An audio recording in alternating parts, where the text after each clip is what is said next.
Hello? Um, wait, you need to... Crap.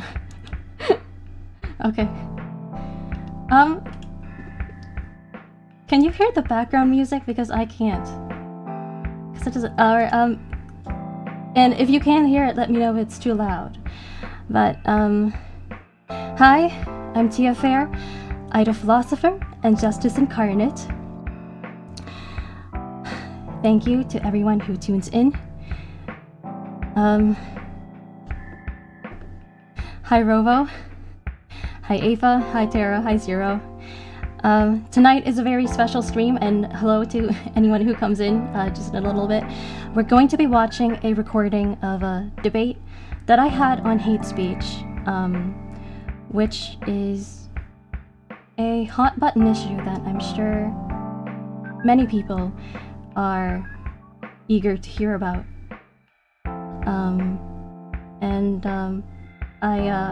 We hope to answer some of your questions today. Questions that arose in the debate included, can hate speech be counted as a form of violence? And what should we, if it does, what should we as a society do about it? This recording, by the way, was actually made a month ago, last month, and I had to delay streaming it twice. First because of tech issues, and then because I was sick. So it's been a long time coming. Yeah, we'll get right to it now. Without further ado, I will now introduce the participants of the debate. In the red corner is yours truly. I am a self-taught philosopher, for those of you who don't know me. My entry point into philosophy was existentialism and critical thinking when I was a teenager. Since then, I have begun formulating my own original normative ethical framework, which I like to call justicism. It's not the fanciest name, but it gets the job done. When I'm not doing philosophy, I like to draw and sing. And in the blue corner, my interlocutor is a professional philosopher and a very accomplished man. He received his PhD from Brown University in 2019 and is a former professor of philosophy in the United States. His most recent endeavor involves becoming a philosopher VTuber, representing the finest that VTubing currently has to offer in philosophical education. Please welcome to the stage my friend Axaeon. Hello, welcome. Well, actually, sorry, I'm so used to starting my streams with welcome that I realize it's like I'm welcoming myself. But anyway, after that fabulous introduction to you, I really don't know if there's anything else I can say. I was actually going to start off with an introduction that I had kind of thought about, but like after that, that's just thank you, very kind of you. But I think that really takes the cake for everything I could say about myself. So yeah, I really appreciate that. Oh, you're welcome. How are you feeling today, Axe? I feel great. Yeah, it's been a pretty good day. You know, as always, happy to be alive, happy to have the chance to think about philosophy. And on that note, I did want to sort of commend you for talking about, or being willing to talk about this topic, because I know that anytime there are controversial topics like this, it can always be a bit difficult. But I think part of your character is your commitment to justice, commitment to figuring out the truth about difficult issues. And so I think that your willingness to engage in this sort of discussion on stream is a really valuable and really cool thing. Thank you for saying that. First of all, it's very like you to be glad to be alive. That's good to hear. Yeah, I guess what you just said sums me up pretty well. I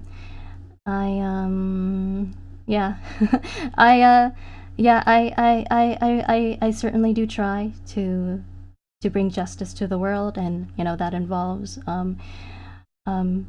sort of getting to the bottom of things. So it looks like we know each other pretty well. I'd say so, yeah. And another thing that I think is cool about this particular debate is its unusual format. I'm not sure I've ever seen a debate like this that takes the two debaters and has, a pre-recorded video, but has them kind of reacting to it and pausing for analysis. I know one thing that is kind of intriguing to me about it is that when I look on past debates that I've done, one thing that I often find myself thinking is like, oh, gee, like I really could have put that point better, or like, oh, it would have been better if I had made this other point instead, like, or used a different strategy here. And so it's kind of a strange feeling in a way, knowing that a pre-recorded discussion that I took part in is about to be sort of presented live to an audience for the first time. There's a part of me that's thinking like, oh, I bet there'll be some moments where I find myself like wishing I'd put something differently, especially since it's been about a month. But it all be presented to the audience as I originally put it, nevertheless. But I suppose that's part of the value of this format is that, we can pause and reflect on that and be open with the audience about any updates we would make and kind of show, insofar as there are any ways in which our thinking or our formulations have evolved, like being able to sort of share that with the audience and kind of share like what the process of philosophical thinking and updating one's thinking looks like. I think that's a really cool thing and a really cool opportunity that this format makes possible.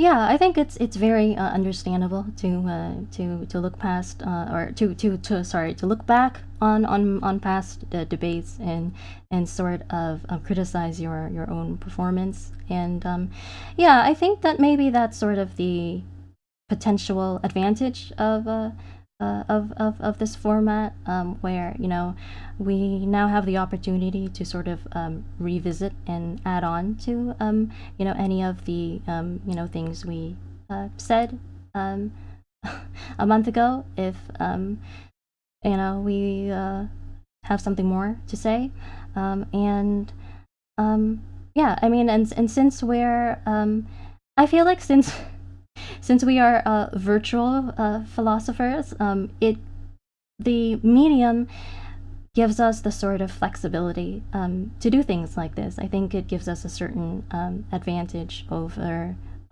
flesh philosophers, as it were. Oh, interesting. I hadn't thought about that, but perhaps I'll take any advantage I can get over flesh philosophers. Also, I think I fixed the background music, maybe? Let me know if you can hear it now. I still can't hear it, but it is now sort of it says it's showing as playing in OBS. So let me know if you can hear it, and because I don't think it was playing before. But oh, and by the way, Axe, Web of Concepts says staying up late for this one. Oh, all right. Web of Concepts. Good to see you. All right. So before we begin, Leon says I can't hear anything. That's very odd. Should I take a moment to murder? The non-existent music sounds great. Well, that's wonderful. Some tech issues. Yeah, I don't know why some of the music I use in OBS has this this issue where it says that it's playing, but there's no audio, no BGM. Do you have experience with this issue, Axe? Well, I wonder, because I was having a similar issue, I think, a while back. Could it be that the audio is not set to monitor? Like if you go into the advanced audio settings. To output, you mean? It's not that. Yeah. Oh, it's not that? No, okay. It's not. Maybe I could... Another thing that's kind of strange with OBS, I've noticed, is that if you have it set to loop, but the file that you're playing it from has an image associated, like album cover art, I've noticed that the looping function always seems to malfunction on those, and I often have to sort of resave the file to where it's purely an audio file to get it to loop properly. So maybe that's it. Oh, it's probably that then. Okay, help. Wait, I hear it now. It just kind of sort of like goes in and out. Okay, help me out. How can I quickly get rid of the image like right now? Is there a quick way to do that? Not that I know of. Oh, hi Hannah. Yeah, it's playing right now, but I bet it'll turn off again in a little bit unless we fix this issue. Oh. So you're just gonna have to like have your finger on like the refresh button the whole stream. Is that how that works? I mean, to show or like to share the way that I always handle it, I just use my video editing software and export it as simply like an MP3, but I don't think that's really a strategy we can use right now. I see.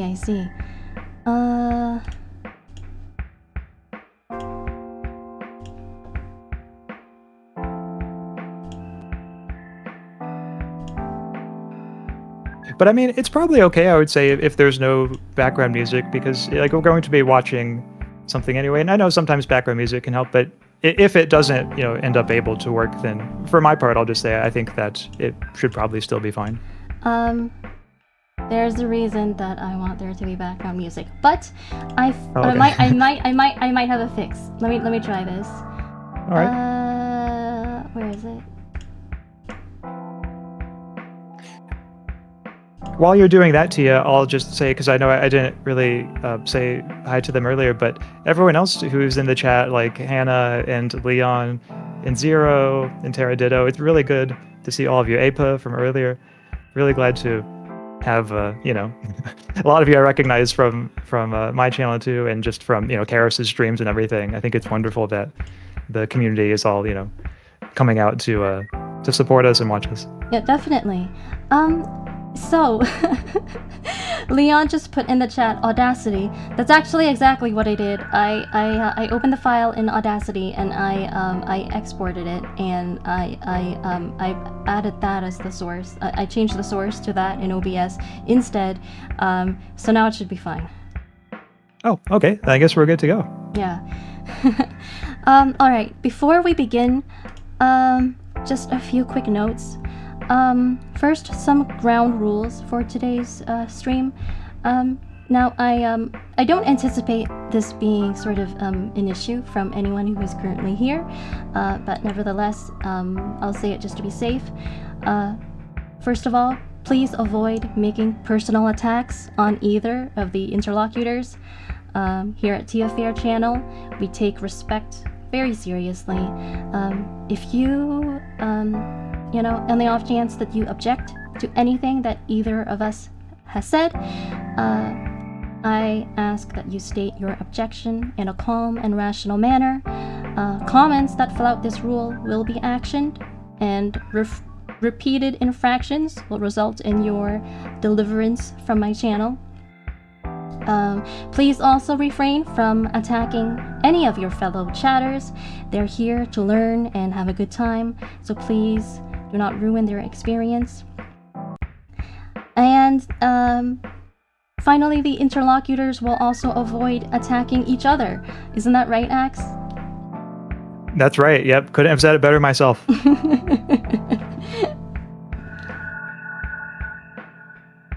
Hannah says if you would do it in a Charis stream, don't do it here. I think she's talking about ground rules. Wow, how well put is that? That is just perfect. Another very important thing, there is a transcript available for the footage that we will be showing today. Just a heads up to expect some scuffed audio in today's recording. Because of that, I strongly encourage you to follow along with the transcript if you can.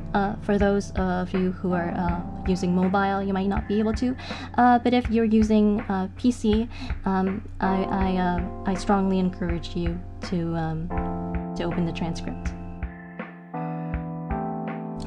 And one more thing, we will be pausing the recording intermittently to respond to your comments and as well as share our thoughts with each other.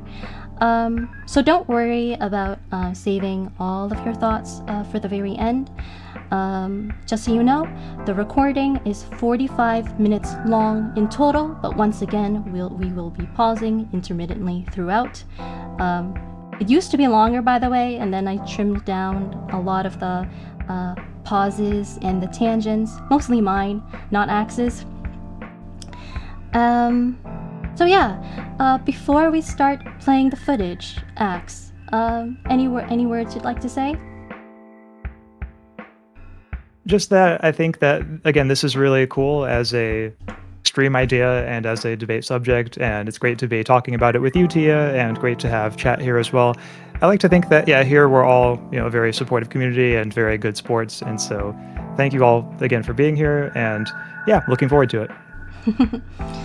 All right. So I guess without further ado, we can start playing the footage now. Those of you at home, please let me know if the audio is okay. And I hope you have your transcripts open for those of you who are able to look at those. So yeah, I think we'll get to it now.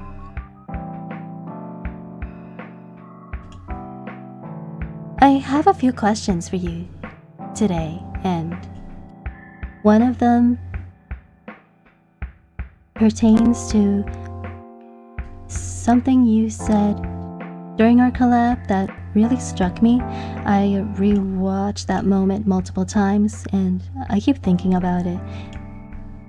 It was when you talked about how when it comes to, harassment and hateful speech, you more or less believe that in those cases, the onus is on the individual to sort of mediate or manage their own, reactions.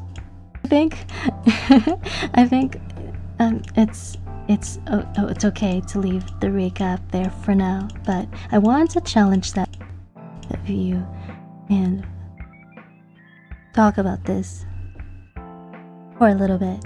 So it seems to me that the sort of view that you've offered is not the only view possible, and that there's at least one other view that I recognize, which is the view that rather than the onus being on each individual who encounters harassment and hateful speech to manage their reactions, the onus is on society or on people as a collective, for each one of us to try to address hateful views and beliefs so that they just stop occurring at large. And in doing so, it kind of removes the burden from each individual person who's going through those things to have to manage their reactions. I guess I just want to sort of compare the advantages and disadvantages of these two different views, and I guess what I'm arguing is that the view that the onus is actually on society has merit. I'll let you respond now. Maybe first you can speak on whether you think that these two different views exist, and after that, if you'd like. Sure. Yeah. So thank you for that, Tia. And the first thought that comes to my mind is that there's actually not a lot here that I think I would disagree with. Like, there might be more agreement between our views than it could at first seem. And in particular, I say that because the kinds of actions that you spoke about, or at least like general directions for actions, things like, taking action to reduce hate and address hateful views to try to help people, see the error in hateful ways of thinking. I agree that those are good things to do, and that those are things that people should be doing.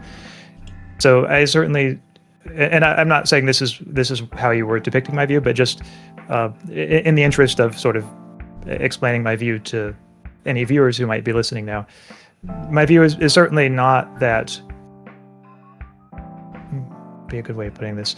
It's not that like people who have hateful, views or say hateful things are like just fully let off the hook. Like there's nothing, they need to do. I do think like people who say hateful things are doing something bad, and that they should not be saying those things and that they should abandon, the views that are leading them to say those things. Like all of that seems perfectly fair to me. Where I think the part about like the onus being on the individual that is the receiver of those comments to not to not let it, unduly affect their emotional state. I think where that came up for me is sort of in response to the proposal that perhaps hateful speech should be considered a form of violence, or at least like a form of harassment. And I can say a little bit more in a moment about why I think that point about sort of the onus being on the individual not to let these comments get to them too much, how that plays into the question of whether hate speech is a form of violence or harassment. But yeah, I certainly do agree that it's that hate speech is, it's wrong, it's bad, and people in general should be taking action against it. Like all of that seems perfectly fair to me. I'm glad to hear that there's some agreement so far. Not that I'm too surprised or anything. The reason that I would argue for it being, at least there being some onus or obligation on society's part to try to address the root causes or the systemic causes of hateful speech is, in large part simply because it strikes me as more efficient to do so than to kind of like tell each and every individual who is suffering in the same way to manage their reaction individually, because that would strike me as less efficient in contrast. But I don't think that those two views are, incompatible, which is why I said during my chatting stream last week that I have a feeling that our views, at least on this point, aren't incompatible or irreconcilable after all. I believe that is what I said at the time.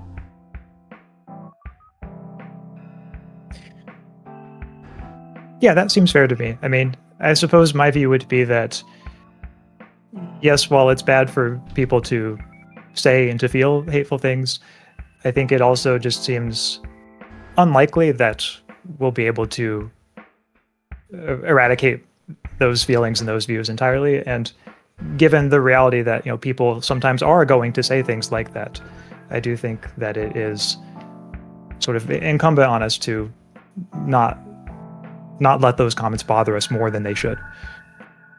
That's quite fair, I would say. One way of putting it is that, the ideal is to have a little bit of both of those approaches, because they're not incompatible, right? So why have only one when we can have both? Because as much as I hate to admit it, as justice incarnate, there are unfortunately, things in this world that are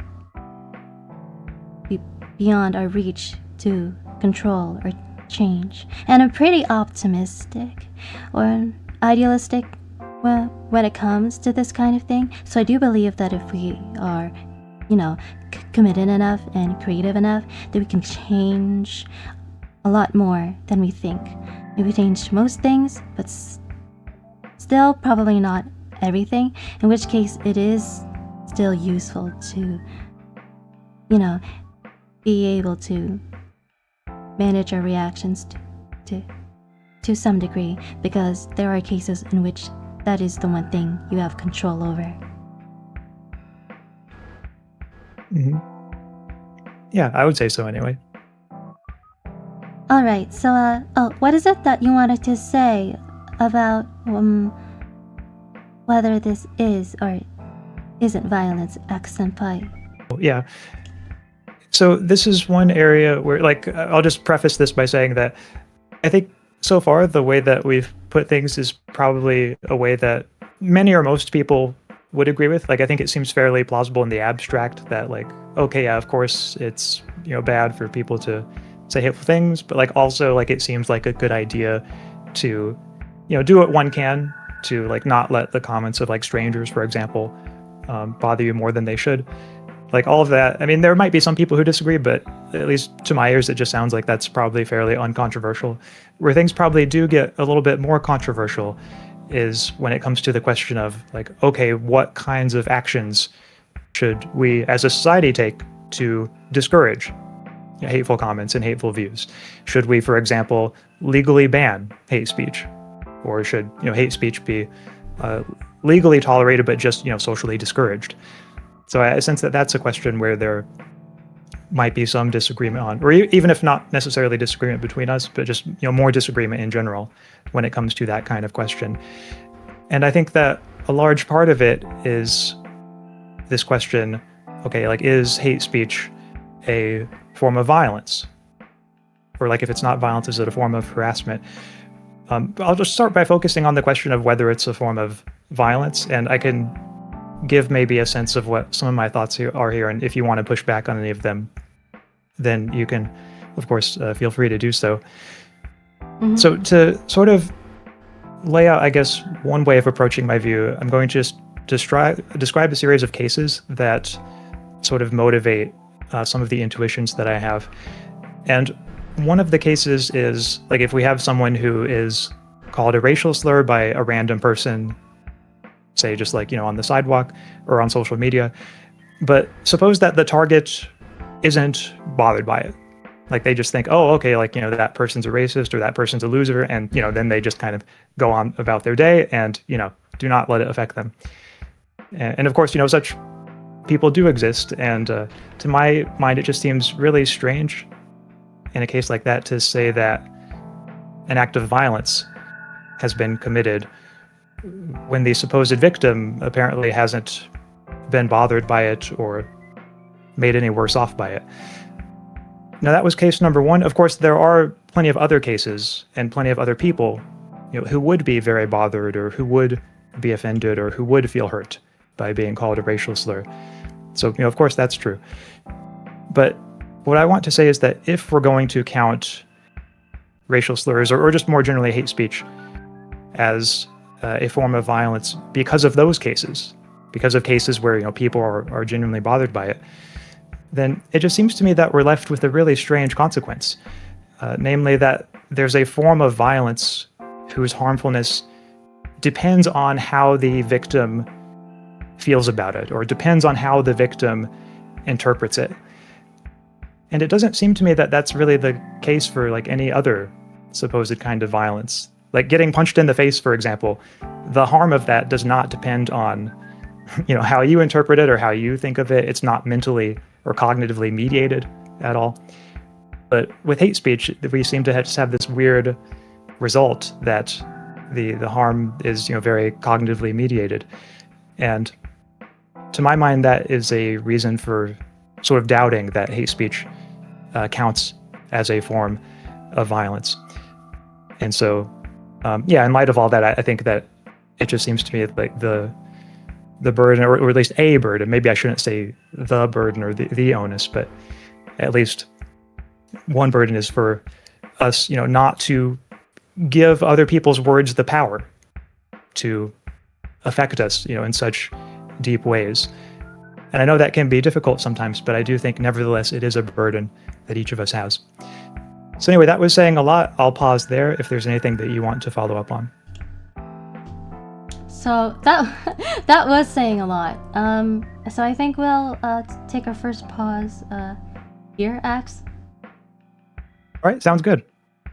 I see a comment chain from Web of Concepts. Web of Concepts says, I was thinking that some speech can be used to bully, deplatform, and expose people to harm, and that could be used to undermine free speech. Basically, maybe free speech should be restricted only as far as it's sustainable to not end up with there being these tactics that can be used to limit people's ability to express themselves.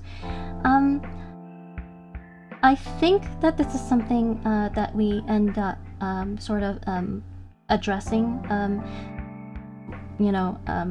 to a greater extent later on in the debate. Is there anything you'd like to say about that right now, Ax? Sure. And I suppose the main thing I have to say about that is that I agree with the gist of that comment from you, Web of Concepts, so thanks for sharing that. And one example that comes to mind is if a speaker is giving a speech, and suppose that there's a mob of people who comes and shouts the speaker down. Like, let's say it's on a college campus, it's a controversial speaker, they get shouted down by a mob. There are some people who would try to defend that by saying, like, oh, well, the mob is just exercising their free speech. But in my mind, like, that's not fooling anyone. This is, an action that the mob absolutely should be punished for. Like, for example, if they're students, maybe being suspended or expelled. But I think that speech can be used in all kinds of ways, and some of those ways are very harmful and should be illegal and are illegal. So, for example, like making credible threats against someone, bribes, false advertising, all of those are instances of using speech in ways that cause very direct, sort of immediate harm, and it's pretty uncontroversial. I think that those forms of speech should be banned. And so, not that anyone was saying this, but just in case it helps as just sort of an initial clarification of my view, I'm certainly not a free speech absolutist, so I'm happy to concede that there are some forms of speech that should be illegal. Really, I don't think pretty much anyone is a free speech absolutist. I think that it's, at least if there is, I've never met one. But yeah, I think one of the ways in which speech can be harmful in such a way that it ought to be illegal is by infringing on other people's free speech, as in the example of someone getting, shouted down by a mob. All right. I have a question for you, Ax. In the example that you put forth of a college campus speaker being shouted down by a mob, and by we'll say a mob of students, and that you think that those students should be suspended, that there should be consequences for doing such, because of how they are trying to limit someone else's free speech. I want to ask you this: what if the college campus speaker is espousing the belief that certain kinds of people should die, such as those students, and those students belong to the group that the college campus speaker says should die, and so in trying to prevent the speaker from saying that they should die, they're really just defending their own free speech and their lives. Or at least that's sort of how they feel. That's their motivation. Okay, yeah, interesting twist on the example. So thanks for that, Tia. What I would say in that case is that absolutely the students should find a way of pushing back on the speaker's ideas, but I think that pushing back by shouting the speaker down is pretty much the worst possible way that they could push back on the speaker. I think that that's likely to be counterproductive in that, for example, the speaker now can sort of make himself into a free speech martyr. He can say, oh, look, these vile students are so afraid of these ideas that they're not even willing to let them be debated. And so it ends up being kind of a PR victory for the speaker in question. Whereas on the other hand, if they were to resist the ideas by engaging in counter speech, that is by first, letting the speaker air the ideas, and then, whether it's in a Q&A period or in separate publications afterward, showing in detail just how wrong, how irrational, how stupid the speaker's ideas are. I think that that would be a much more effective way of getting people to see that the speaker is in the wrong, and it wouldn't have any of the counterproductive consequences that I was describing earlier. That is an interesting suggestion. I can't say that word, and I think it's coming from a good place. I guess my thought on that is just putting trying to put myself in the shoes of those students. I myself have never participated in that sort of thing. I've never been part of that kind of protest in or outside of college. I think that kind of thing probably just doesn't happen as often in Canada, just to start with. But I guess my thought in trying to empathize with those students is that I think that in choosing to sort of directly silence the speaker, I think that they're probably very, very afraid and very desperate, and that's sort of what's guiding their actions, in that they may feel like they don't really have the time or the luxury to sort of sit around and make a counter speech or anything like that, and so they choose what they see as sort of the most direct course of action.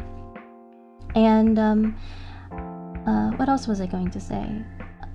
And there's also the issue of power imbalance. Like, a college campus speaker is very likely to be someone who's like a little older, so no longer like a young student, like more of an established adult.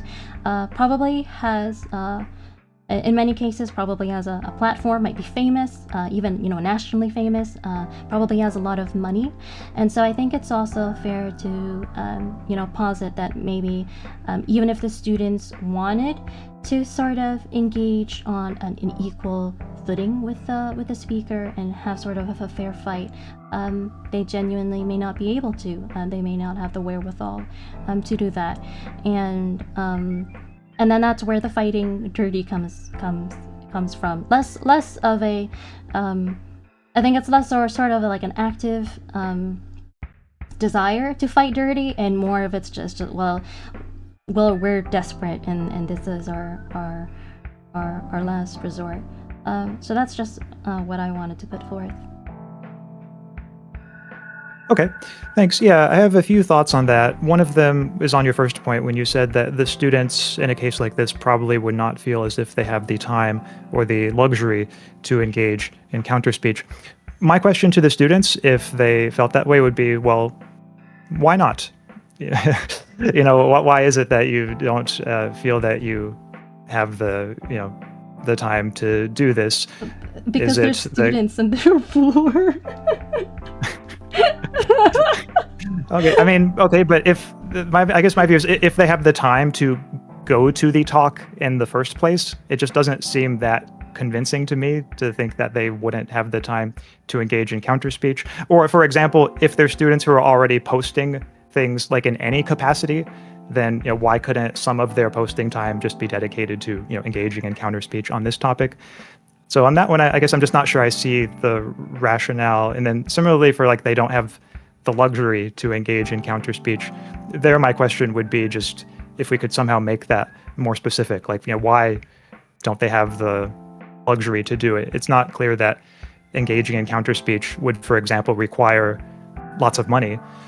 It doesn't take a lot of money to write an article about something or put out a video about something. So that would be my first question. And there's something I could say on the second point too, if you want. But if you want to follow up on that, you can feel free. I mean, I guess what I can say is that I'm first of all, I'm not American. Second of all, I didn't really do well in school, and I feel like both of those things are showing right now. How are they showing?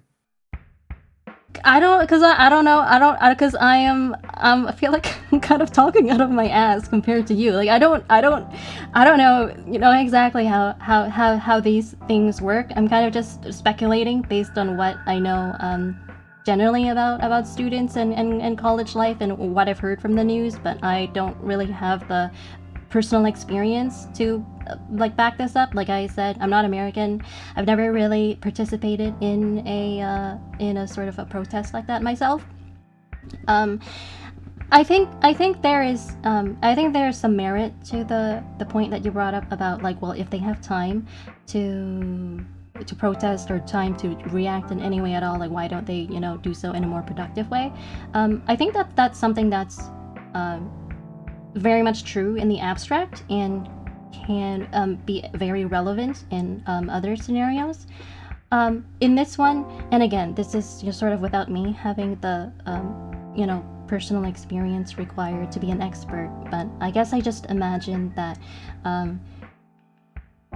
it really just boils down to the fact that coming to a protest is a lot more like low effort than writing your own counter speech and like I don't know, promoting it and like finding like a forum in which you can sort of present it and in front of an audience. And all of that. So there are students who are, by virtue of being students, many of them are probably struggling in many ways, and they have,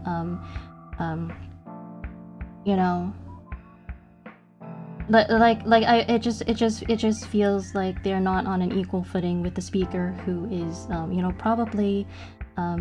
Their full-time job is doing things like traveling around the country, giving speeches, and they have a lot more freedom that their fame and their wealth gives them. So yeah. I wanna take a minute to catch up with chat a little, since we've gotten a lot of cool comments. So Tara says, I think there's some people who like to be hit.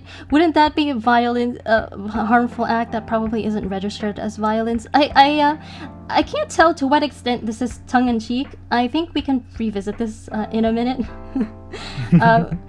Robo says, with the state of social media, is it most justifiable an employer of the poster or the media site or government enforce hate speech bans? I think this is also something we'll come back to. So some of these questions we'll get to later, because it's not good practice to change subjects too much before we finish the last one. But Tevo Mato, I think that's how that's pronounced, says, I have never seen content like this before in the VTubing space, and I appreciate the open dialogue you both promote. Thank you both for this. I think that's a very nice comment. What do you think, Ax? I think that was beautifully said. Thank you, Tevo Mato. Tevo Mato, yes. Yeah, so hi Tevo Mato. Thank you very much for that. My name is Tia Faire. I am the third philosopher VTuber, and this is Axaeon. My interlocutor today is Axaeon, the second philosopher VTuber. So suffice to say, this probably, how do I even talk? I'm not surprised for you to say that you've never seen content like this before in the VTubing space, because I haven't really seen it either. So I think we're taking it upon ourselves to do this because it's important. Tara says, I guess for a speech, the willingness of someone to hear and consider it is needed. Otherwise, it's noise. Okay, I think at this point, why don't you tell me about your next the next point that you had, Ax? Okay. So yeah, you made a few further points in your remarks earlier, and one of them was that going to a protest where the student shouts down a speaker doesn't take as much effort as counter speech, and that's probably part of the student's motivation in a case like this. And I agree, yeah, it doesn't take as much effort to shout someone down as it does to show in detail why their argument is mistaken. So I think that's right. I don't know if, and I don't think part of your intention was to say that justifies the act, but like to anyone who did think that justifies the act, I would say the fact that it's lower effort does not justify violating someone else's free speech rights, and that even people who are espousing horrible ideas still have the right to free speech. Now, the main point that you brought up was about the power imbalance, that the speaker is probably older and has more of a platform, presumably, than most of the students, might have lots more money than the students, and that perhaps then it's just not a fair fight. It's not entirely clear to me that there is such a power imbalance. For one thing, the students are presumably a lot more numerous than the speaker, and so even if each student considered individually might not have as much power, generally speaking, as the speaker, if it's a speaker who's presenting this extreme a viewpoint, that speaker is almost certainly in the extreme minority. numerically speaking. And so I think that's one factor that has to be considered. Another is that these days, I think power imbalances are a lot more fluid than they used to be. Like these days, even like just a random college student who's not known by anyone can suddenly have, like say a viral video that takes off, or a viral Substack post and get a lot of engagement that way, whether it's on YouTube or TikTok or what have you. But I think really my main thought there is just that like when it comes to whether a debate is a fair fight, I'm not entirely sure I know what it means for a fair fight to be determined partly by like how much power the speakers have. To me, it seems like if somebody says that a certain debate is not a fair fight, there are some ways I can understand what that would amount to. For example, like if it's a moderated sort of structured debate, but the moderator is clearly biased toward one side, like or if one speaker is not given as much time to speak as another one is.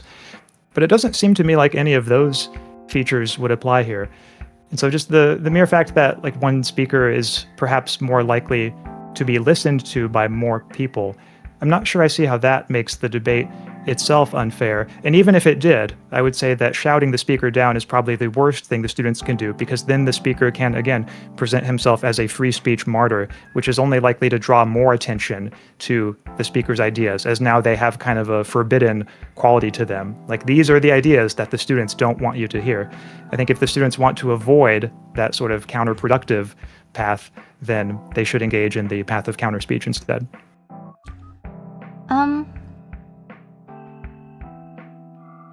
I would prefer not to continue belaboring this point, because I think it's just maybe dwelling too much on one scenario. I hope that's all right. I think there is one part of this that I intend to revisit later in connection to a point that I would like to discuss later. But for now, I think it would be best to move on and address some of the questions that we've gotten. What do you Sure, say, that Ax? works for me. Okay. Yeah. I think that's a great idea. All right.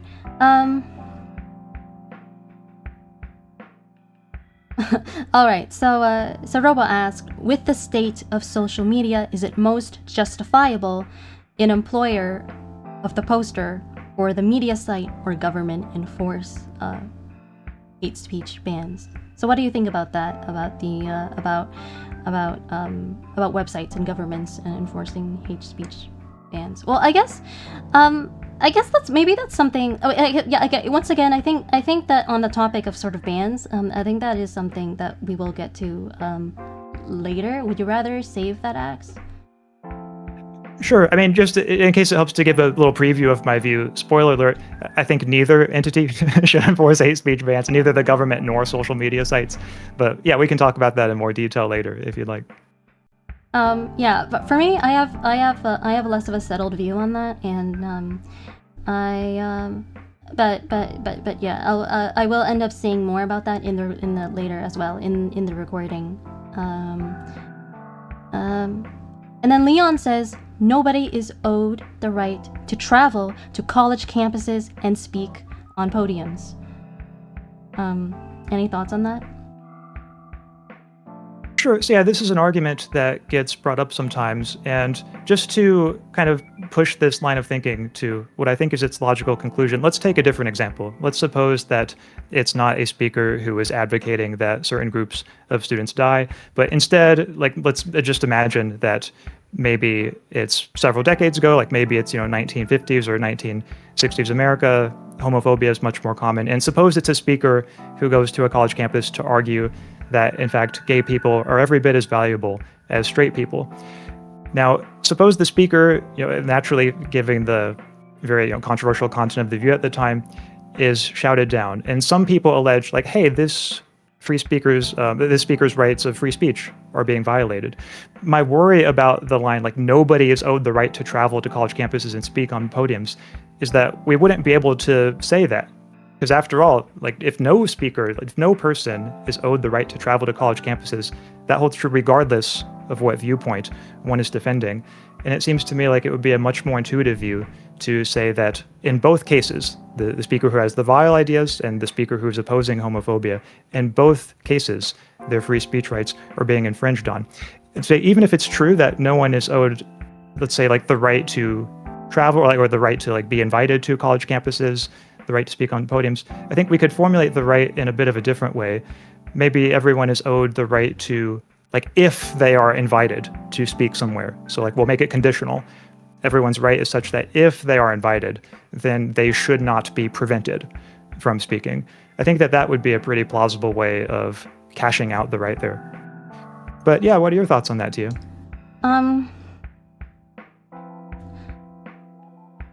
I see the point that you're trying to make, but I question if the two examples you laid out are truly analogous, because, you know, I just think that in the case of someone, you know, forgive me if I don't end up making this point as eloquently as it, you know, it could be, but in the case of the speaker who's advocating for people to die, I think that speaker is likely to be from a cultural majority group, such you know, such as, you know, like white person or a straight person, whereas and because of that, I think that maybe that shields them from certain social consequences that they could otherwise I get, but whereas, you know, in the hypothetical of speaker in civil rights movement, trying to give a speech, you know, advocating for queer rights, I think that person faces a much more significant danger, is exposing themselves to much more danger, where I think you know, they are the ones who has to worry about dying in that scenario, you know, especially if they themselves are a queer person, you know, advocating for their own group. Yeah, I don't know if I'm making my point very clearly. Is there anything you want to say to that? Okay, yeah, I think I would say maybe two things, but at least one thing. So it seems to me that the issue that you're pointing to is about like a possible difference in sort of the danger that they face more generally, perhaps like the danger of being subjected to violence, let's say. But for this pair of examples, it seems to me the point is about whether their free speech rights are being infringed. And that to me seems like something that we can determine to be the case simply from the fact that they are prevented from speaking somewhere that they were invited to speak. So I guess I'm just really not sure I see how the more general danger point plays in. Like, even if, like, let's say the speaker who's advocating the really, you know, vile discriminatory ideas, like if we just suppose that like he has no, there's no danger present for him, which, by the way, seems to be an unrealistic assumption. If there are loads and loads of people that hate you, then, you know, that itself, I think, arguably creates a certain danger, as we saw in the case of, you know, Charlie Kirk a few months ago. But even, like, his name was gonna come up at some point, wasn't it? Mm-hmm. But even setting that aside, I think even if we make that generous assumption that there's no physical danger to the speaker in this case, it seems to me just the mere fact that they were invited to speak but were shouted down is enough to sort of generate the intuitive judgment that their free speech rights, at the very least, were infringed. Oh no, you got 0 started. Okay, anyway, I guess this boils down to the whole thing about like equality versus equity. You know, I think the concept that I'm trying to get at is that it's just, sure, like I sort of like acknowledge the point that, you know, they're both like free speech violations in both of those cases. It's just that the degree of the violation is different. It's like, for example,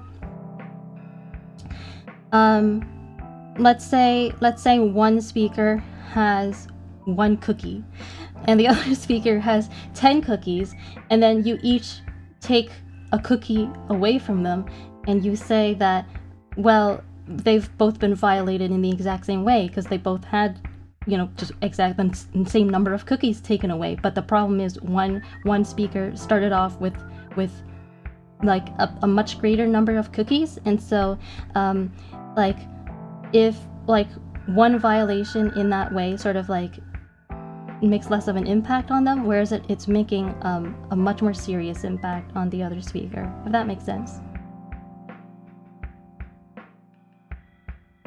Okay, yeah. Is that something that you'd like me to respond to, or is this a good point, do you think, to turn the page on this particular thread? I wouldn't mind hearing your response. Okay.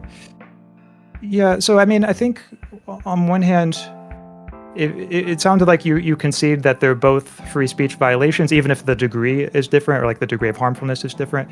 And so I think with that point that you seem sort of willing to concede, it sounds to me like our views agree in the main on this question, at least if I understand what you said correctly.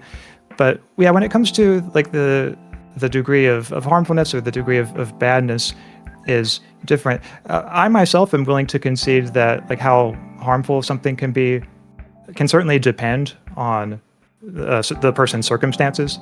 Like certain actions, like in your case of theft, that's going to harm people who have less more than it harms people who have more. Like that seems correct to me. Although I do think that we need to be very cautious in making judgments about a person's standing and how likely they are to be harmed by a given action, just because I think there's also a great deal of room for individual factors to affect judgments like that. Like, for example, even if somebody is pretty rich, let's say, just the mere fact that they were invited to speak somewhere and are not getting the chance to, like some people will take that much harder than others. Some people might feel the stress of that or the sense of alienation from that much harder than others. And that might be independent of how much money they have or how many followers that they have. So I think that there needs to be a lot of caution in making that kind of judgment, to such an extent that I myself would say that the safest thing is probably just to refrain from making those judgments at all, unless like someone in person, like someone personally to a very great depth. Yeah, I guess I don't know if I would go as far as to say, oh, we should avoid making those judgments with with only sort of very rare exceptions. I think I might be more inclined to, I guess, have a slightly more liberal position on that. Yeah, I don't know if we've sufficiently addressed Leon's point, but I guess what I could say is that I think in the case of, for example, Charlie Kirk, because I think that's sort of the elephant in the room that we've been talking about. In the case of, like, for example, someone like him versus a theoretical, queer speaker, queer rights activist, pre-civil rights movement, I think it's fair to say that the sort of like in the abstract that Charlie Kirk as a nationally recognized person who is does not face systemic discrimination, has sort of more institutional power than a queer activist pre-civil rights movement.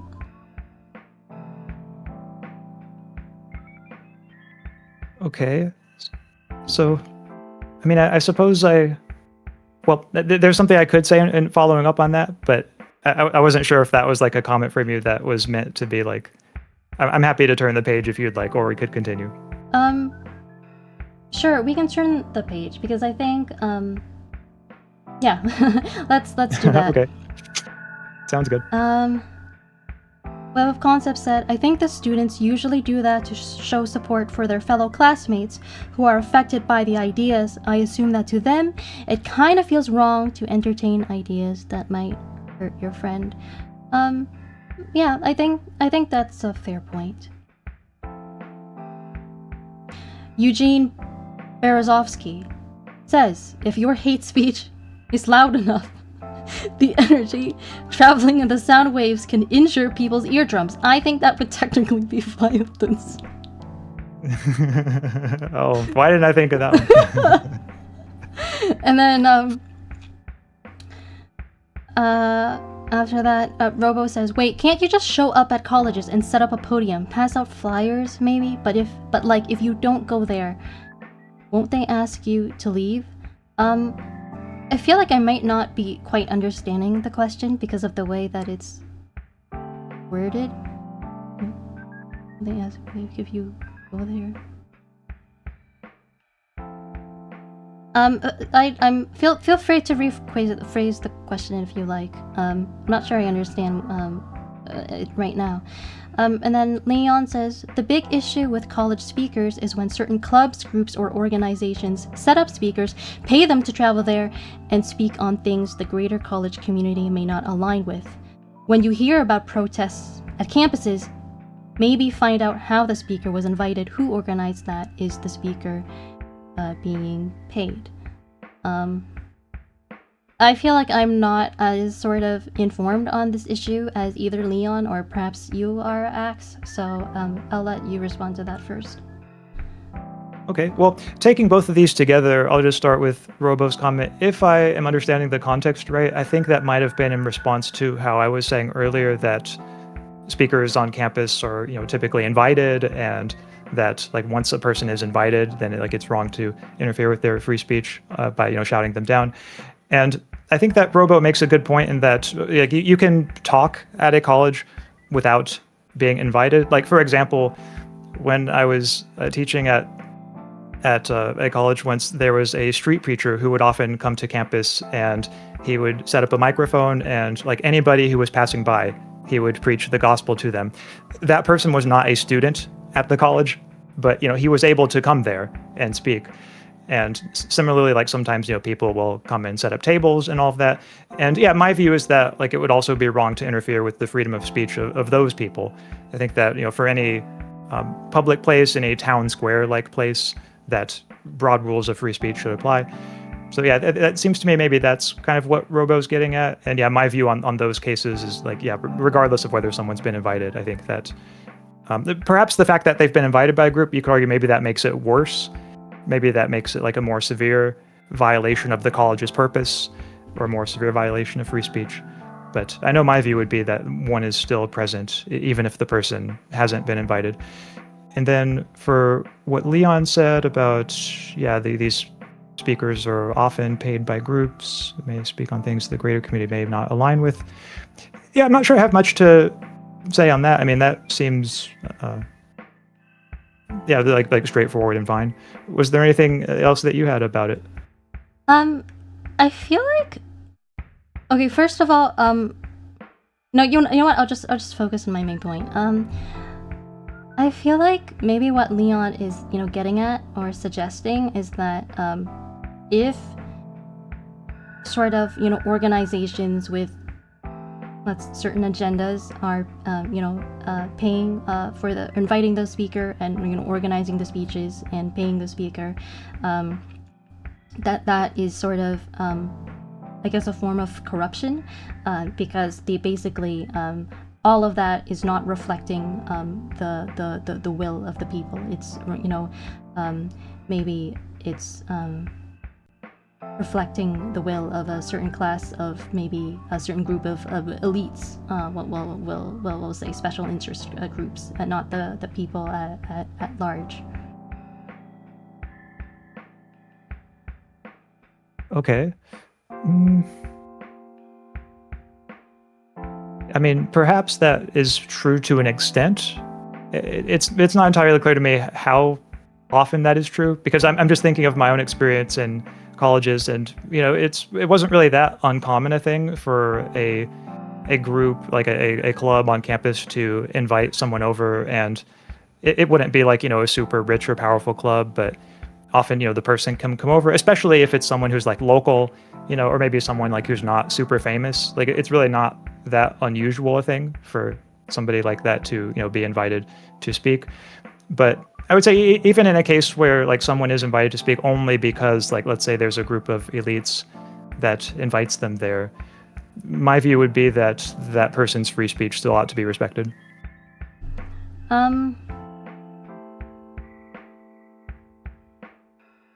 I guess I'm just not as convinced because of the implications of that. I mean, it's just not, it just doesn't necessarily strike me as fair. I mean, I guess this kind of goes back to the tension between equality and equity, which are different concepts with different definitions. I think that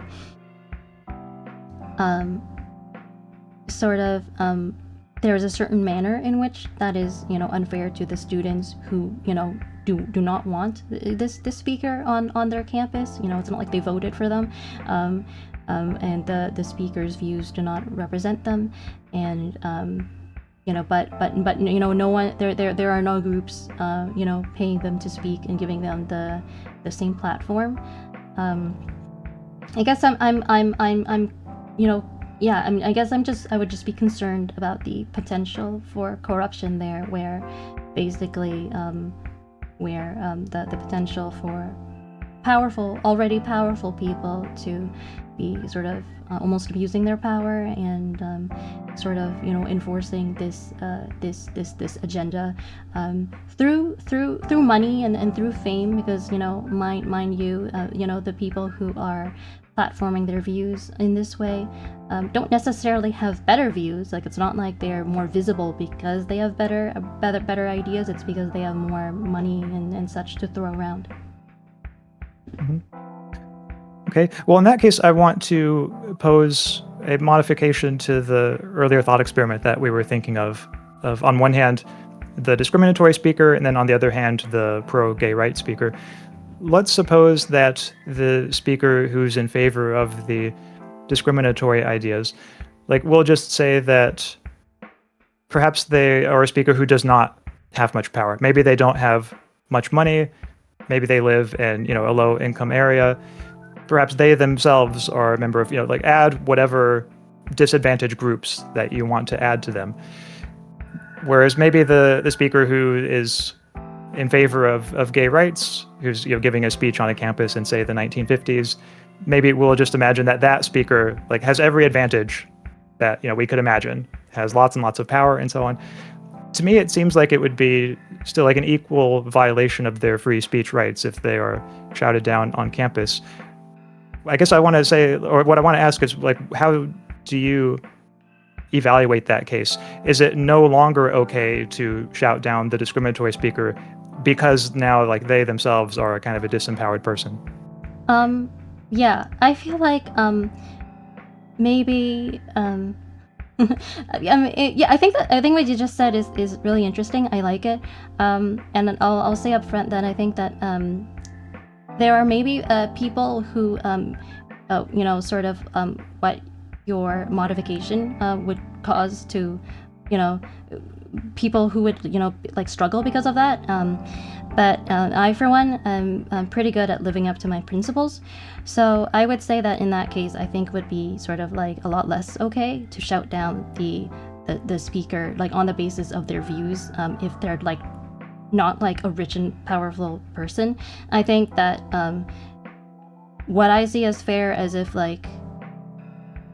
two speakers who are roughly on the same I don't know, I guess from same social class, that's not really the phrase I'm looking for, but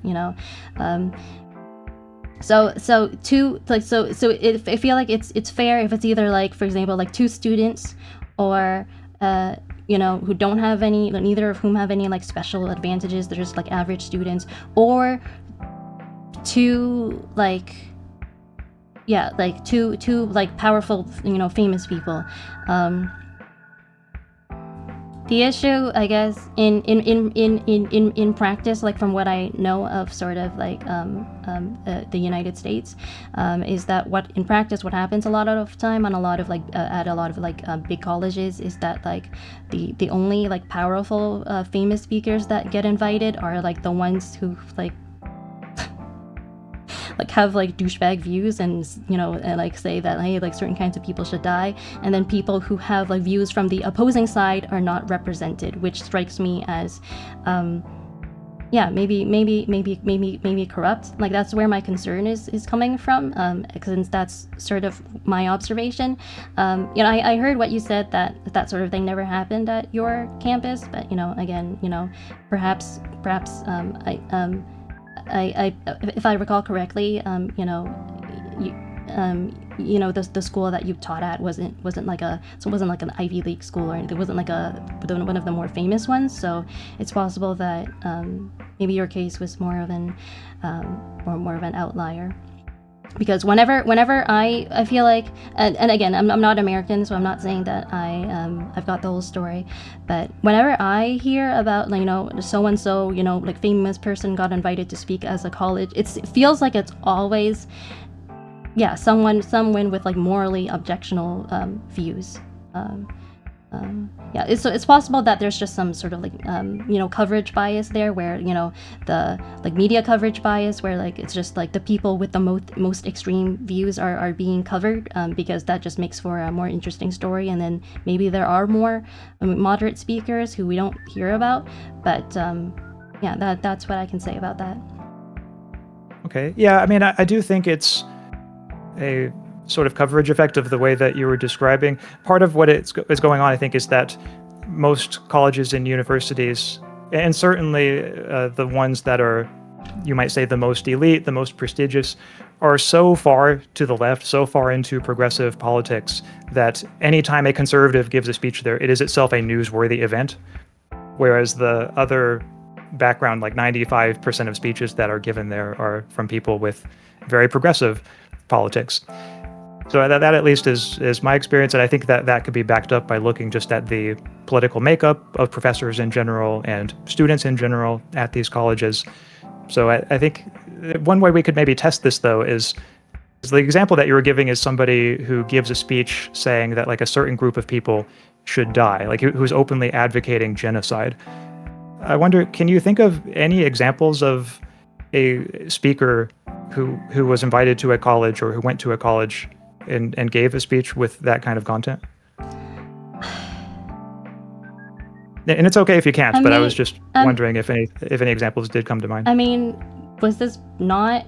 I mean, unless I have this wrong, was that not basically Charlie Kirk? And that's where the sort of the I guess defenses of, or if maybe not defenses, the lack of sympathy for his assassination came from, because people were basically saying like he, you know,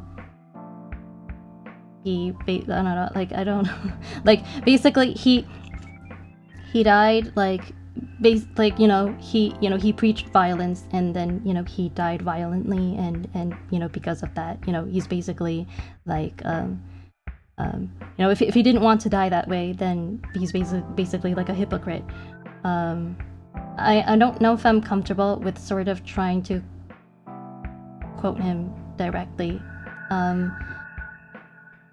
Yeah, so those of you in chat, like, and especially you know, those of you who are American, like, feel free to chime in on this, because yeah, I don't. Yeah, I don't really, you know, enjoy sort of needing to sort of going through the objectionable views of sort of unpalatable figures with a fine-tooth comb. I don't really. That's not something I like doing. Mm-hmm. Yeah, I'll just say for my part, I'm not aware of any statement Charlie Cook ever made that advocated for genocide, saying like such and such group of people should die. To me, that sounds. Sorry, go ahead. Well, I mean, I guess the problem with, or I guess the thing with that is that people, have you by any chance heard of the term stochastic terrorism? Yes. Right. So I guess the thing is that, like, you know, people like that rarely. When I say, oh, you know, they're saying, oh, they say, you know, that people should die. I'm basically being like hyperbolic. In practice, I feel like even, you know, people with morally objectionable views refrain from using language that's strong, because that's sort of like showing their hand. Like, they know that it would get most, you know, reasonable people, because most people do not have views that extreme, and they know that, and they're trying to court, you know, moderate people to their side. So they won't say things like that outright, even if maybe that's what they're thinking. They'll say things more like maybe like, like spreading like very like negative and harmful stereotypes about a group of people, and then saying like no, maybe something should be done about them, like maybe you can do something, basically insinuating that, you know, these people should be targets of violence, and that is sort of the meaning of the idea behind stochastic terrorism. This is a trend that's you know, as far as I know, has been on the rise in the United States for years now, with certain figures and certain organizations being, you know, infamous for employing this tactic to try to yeah, basically realize their, you know, agendas of hate.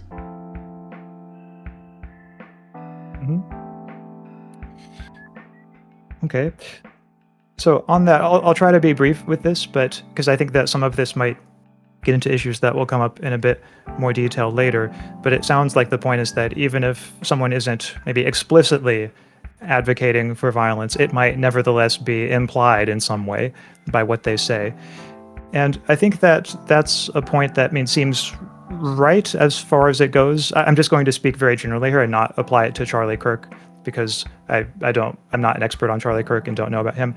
From everything I've heard him say, I'm a little skeptical of whether it applies to him, but for the sake of this example, I could even just concede the point with respect to him in particular. But I think that where it gets into, where my main concern would be, is that if we are considering banning hate speech, whether legally or in the case of students shouting down a speaker, preventing speech that's perceived as hateful, then I think especially once we start saying, like, it's no longer required even for the speech to be explicitly hateful or violent. It's enough just if there are dog whistles, or if it has some perhaps vague indirect connection to spreading harmful stereotypes. Then for one thing, that's something that just people are not going to agree on. Each side in a political sphere is going to think that the other side is, you know, spreading harmful stereotypes and so on. So I think the result of everyone internalizing a norm like that is that no one gets to speak. And especially if we're considering it in the context of a government, like if we're considering a law against hate speech, there is no governing body that I would trust to make those kinds of inferences and to sort of dictate whether a given speaker's speech is sort of implicitly hateful or violent. I think that just introduces way too much potential for subjective judgment, and that the safest thing would be to keep the government out of questions like that.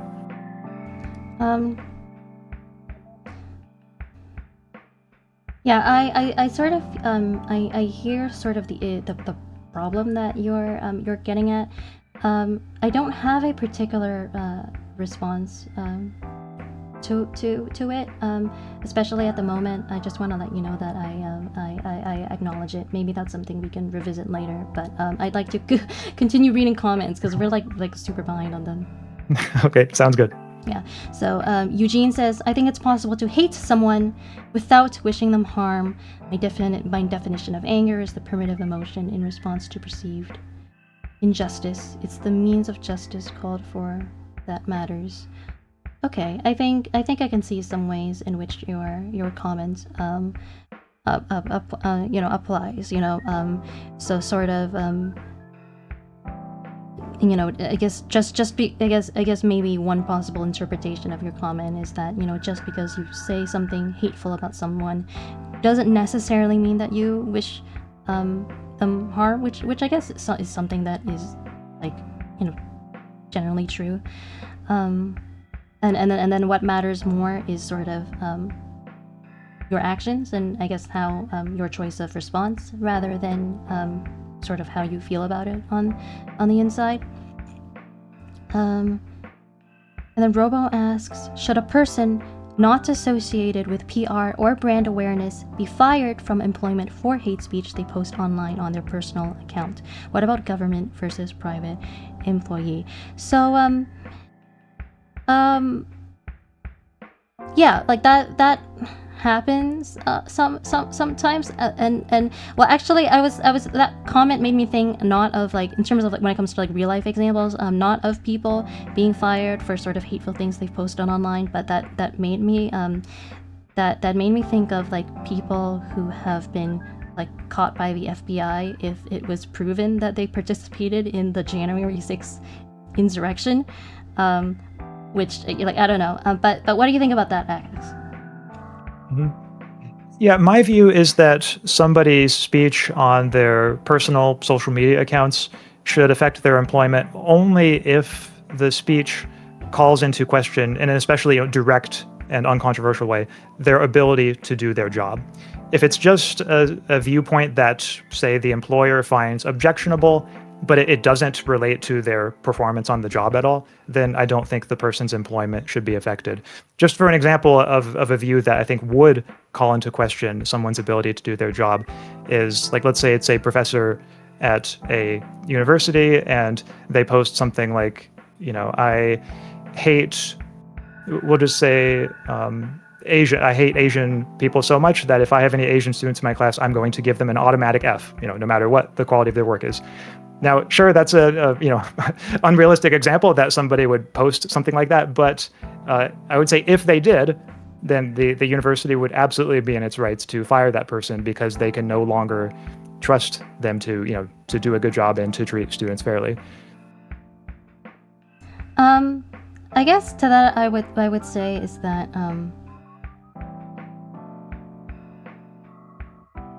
I think that may be too soft of you, and that we can afford to go harsher without bringing into question free speech violations. I could be biased in my perspective, but I'm inclined to say that, for example, if I were sort of the employer in question, I can't say I would be very enthused about having someone who is like like a bad person who harbors hateful views as an employee at my company or my business or whatever it was. I think that as the employer, I have the power to decide what kinds of people I want at my company, and there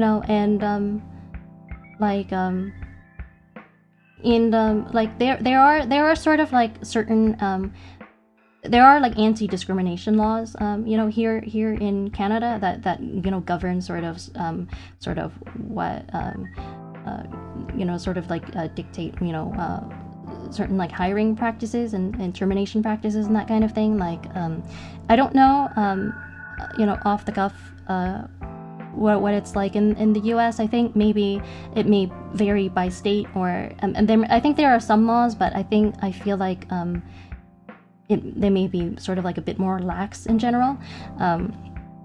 But I know where I live, there are strict anti-discrimination laws that say like it is like if you're there are harsh consequences if you're caught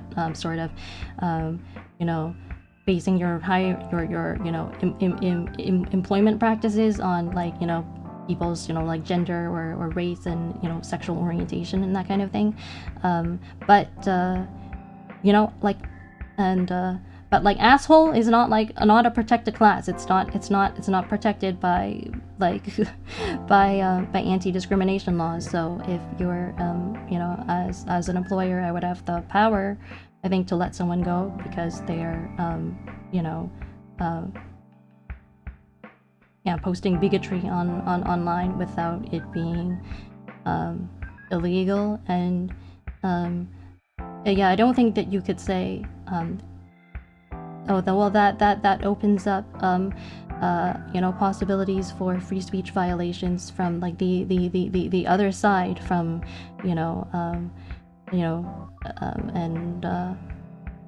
or maybe it does in some way that I haven't thought of, but that's sort of like my first thought. So I'll let you respond to that. Mm-hmm. Yeah, so there were multiple points there. I think one of them that you brought up was that as the employer, you have the power to have what kinds of people that you want at your company. And it seemed like the suggestion was perhaps this is at least a partial defense of an employer who decides to fire employees who have hateful views or who express hateful views.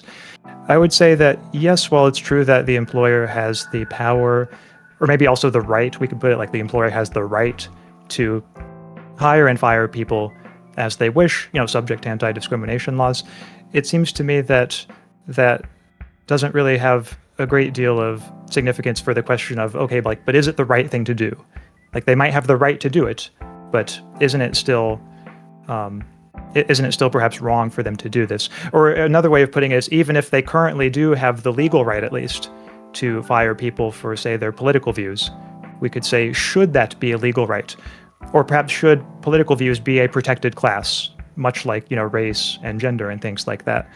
So that's another way we could frame the debate if we want to put it in those terms.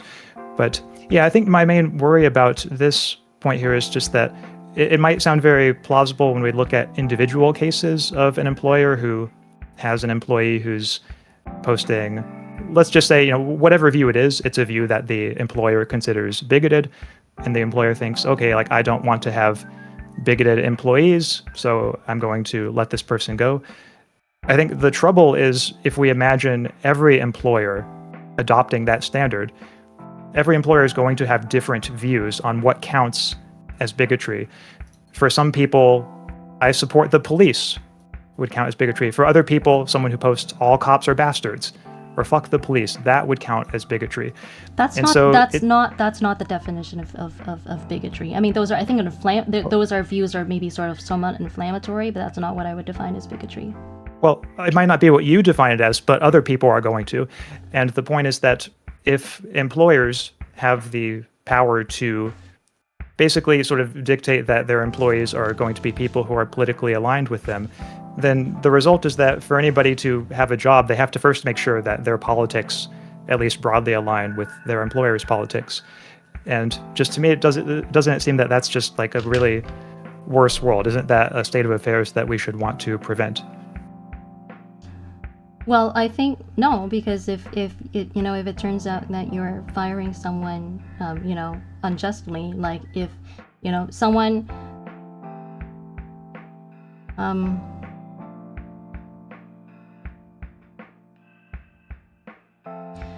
yeah, I don't know. Sorry, I'm not sure exactly how I should phrase this, but I guess maybe my intuition was that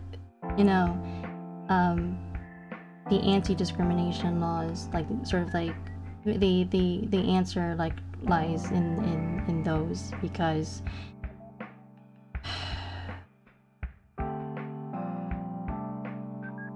sorry, I'm just not sure how to connect my thoughts together. I'm not gonna lie, I think I've needed a break for a while, but I've just been trying to sort of catch up with all the comments first, because I don't want to leave people hanging. Yeah, and on this we can come back to it later if you want, or if you need to take a break, that's fine too. Okay, okay, maybe we'll just try to speed these so I can I can BRB. Wait, so where were we?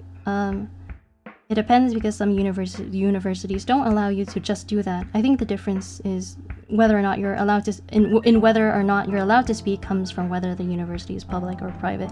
Okay, I see. That's not something I knew. Eugene says, I think it depends on whether or not you consider employment based on your ideology a right.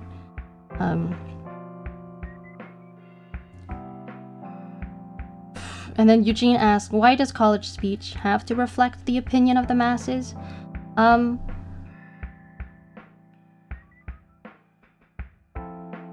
I mean, I guess it just, I think it goes back to something Leon said earlier, a comment that I didn't read when I think it was in response to you, Eugene, but Leon said, when someone has a career for speaking, it's important to know where the money is coming from. I care about the ethics than the legality. I think it's more, I think maybe for me, it's largely sort of the concern about corruption and sort of the conflict of interest. I think that's the term I'm looking for. If someone is getting paid to do something, then that raises questions for example, if they're being paid to say nice things about bread, but they're being hired by they're being funded by a bread company. You know, that raises certain ethical concerns. Moving on, did you want to say something, Ax, or because I kind of feel like we already covered this? I think so, yeah. I'm happy to move on. Okay, and then Tara says, I think an official speech on campus means the college tacitly or overtly approves the message and presents it as a reasonable belief.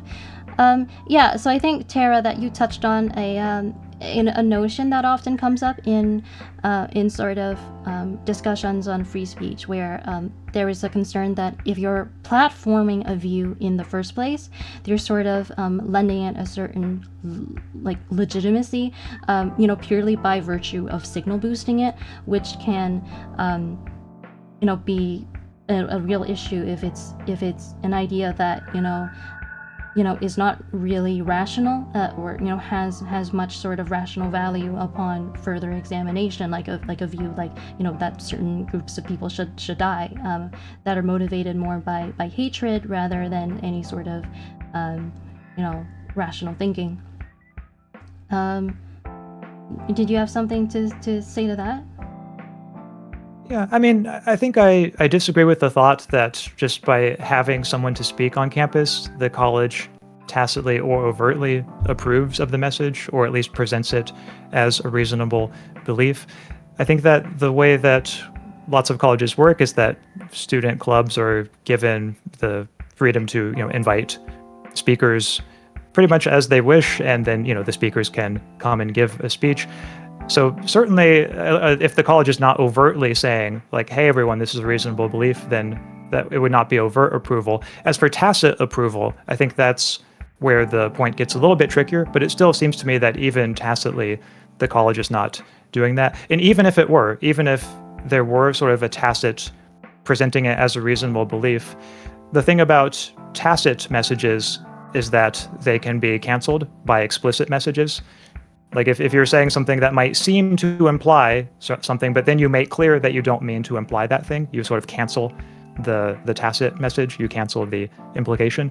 And that's something that colleges can do, and many of them in fact do, by putting out statements of institutional neutrality, by saying, look, the college is neutral with regard to divisive political issues. Our mission is to be a place for the free exchange of ideas, for the advancement of knowledge. And I think by having sort of an explicit statement like that, like for example, as part of their mission statement, even if there were a tacit approval of the viewpoints, or even if there would have been a tacit sort of approval of the message as a reasonable belief, I think the college thereby cancels that implicature. All right. I don't really have a particular response to that, so I'll just move on. Okay. The Web of Concepts says, I don't believe beliefs make you evil. Someone could believe that some people lack intrinsic value, but I don't think that makes them evil unless their belief is unjustified. Okay. Is there ever a case where believing that people lack intrinsic value is justified? Do you want to talk about this, Ax? Sure, and it's a good question, and I like that it focuses on this word unjustified, because like with you and justice being justice, there's just such a nice connection there. But yeah, it's tough to think of a real world case, I will concede that. Once we start letting ourselves think of the world of like philosophy thought experiments, there are a few cases I can think of. So like, for example, let's take somebody who grows up on, maybe it's like an isolated settlement on a distant planet, and all of the people around them, like all of the adults in their life, have just a really discriminatory ideology about like a group of people from another planet, let's say. We'll just call it Planet X. And suppose this person is growing up and is still pretty young, but like all of the materials they're exposed to about people from Planet X show those, Planet X people as being bad. All of the adults in their life who are very reliable about plenty of other things, tell them like, hey, people from Planet X lack intrinsic value. It seems to me in a case like that, the person, like if they decide to just, trust the adults, that like, hey, everything else they've told me is true, like this is probably true as well, what they're saying about this group of people lacking intrinsic value. It seems to me there's a strong case one could make that for that person, that belief is justified, even though, of course, the belief would be false.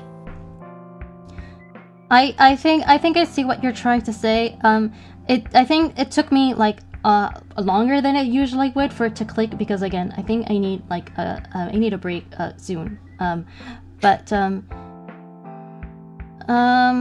Yeah, would you want to go ahead and take a break then? No, and then we can finish I think we'll just get through the rest of the comments. I think we could do that quickly. Okay. But on this, I'll just say something quick. I think this is sort of I feel like this is straying off the topic of hate speech and getting more into maybe just kind of like reminds me more of like sort of like cancel culture in general, which is an issue or a topic I have a lot of my own thoughts on, but I feel like it's sort of belongs to a separate discussion, so I hesitate to get into it here. I don't believe my beliefs make you evil. Yeah, I guess I just will. I'll just acknowledge the point that like someone could, you know, due to their, you know, sort of like environmental influences and upbringing, could sort of believe something that is morally objectionable and like not know it, and that's, I guess it is sort of like theoretically possible that and you know, through that someone could sort of you know, not be evil despite having a sort of objectionable belief, but it is maybe like, yeah, like Ax said, it is maybe can be slightly difficult to think of like real world cases where that is the case, because I think that in practice, yeah, I think, you know, we would be more inclined to imagine that someone who has sort of positive values like compassion and fairness would instinctively sort of reject any belief like that they were raised with, even if even if it was a part of their environment, because it just simply would not resonate with their core values. But that's like, I think that's sort of like the topic of a different discussion. So I'd like to move on. But thank you for bringing that up. I'm gonna skip ahead a little. Tara says, I think that's too soft of you. Tia Faire, Justice Incarnate. What are you implying about me? And then Eugene says, I think the anti-discrimination laws in the US are the same as the laws you describe in Canada. However, in practice, things differ. All right.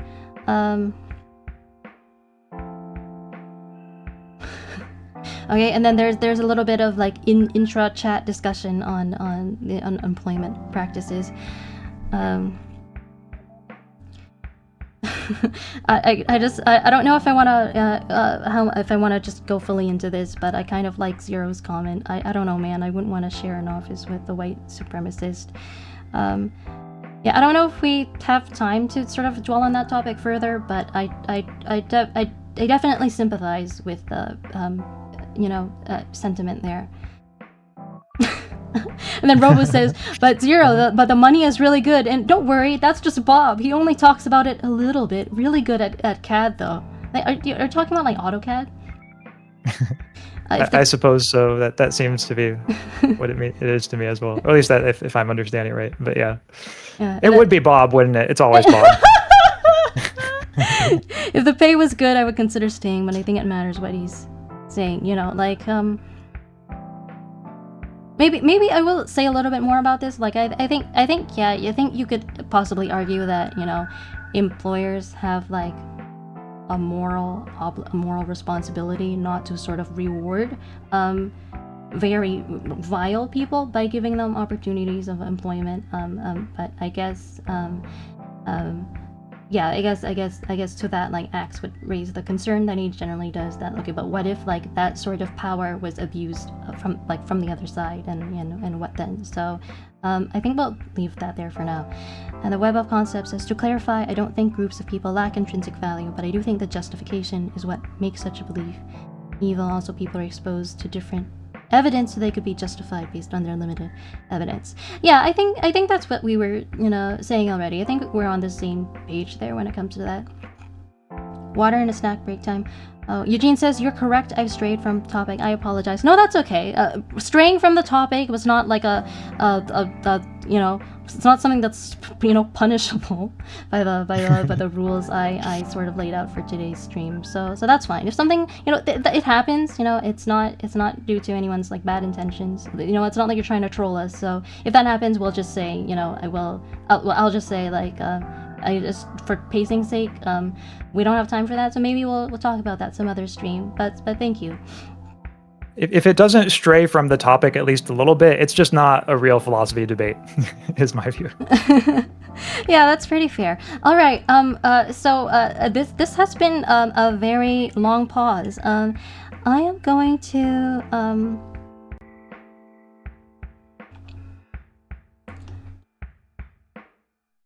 I think I'm going to resume the footage, and at some point I think I will sort of like maybe be AFK until our next break. At some point I will get up just so everyone knows. So we're resuming the footage now finally. All right, sounds good. I feel like this is the this is the part where the discussion gets a little bit tough. I do have some counter arguments prepared for what you just said. I just wanted to preface them by saying that just so we're clear, you know that I don't actually enjoy debating identity of politics.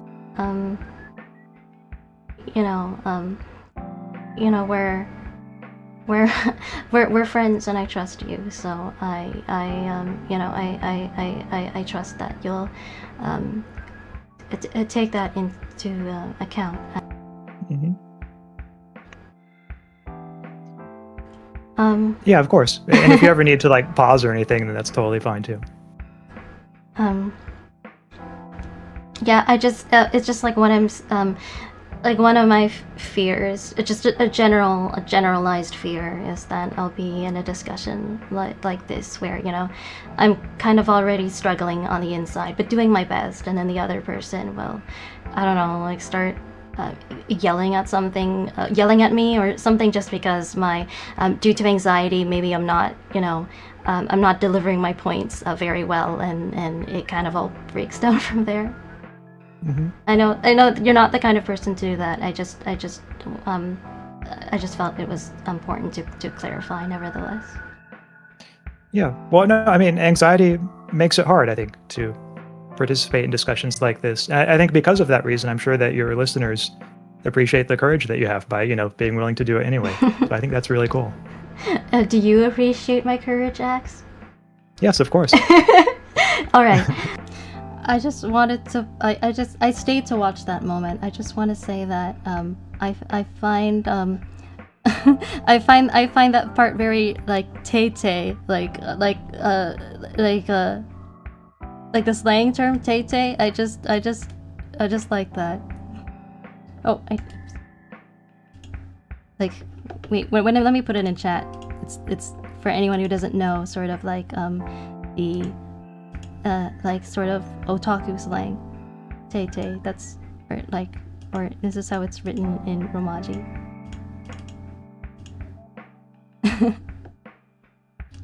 Oh, and then Ax, are you seeing this? Eugene says, you see a trolley moving towards a group of philosophers, and on an alternate track there's a lawyer. Do you pull the lever? Oh no, Ax, you and I and Charis are in the trolley problem this time. What's gonna happen?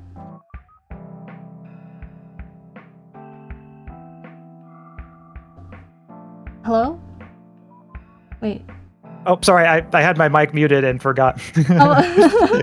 Because I didn't want sound to come through while it was playing the video. But yeah, given that there's a group of us and it's only one lawyer on the other side, I think I know what I would do. But the thing is, we're all on the track, so we have to rely on some sort of like philosopher sympathizer, passing by in order to liberate us.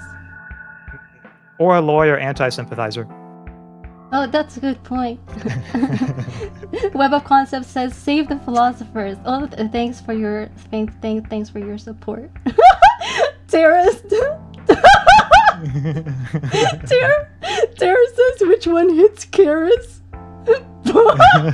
Both trolley tracks hit Charis. Dang, that's harsh.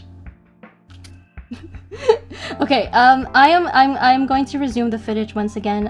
This time, I will be away from the computer for a little bit. So I'll catch everyone in a few minutes. You called it a sounds good.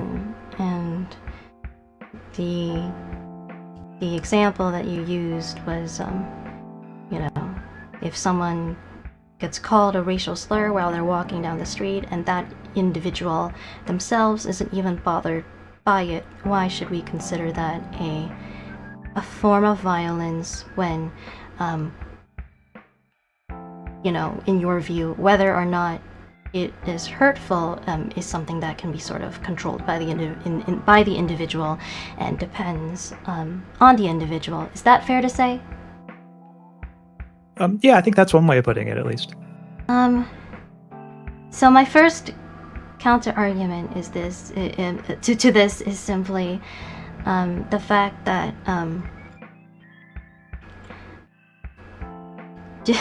did you know that research has shown that social or emotional pain, like things like insults and rejection, actually activate the same regions in our brains as physical pain? I'm not super familiar with the research, but I do believe I have heard that at some point. So vaguely, yes, I'm familiar with that. I personally think that that alone might constitute a compelling argument as to why hate speech could be considered violence, though that's not the only counter argument I have. And this part is not fun, and it's it's exactly the kind of thing that is important, but that I really hate having to break down, but I'm going to do my best. When you say that if someone gets called a slur, then it's not violence because they can choose how to react to it. To that, I would argue that the violence isn't there is violence or potential harm there, aside from just the the words themselves or the act of speaking those words to another person, or the way that they're received by the listener, because words can also reinforce ideas and narratives about people and about the world we live in. And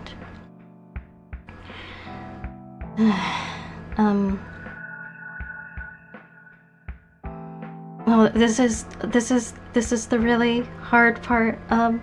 Some words are just words, and then other kinds, I think, have ideas attached to them. And when you use those words, you invoke those ideas and potentially generalizations and stereotypes, and often harmful ones.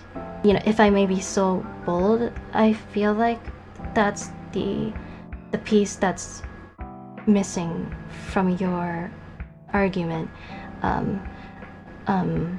because I feel like your argument is working from the premise that, well, words are just words. They're nothing but words. There's nothing more attached to them. It's somewhat convenient that you brought up the example of racial slurs, because I feel like,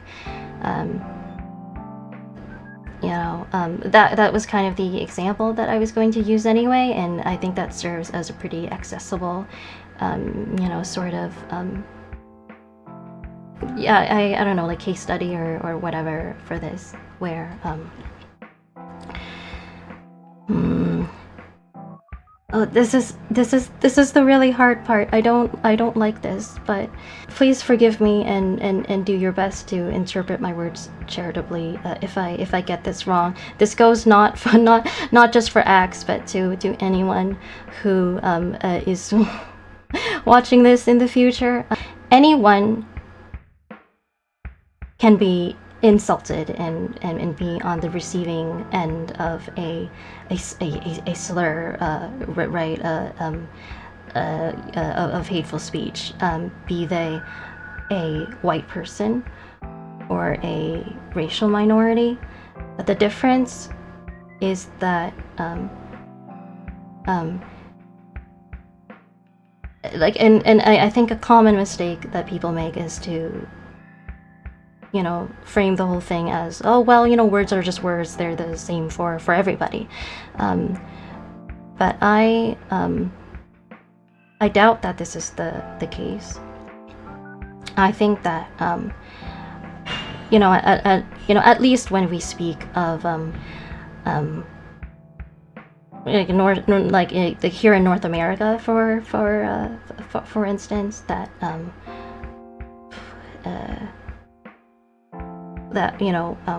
white people being, the majority, both in terms of numbers and being culturally dominant, that there aren't really, I struggle to think of any truly harmful, like negative stereotypes and narratives that white people face, that they risk having attached to them, and that's because white people, being the majority, control the narrative. So when you're a racial minority and other people say hateful things, they use slurs to describe you, or repeat harmful stereotypes about you, there is a narrative out there that gets reinforced, and that narrative is where I think the brunt of the violence comes from. That's the part that's really scary. Because, for example, if we end up reinforcing a stereotype that, so-and-so group of people are, I don't know, violent or lazy, or somehow like maybe responsible for an outbreak of disease, for instance, that might cause them to become targets of real physical violence, such as assault and bombings and acts of terrorism, in other words. And that's sort of the real fear, the real concern that I have when it comes to hateful speech. There was another thing I was going to add, and no, I don't remember. You can come back to it later. No, but that feels bad, because I want to make my argument perfect right now. It's just wait. Let me just try to retrace my rhetorical steps. So I said acts of terrorism, and oh yeah, I remember what it was. Good. I'm so great. Okay. Basically, I think that's if we're going to make a case as to why certain kinds of speech should be banned, I think if we're going to make that case at all, at least in my personal opinion, sort of concern is what would motivate such where the way I see it, we're not just banning, certain slurs or insults. What we're actually doing is trying to combat disinformation that harms people, that leads to lived negative outcomes for people. And I for one would consider things like false and harmful, stereotypes and like blanket generalizations about groups of people to be a form of disinformation. Although not everyone may necessarily agree. I hope you would agree, at least, that in our, the modern world, which is they call it sort of an information economy or a knowledge economy, that information and narratives and optics and things like that have a lot of power. And the stories that we tell ourselves, the truths that we think we know can save lives or destroy lives. So I think I said what I had to say, so now it's your turn. Okay. Yeah, well, thank you for going through all that, Tia. And let's see, where should I begin? Well, it looks to me like there were kind of three major arguments or three major points that you just touched on. So if I forget anything, you can let me know later and I'll see if I can circle back to it, but I'll just kind of go broadly in order. So the first one that you mentioned was this point about brain studies that have shown that being called, certain negative terms can activate the same regions of the brain that show up when physical pain is experienced. At least I think that's a fair characterization. It sounded like that was at least kind of the direction of the point. And just as a follow-up question to that is, I guess, the significance of that point, that you feel that it shows that, for people who feel hurt when being the target of hate speech, like the hurt is involuntary, it's not something that they have any control over. I guess, is that where the normative significance comes in? But I think that is a really good way of putting it. And PTSD is very, it's not just a mental condition, it's a physical one as well, because it concerns your nervous system and can cause chronic stress, and is linked to increased incidence, increased rates of cancer. So I would, I personally am inclined to argue that even if it's in a somewhat abstract and indirect way, that I feel like we can perhaps make a case that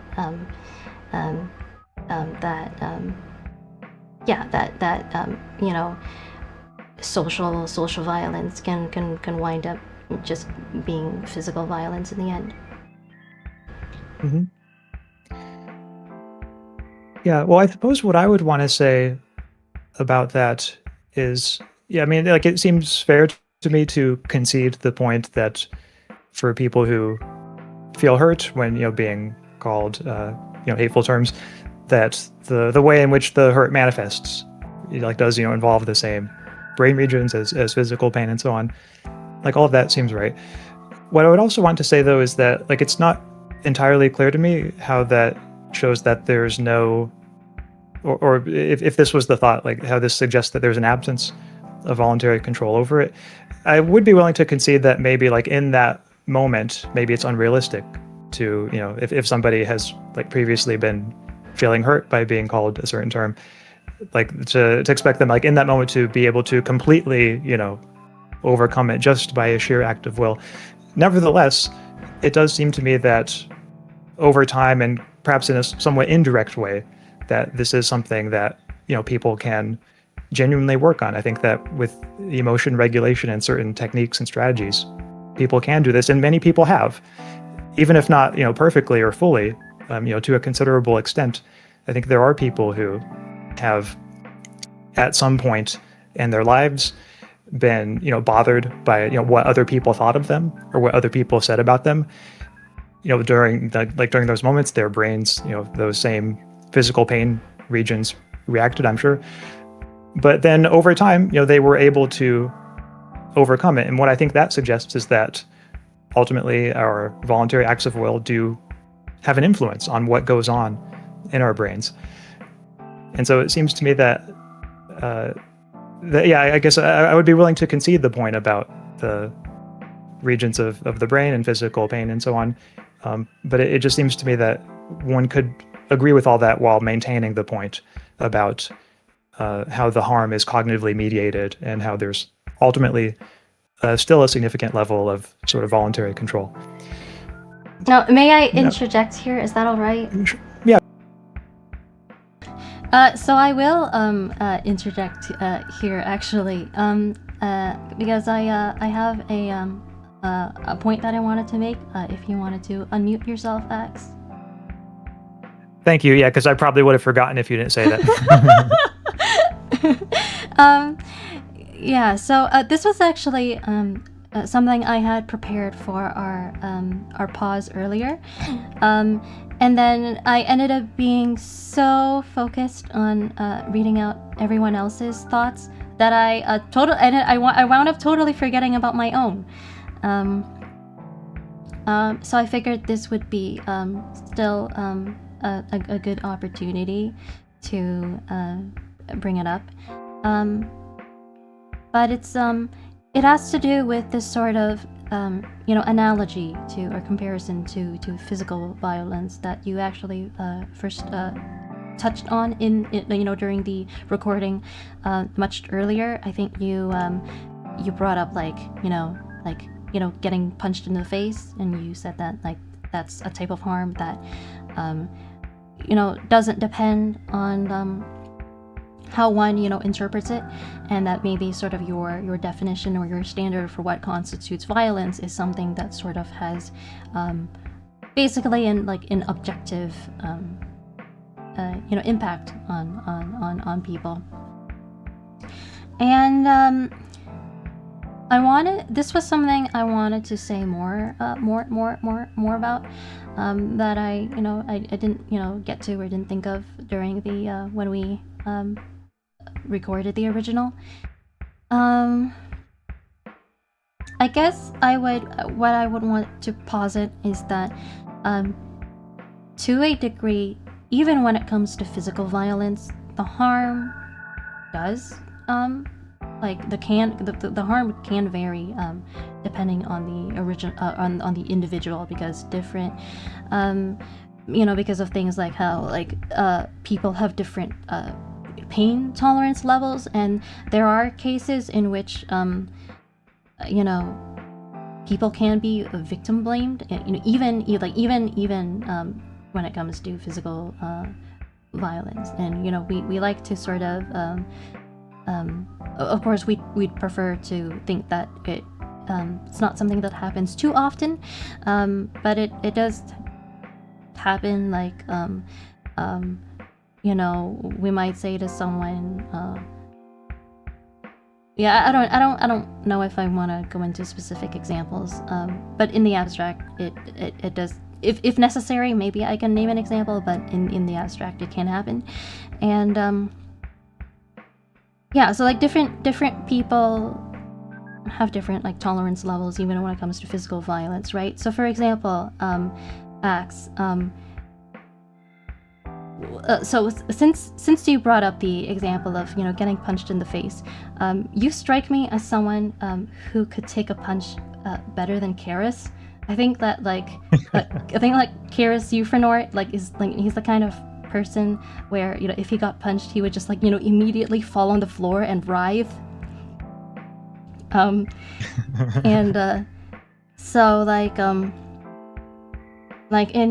in your case, it's I think it's easy. It would be easy for you to say because you can take a punch, then it could be easy for you to say like, oh well, everyone should be able to just not be bothered by the punch. And like, of course you would say that because you're like the strongest philosopher VTuber, but I guess I'm concerned that would be unfair in light of the fact that people are just born with different sensitivity levels when it comes to either physical pain or emotional pain, and that I think that sort of in keeping with our general standards to how we approach things like healthcare, that our standards of care should be based on the victims who are the worst off, and not the ones who are need the least help. If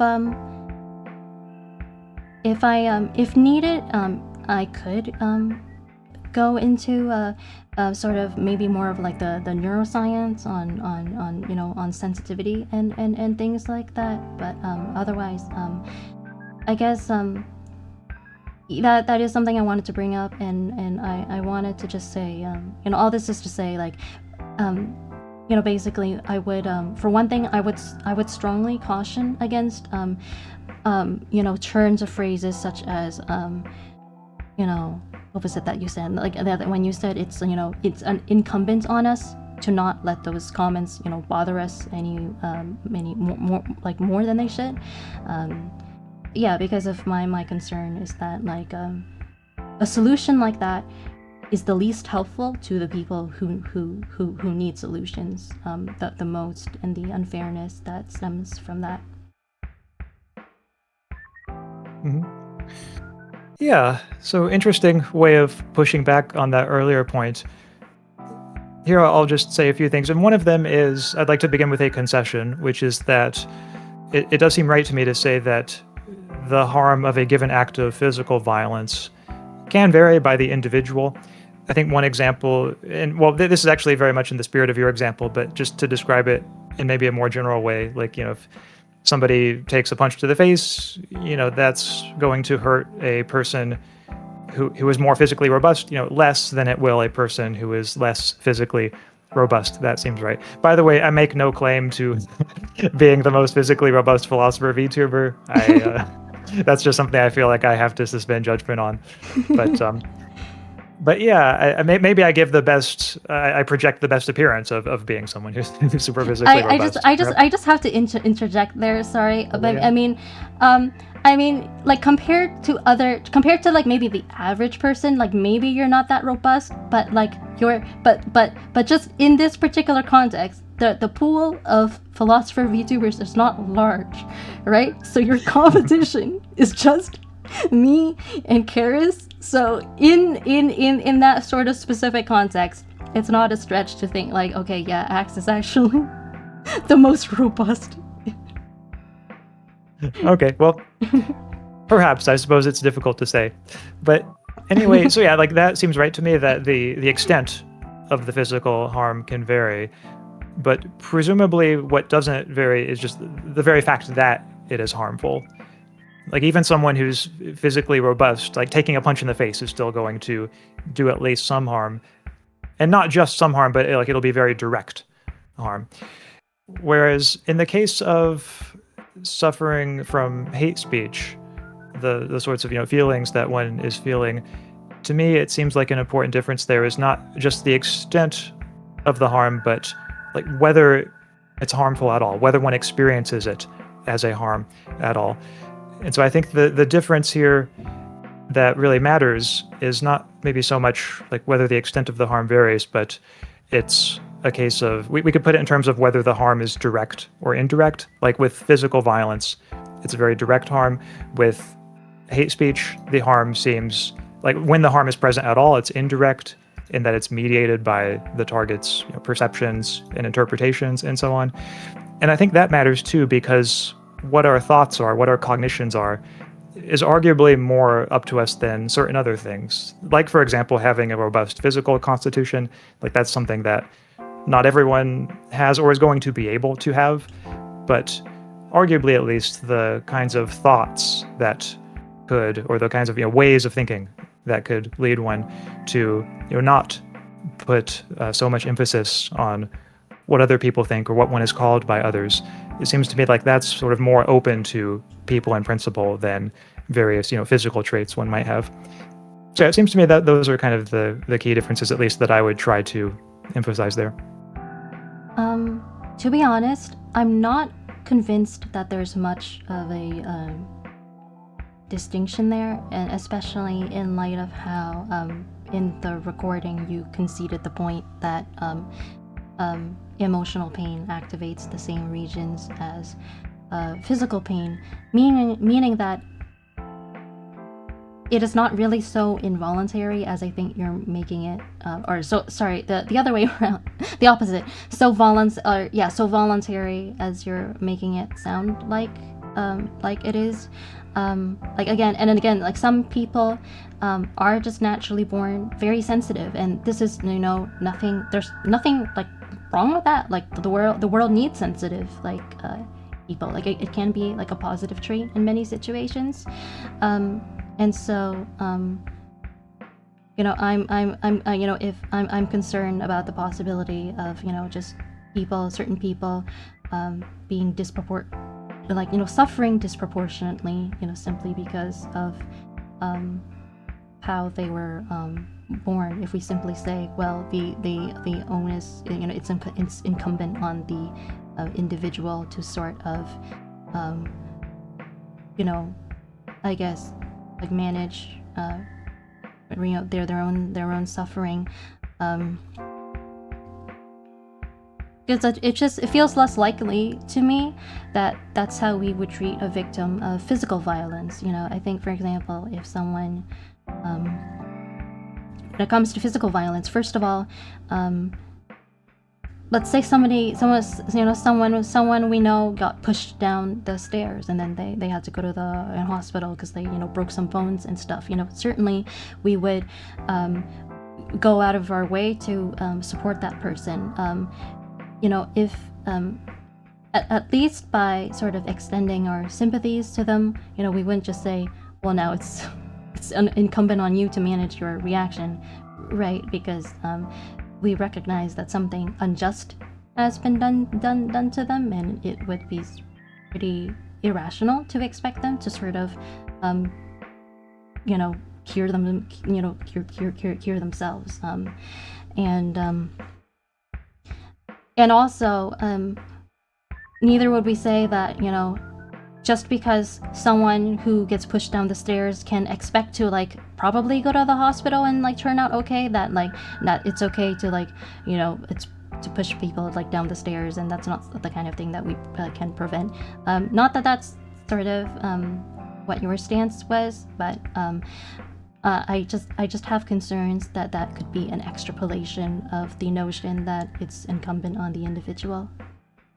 Mm-hmm. Okay, so thanks for that, Tia. Yeah, a few follow-up thoughts there. For the claim you made about how being sensitive is a positive trait in many situations, I do acknowledge that there is a sense of being sensitive that is often, or maybe even typically, a positive thing. For example, if somebody who has a very romantic imagination is described as sensitive, I think that's a very good thing, and that's a quality that I think I myself have too, or at least I try to have. If by sensitive we mean something like, this person is very bothered when other people, even strangers, have a negative opinion of them, it's less clear to me that that is a positive trait in many situations. It seems to me like we should be willing to say that letting oneself be so affected by, or even if letting oneself is too tendentious way of putting it, we'll just say maybe being affected so deeply by the opinions of others. To me, it sounds like that's maybe not such a positive trait, and is a trait that, to the extent possible, I think we should try to overcome if we find ourselves with that trait. Now, for your broader point, you mentioned that, okay, there's this point about how, the regions for physical pain, or at least in some people, activated in the brain when those people are the targets of hate speech, and, doesn't this suggest that, for those people at least, the sort of pain reaction that they have, the hurt feelings that they have in response to hate speech, are really not so voluntary?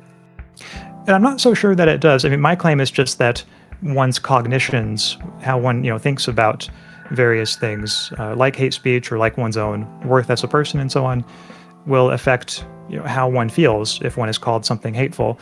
And so what I would say is that, like, for somebody who chooses to sort of embrace or to facilitate the relevant cognitions in themselves, that that they won't experience that same hurt from hate speech. And we can see that on the brain scan, I suppose. But it's just not clear to me how the point about brain scan suggests that it's not ultimately something that's subject to their control. There are plenty of things, in fact, pretty much everything we do that is subject to our control is going to make some difference that shows up when we scan our brains. And so it seems to me that we should say, like, presumably the same is true for this one.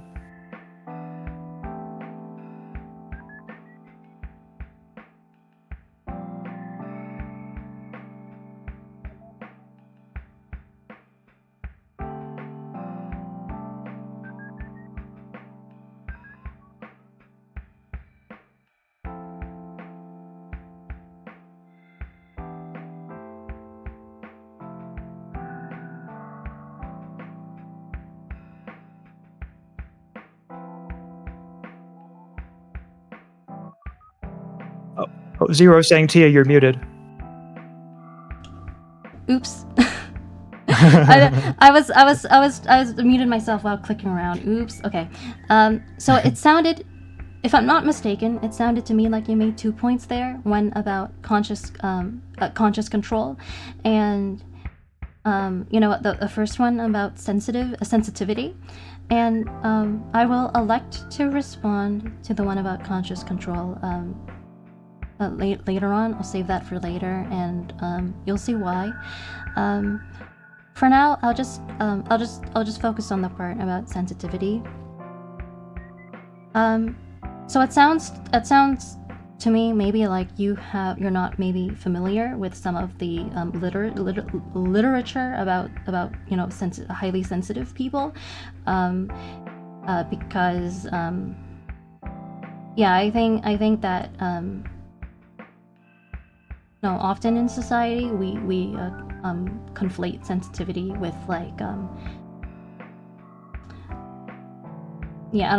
don't know what sort of like a different word for it is. It's gonna like sound I was gonna say something like we conflate sensitivity with like sensitivity, and it sounds like very like tautological, but I mean I guess oftentimes sensitivity has a very negative connotation in our world, where we think of people, if someone is sensitive, that means they're sort of like easily offended and unreasonable and like kind of obnoxious to be around. And like that's not and I think that's very unfortunate, because that's not a definition of sensitivity that has value in a neurological sense. And I think like when we're talking sort of like neurologically, someone who is sensitive is someone who is just born with a brain structure that predisposes them to certain like as vulnerabilities, and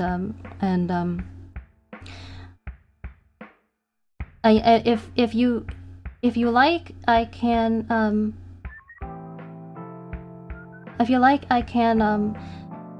I could go into sort of some some of the facts I have in front of me, but I don't know if we should really dwell on it. Maybe I've just made sense already. But yeah, I mean, in light of the fact that like knowing people are born with just different brain structures, it just seems unfair to me in that like it's like. Again, I guess this is still going back to that point about equity, where it's like if we say everyone has to reach the top shelf. Everyone is expected to reach the top shelf, but of course we have tall people like you, Ax, and then short people like me. So that would be like really that would be like unfair to me. Like I would need more help getting to the top shelf. Like if we just say, oh, it's your sole responsibility to get to the top shelf, then that's like unfair to people like me if there aren't sort of like alternatives, like certain like accommodations or help from other people. Like that's the thing with like physical like limitations, right? Because we're all born different, and our brains are a part of our bodies too. So that's kind of what I mean by sensitive. Okay.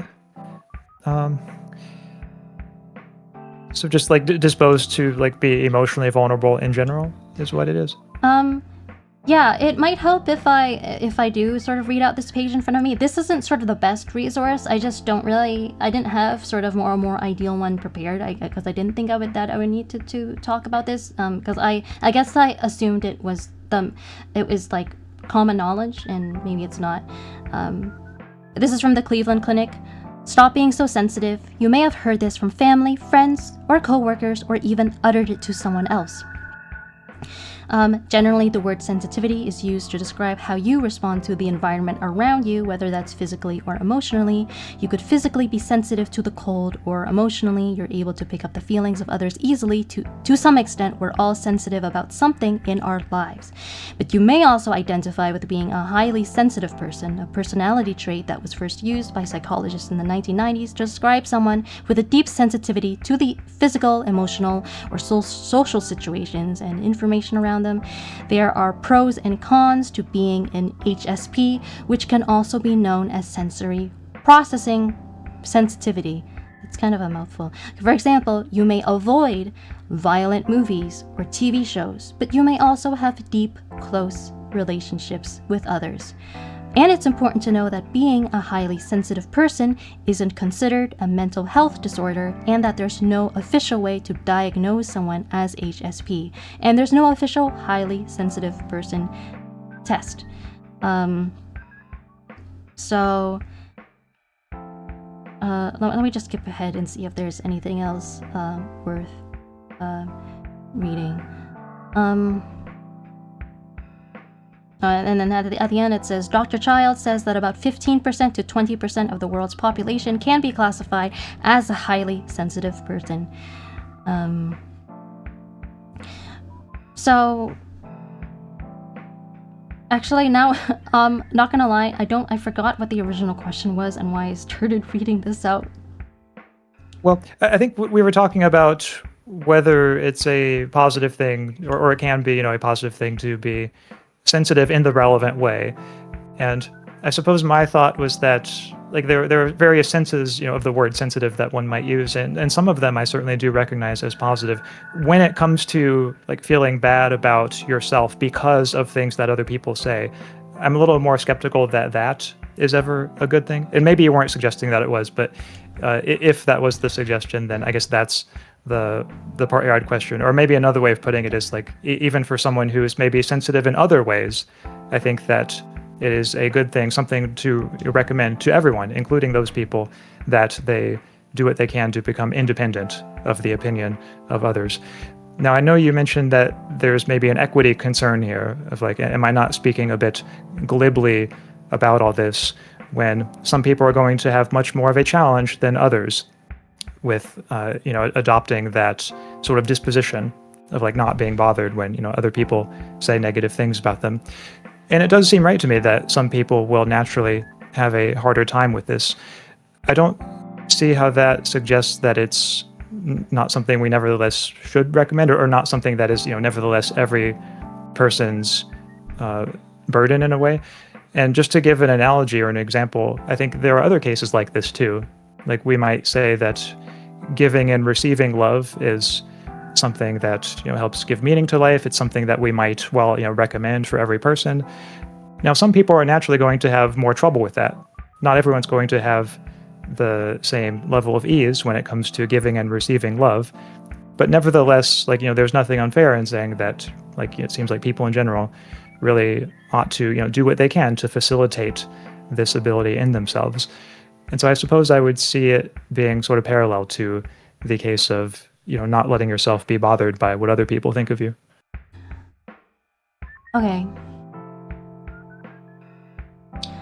I think I do have a response to that, and it's very similar to I guess it's just sort of it's really the same general point that I've been saving for later. So once again, I think I'm gonna table this, and for now, I'd like to catch up with chat because it's been a while.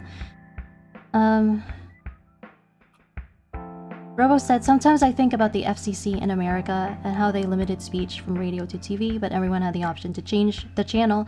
Yeah, I'm not American, so I don't I don't have anything in particular to say to that, but that's some interesting trivia. Oh, Eugene says, that is a valid point. Is making someone sick violence? I think so. Yeah, thanks. I'm glad you liked my point.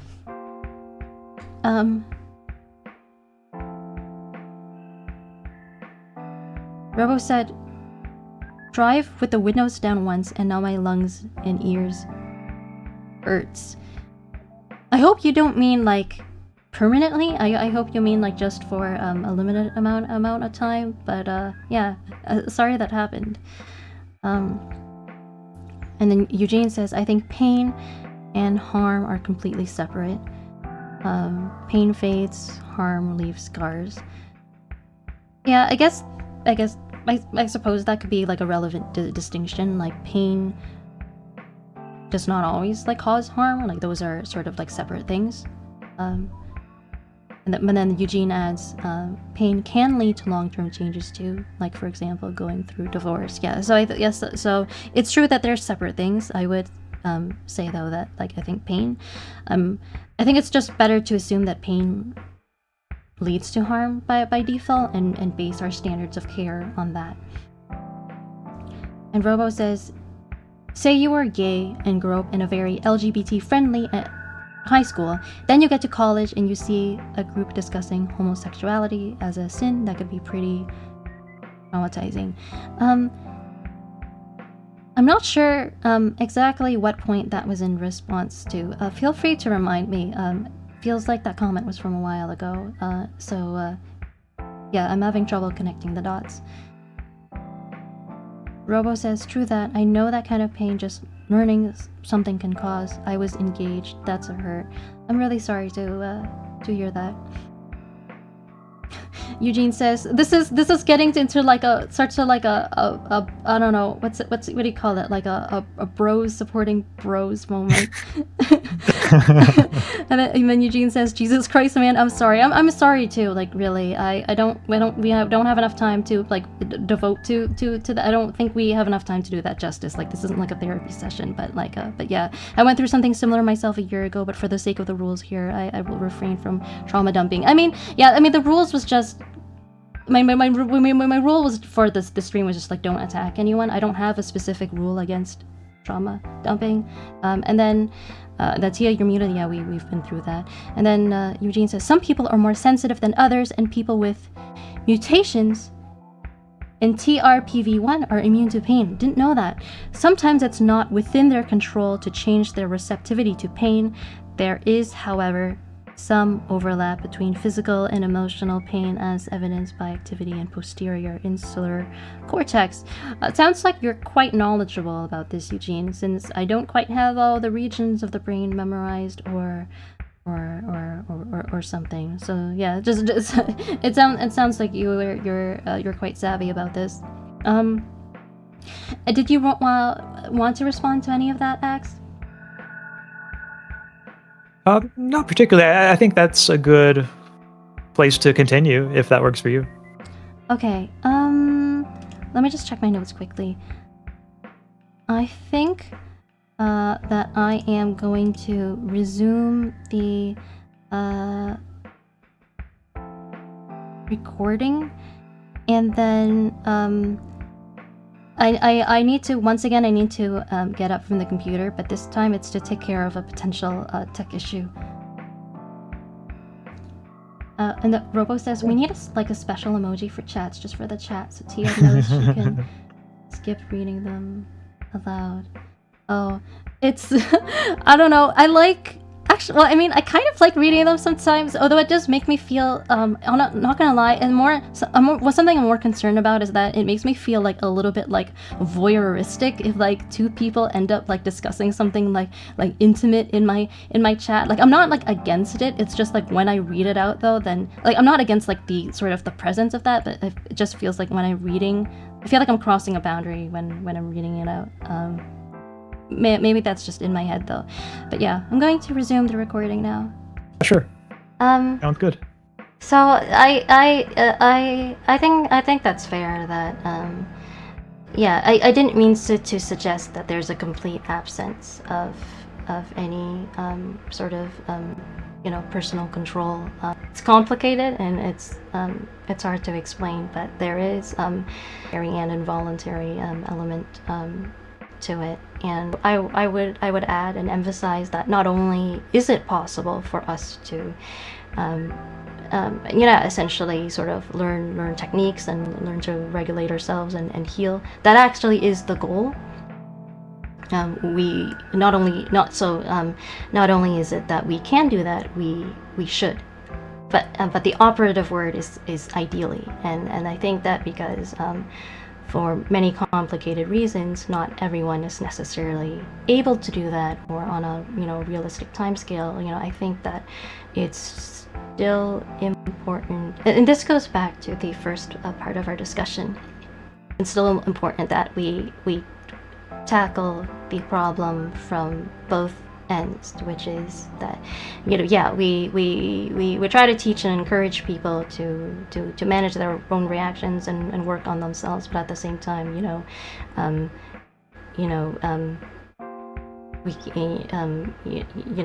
we can't neglect our obligation to actually combat the root causes of hateful speech.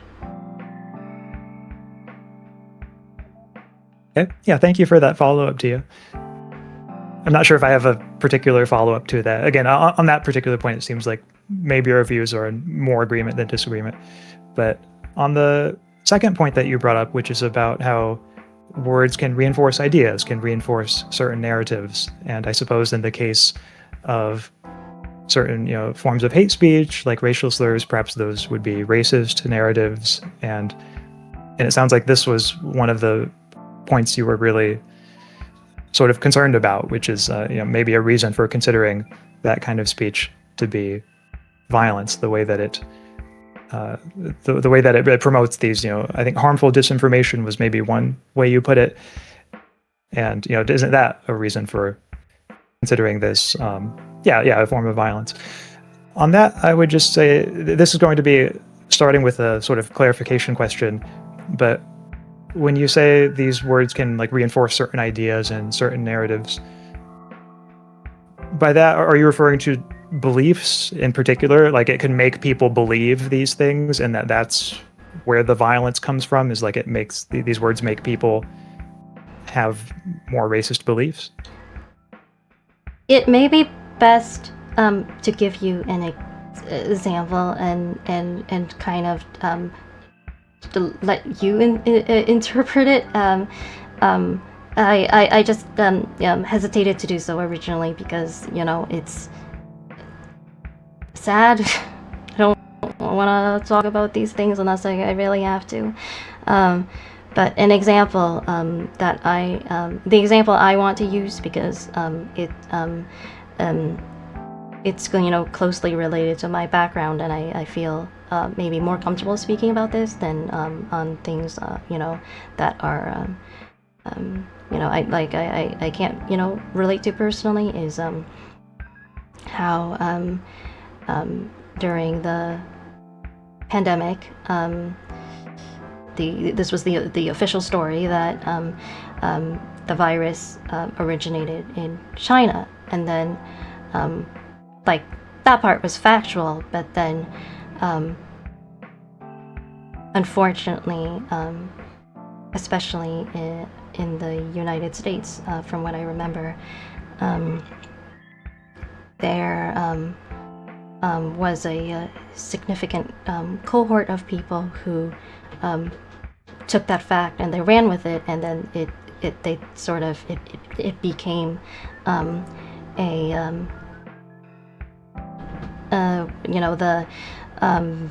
the sort of belief that somehow people of Asian descent, living in the United States, or non-Asian countries who may or may not even be Chinese, or somehow responsible for the virus, and then because of that, they deserve some form of like retribution, and then that led to a string of incredibly tragic hate crimes against Asian people across the United States during the years of the lockdown. Mm-hmm. Yeah, I mean, I think anyone would agree. Well, first of all, yeah, thanks for sharing that example. I think pretty much everyone would agree that there are certain beliefs that can cause harm. Like maybe the belief in that case would be like, individual Asian people in Western countries are personally responsible for the virus and should be punished. Like that's just an example. Like if somebody, or if a belief like that, becomes widely embraced, like it's easy to see how that kind of belief would lead to harm. So yeah, I mean, I'm happy to agree with all of that. What I would question is whether there's, and again, if I'm getting your view wrong, let me know. But what I would question is whether there's such a direct link between the kinds of words people say, or such a direct link between like hate speech, for example, and which beliefs get widely embraced. So for example, just to take a different one, this will be a more abstract example, but suppose that we'll just take my earlier example of like, somebody calls someone else, a racial slur on the sidewalk or on social media, and suppose some various other people hear that or see it, read it in their feed. What I want to ask is like, okay, is that incident going to sort of make racist beliefs more common? And it's not obvious to me that it would. Like maybe the belief that it ends up promoting or that ends up making more common is just, hey, that person's a racist and a loser. Maybe that's what everyone comes away from the interaction thinking. And so, yeah, I guess that would be sort of just the main question that I would have there is, how do we know that this, hate speech and racial slurs and so on really do make these beliefs, these harmful beliefs, more common? Is it okay if I tell you a story? Maybe I wasn't planning to. I just got reminded of it, and I felt like it might add something to the conversation, especially for the viewers at home. Do you mind? A story from my life. Sure, that's fine. This was about 10 years ago when I was still going to school, and I was walking downtown one day, and I recall that I had a really bad stomachache. This was around the time when my health issues started, manifesting.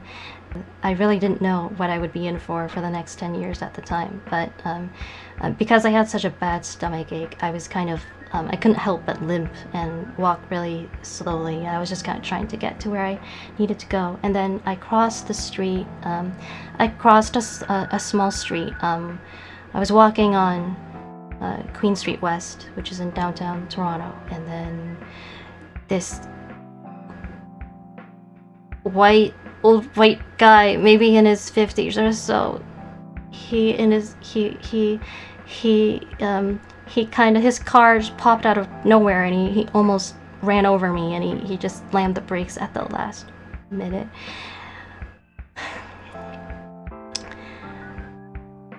And he said something to me. You know what he said to me? He like stuck his head out of the window and called me a yellow ass. And I didn't I didn't say anything back because I was in pain, and also kind of I was just like, I just nearly got run over, so I was just kind of fearing for my life, and I just quietly continued crossing the street and walked away. Like, not every single case of like racial microaggressions or slurs being said like leads to like an increase in negative reviews. So I readily admit that that part of my argument is where I am a little more unsure, and I think that there's more room for debate. So I don't have quite as much of a settled view, for example, on sort of like exactly to what degree that racist language leads to violence, or and then from there, what the action we take should be. Like, should we ban it? Should we do some things? I would just maintain, though, that there is some link, that there can be a link. Okay. Well, thank you for sharing that, Tia. And yeah, I suppose it ultimately does come down to an interesting empirical question of, what exactly is the, connection between incidences of hate speech and, to what extent these beliefs become more widely embraced. And yeah, I wish I knew the research on that question better. But I do acknowledge that, like, if one could show that there is like a very firm, very direct, or very strong, link between those things, then I think that would certainly make that would be a point strongly in favor of those who believe that hate speech should be banned. I'm going to pause here to say a few quick words. I have some major points that I would like to bring up, in relation to this, this point about, like, empirical evidence and the research. But I'll save that for later, because there are fewer than 5 minutes left in the recording. So I think at this point I'd rather just let the recording play through and save the rest for the end. I just wanted to pause to say, to respond to chat quickly. Leon says, quick question, how is Tia watching a TV behind her? Well, and then Robo says, it's like she's a newscaster.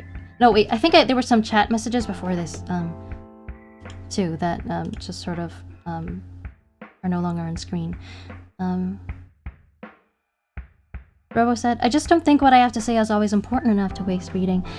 I mean, I guess my philosophy when it comes to that is, if one of my viewers finds it important enough to send to me, then it's important enough for me to read out, as a broad rule, with the basic, like, exceptions being, like, if it's just something, I don't know, if someone says something like objectionable, then, like, I might elect to ignore it, like, on purpose. But, like, the vast majority of the time I try to read out the comments I get. If it's important to you, it's important to me. And I really appreciate them, so I don't, it's not a waste. That's what I want to say. Don't worry about that. And then Robo added, but I also think it'd be fun to see Tia have, I think it's meant to say, so many fans that she can never keep up with chat. Good problems, lol. Yeah. Honestly, that already, like, happens to me. Like, sometimes, and, like, not to brag or anything, but I'm like basically, like, suffering from success, like, right? Like, that definitely happened to me during my debut. It happened in my first Xenoblade stream, for sure, that I recall. Yeah. Yeah, one day I may have so many viewers that I won't be able to read all of your comments anymore, even if I would like to. But we don't have to think about that right now. And then it's like she's a newscaster, they can see it too, because I don't know, they react to it. Yeah, man, like I totally have, like, a teleprompter in front of me, like, that's that's how it is. And then Mirror and Zero says, holy shit. Yeah, I mean, this that, or the you know, the incident that I described in the recording. I mean, if you think about it, like, or you know, the way I think about it is that happened in Toronto, which is the most culturally like diverse. I think like culturally, I would you know, to my knowledge, like culturally progressive metropolis on the entire planet, and that still happened. And you know, it kind of raises the question of, well, okay, sort of, if that happened in Toronto, then, you know, what sorts of views do people have then in a place like, I don't know, like Alabama? And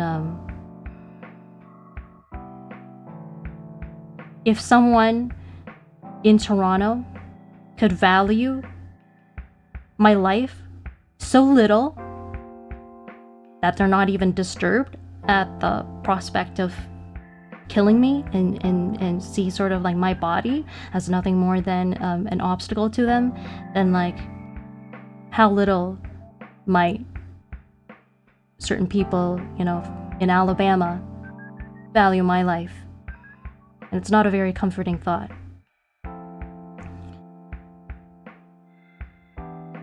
Tyler says, hello, you're fashionably late, but please make yourself at home. Nice to see you. Can we restart the stream and redo all this for Tyler? No, I'm afraid not. On the contrary, we are actually far behind schedule. I thought we were going to wrap this up in 2 hours, but yeah, in relation to the thing about having so many fans that I can never keep up with chat, I mean, I feel like I'm already going through that problem right now. Like, yeah, because like it's just the reason we're the pacing is not what I thought it would be is because we've just gotten so many comments that yeah, and of course, like I said, it's important to me to get to them all. So it's yeah, we just got like way more comments than I thought like we would. So I yeah, and but I'm not like I don't mind, like I like appreciate like the enthusiasm. Like it's better that people are participating like in this way, and like a lot of the questions and that we got, the thoughts we got were really interesting. So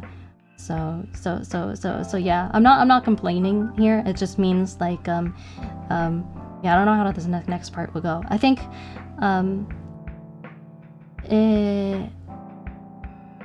what was I gonna say? Yeah, so I think because there are only, I think like 4 minutes left on the clock for the recording, that I'll let the rest play through. And then, yeah, I had some points that major points I wanted to bring up, but I'll save that for the very end. Anything you wanted to say, Axe? I know I haven't been talking to you. No, I think we're good to just finish up the recording and then we can pick up from there. All right. And then, oh yeah, another thing you mentioned, this was, I guess, kind of the third and last point of your sort of initial presentation.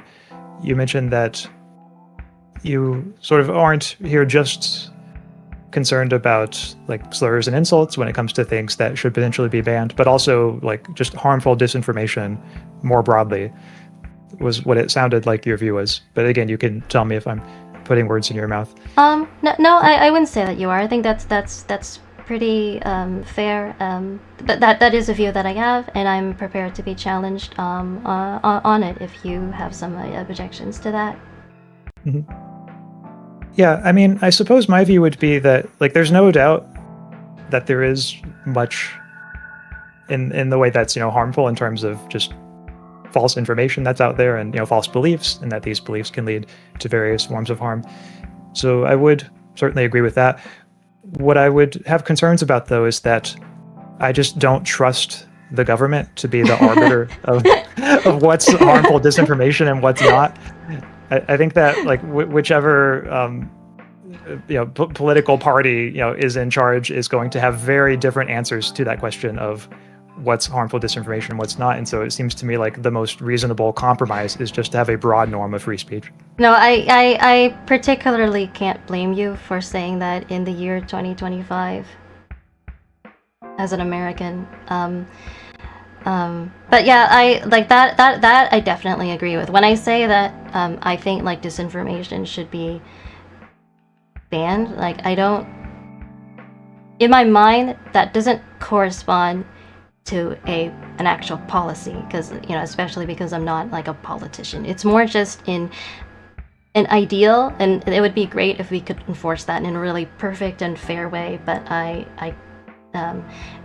but yeah, like I don't have one in mind. And Mm-hmm.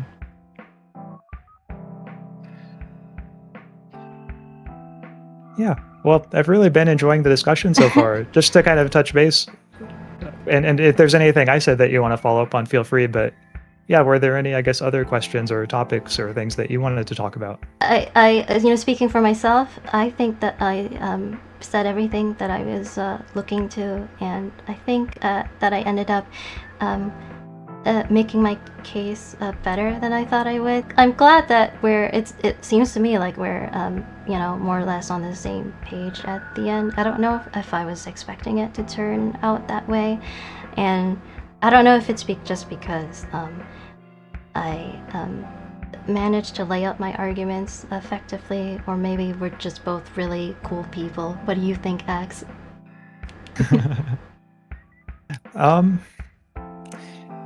Yeah, it's an interesting question. I mean, I mean, I do think you did a very nice job, describing your views and so on. And Oh, thank you.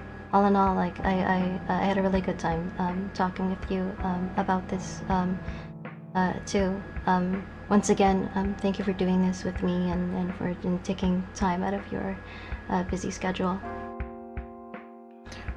oh, yeah, of course. I'm glad to do it. So thank you for the discussion, Tia. For any viewers watching, hello, and thank you for listening.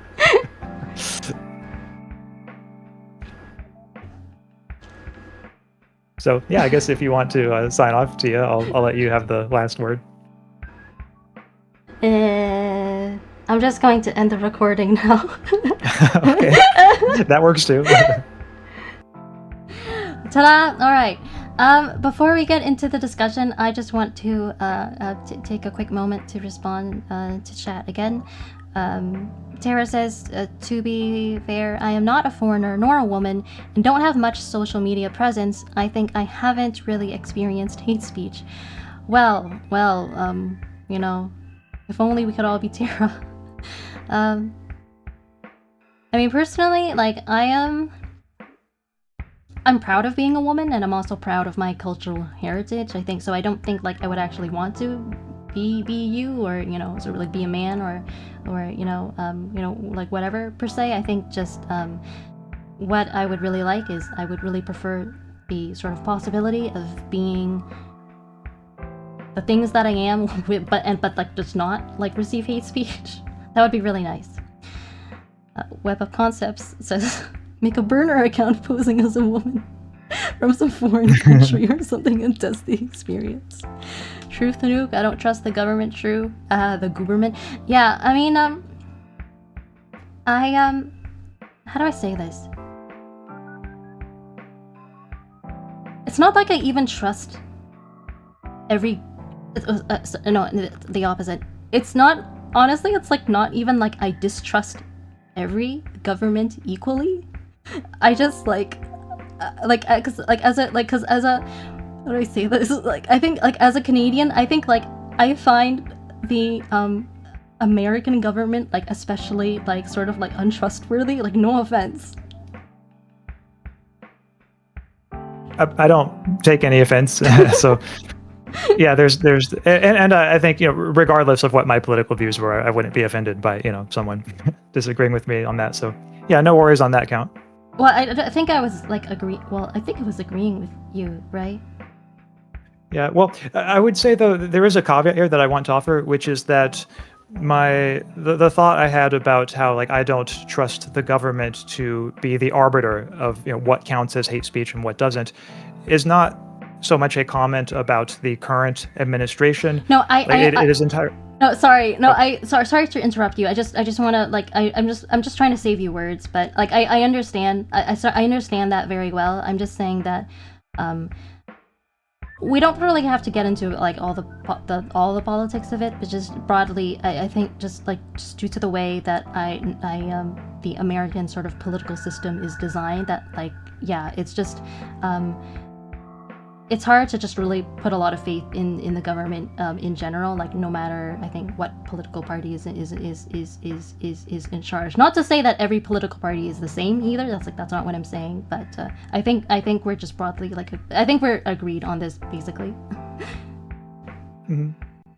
Interesting. Yeah, I don't know if your view is that maybe like other political systems would be more trustworthy. If so, then that's something I would wonder about and be curious to hear more about your views on, because it seems to me like the point would apply just like to governments in general, but it could be that I'm wrong about that. I mean, yeah, it could, but I think there can still be a spectrum of like slightly more trustworthy to like particularly untrustworthy, if that makes sense. Like, I mean, in general, like, you know, I don't like, I'm in general, like, I am like, how do I say this? Like, I am generally glad not to be American. Like, I wake up, sometimes I just wake up in the morning, I'm like, you know what's great? Not be American. And that has a lot to do with sort of, you know, American, like, politics and that kind of thing. So, like, I mean, yeah, I think,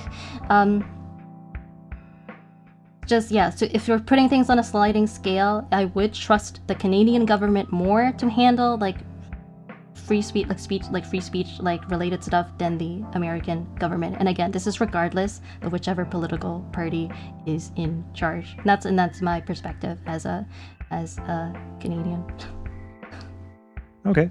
I wonder what features of the Canadian government or Canadian political system would make you trust it more for that.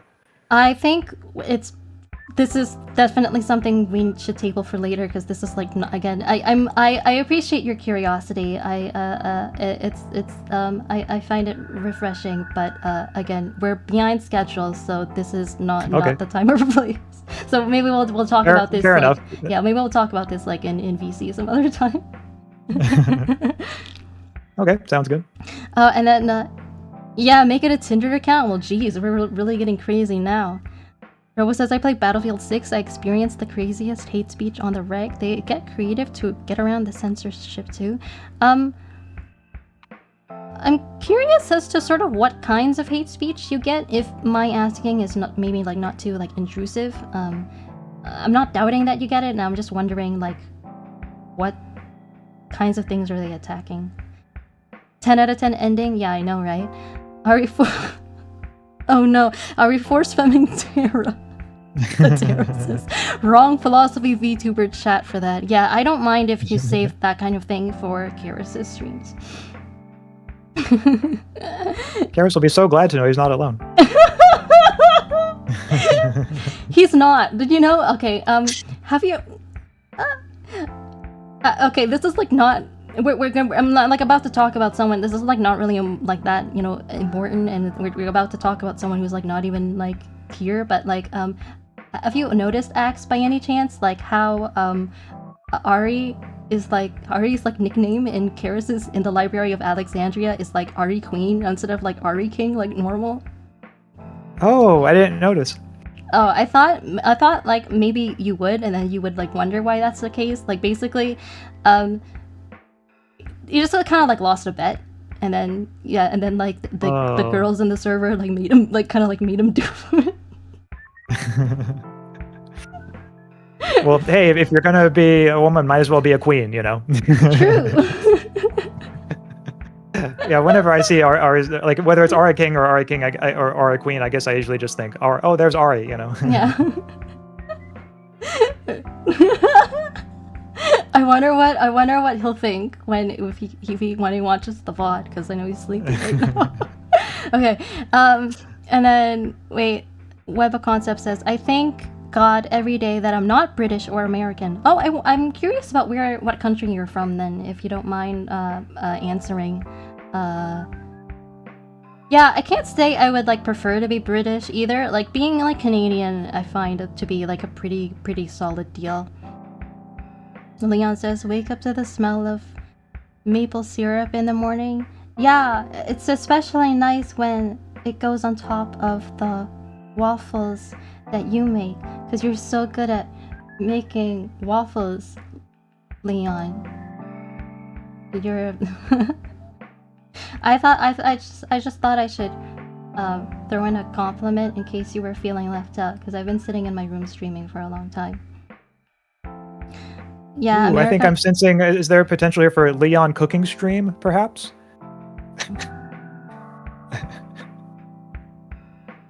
I was almost gonna take offense and be like, why did you assume there couldn't be like a Tia cooking stream? But you know, like, I think I'd rather just like not go there. I mean, there could be a Tia one as well, but the focus seemed to be on his waffles, and now you've got me intrigued. That's just one of his specialties. Absolutely yes. Why are you so excited? Sorry, I didn't mean to derail us. I just got kind of excited at the thought of it. Yeah, you know, it's okay. Once again, you know, derailing's all part of the fun, all part of the experience, the spice of life. Canada is a better Senate. Yeah, that's like part of it. I don't really have time to be like, okay, Axe, here's how like Canada's like parliamentary system works right now. But I did talk a little bit about Canada's political system. I think like towards the end of like my chatting stream last week. So if that's something that interests you, I could send you the timestamp for that later. Okay, thanks. Yeah, I'd like to check it out. Okay. Yeah, it was actually in response to like Robo asking me if I would like one day like want to become a politician, and then I like sort of like gave like and I think like an in-depth answer to that. But anyway, Eugene says, I grew up in the west coast of Canada and today I'm a proud American. Well, I'm glad that you can be a proud American, because I'm not sure I would be able to. Sorry, I'm like, that's not how I honestly feel. I'm from the Americas, Truth Nuke, Europe. Okay. Yo, Leon cooking stream when? Let Leon cook. We know why there isn't a Tia cooking stream. It's because I have health issues and I'm weak. Look at me. I'm such a poor innocent victim. You're not gonna make fun of my cooking skills, are you? Eugene says, if I can do it, so can you. Okay, where... Okay, we got like way off topic. That was just supposed to be like a quick what's the word? I'm looking for nothing more than a quick distraction. Okay, so back to hate speech and the footage that is now finished playing. Did you have any closing thoughts before I wanted to get to my sort of like major argument? Because I might be talking for a while when I do that. I think probably the best way for us to do it is you can present your argument, and then if I have any thoughts in response, I'll give them, and then maybe from there we can just kind of go to general any closing comments either of us has, if that sounds good to you. Okay.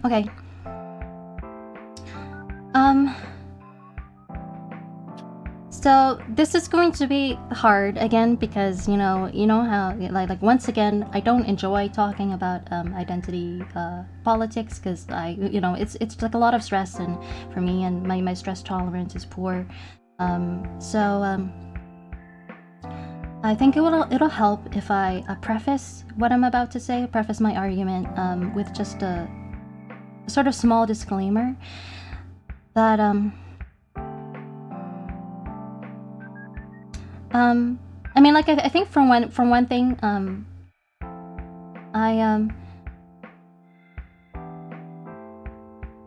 it feels like we're at a point now, Axe, where I feel like on a lot of my own, like maybe like almost any question that sort of we approach, or at least like many of them, I can sort of anticipate roughly what you will say on the matter. And that wasn't always the case. I think when we first met, I was still like really just trying to feel out your basic like belief system on things many moons ago. But Yeah, now it feels like I can predict what you'll say much more often, and that's like a good thing, because for one thing, that means it's like I'm like a lot more comfortable talking to you, and I think it also saves us some time in certain cases, because it means we can avoid like arguing in circles if we already have an idea of what the other person is going to say, and so because I sort of because I have that understanding now, like I especially when it comes to the point about it being incumbent on the individual to manage their own reactions. Like, I do get a strong sense of compassion, or I don't know, maybe compassion is not the perfect word here, but concern from you. I do get the very distinct sense that your view there is motivated by your concern. It just occurred to me that maybe now would you like to appear on my stream as your full self rather than just Discord reactive? Well, that's nice of you to offer. Really, to me, it's fine either way.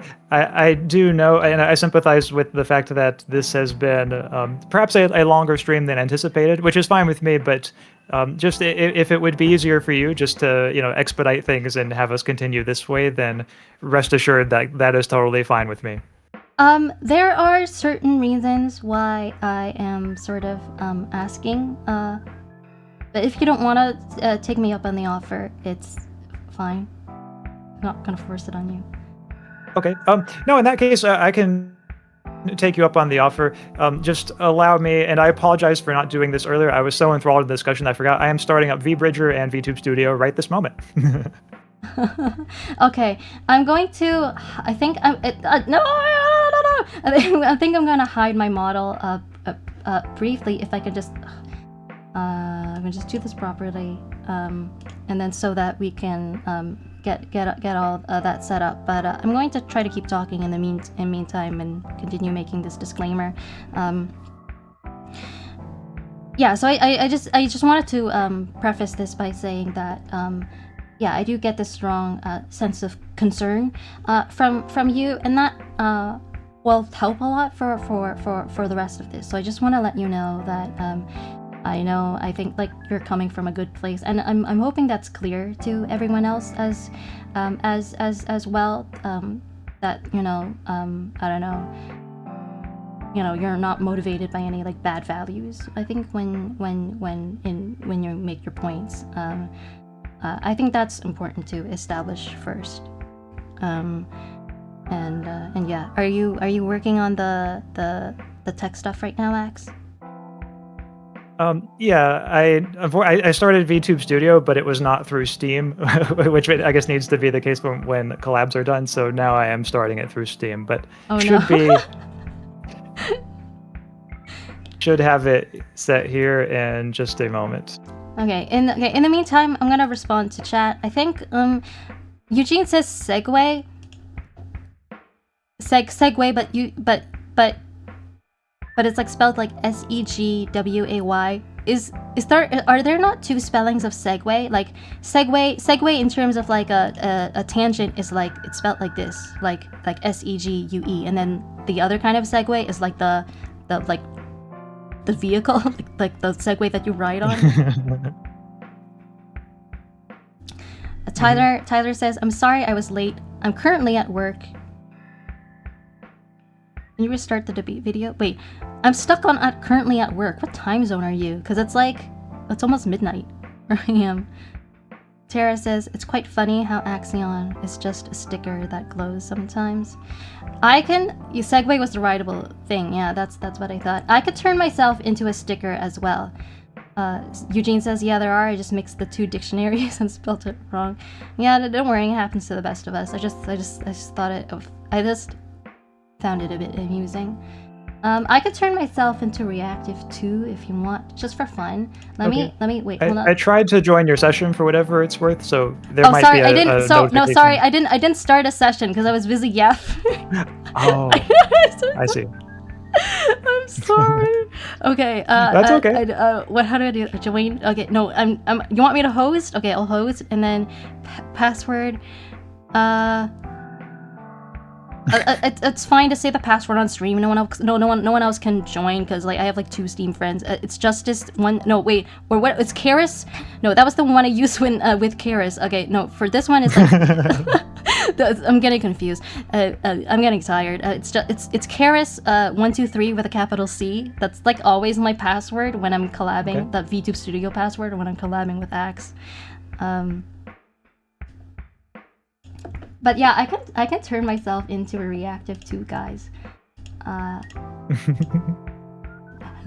See, look at it. Look at it. And now I too am a glowing sticker.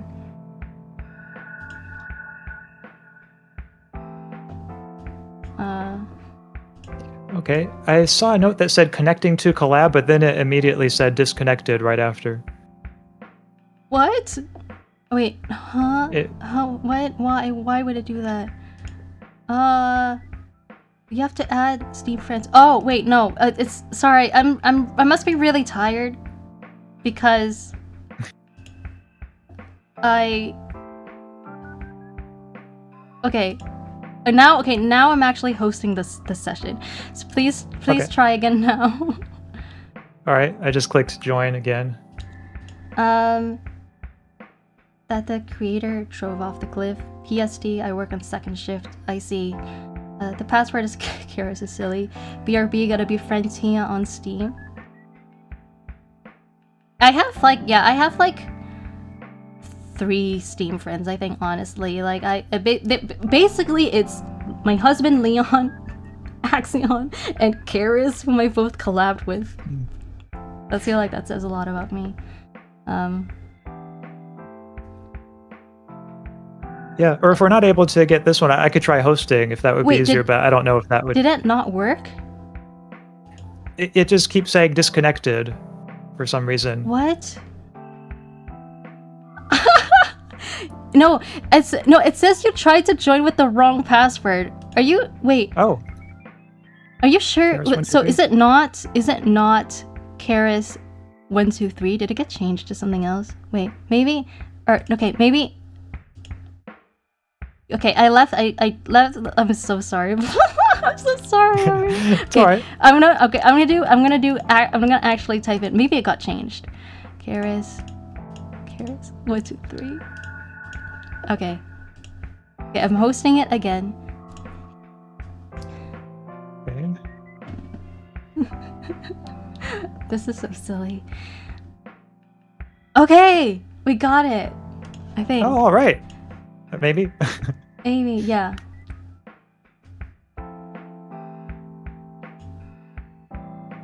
Oh yeah, I see you. Okay, I don't see you yet. Let's just wait a minute for that to load up.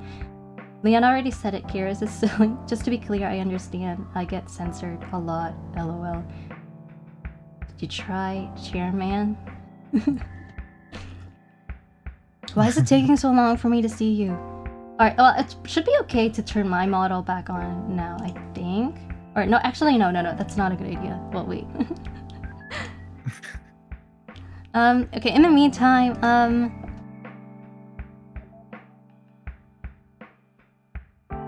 I don't have anything with which to fill the space right now. Axe. Oh, there you are. Okay, that's so. Wait. Oh, okay. There we go. How do I... Okay. Dude, it's like not letting me change... how do I resize you? Oh, like do you want me to this? make my model smaller? Yeah, there's a way I for me... can make it smaller. There's a way for me to control your model. I just don't remember how to access it right now. So, no, make yourself taller. Like, show more of your body. Move your head closer to the top. This is so silly. Okay. Like, you guys are getting to hear all Like like the okay, this, I think this helps. Let's try. Wait. This is what it's like behind the scenes, everyone. Yeah, Special exactly. sneak peek here. I think. Okay, I'm gonna. Yeah! Guys, look, it's us. How is your night, Tia? My night is being filled with tech issues, but also interesting comments from chat. So it's a mix of good and bad. Oh wait, wait, are you blocking chat? Wait, now wait. Sorry, my screen froze for a sec. Are you? Wait. What? What did this? No worries, I'll just lean really far this way so you can still see chat. No, the chat. No, okay, sorry. I'll put the chat on top of. I think it's usually that way. I just don't. I don't know. I think my layers. I had to change around my layers today when setting up the TV. Oh. Anyway, yeah. I hope you don't mind if the chat covers you just a little bit. This is so scummy. Don't mind at all. I would say that they've earned it on this stream. They've been so nice and posted interesting comments. So chat, this one's for you. All right. Wait, what are people saying? Like, how's your night, Tia? And Axaeon, Tyler's asking you how your night is as well. Oh, okay. I didn't see your comment, but thank you for letting me know that, Tia, and thank you, Tyler, for the comment.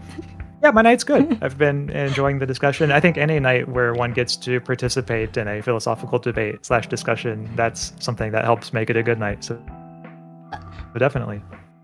Okay. Ax, can you shrink your model by one scroll on the mouse wheel?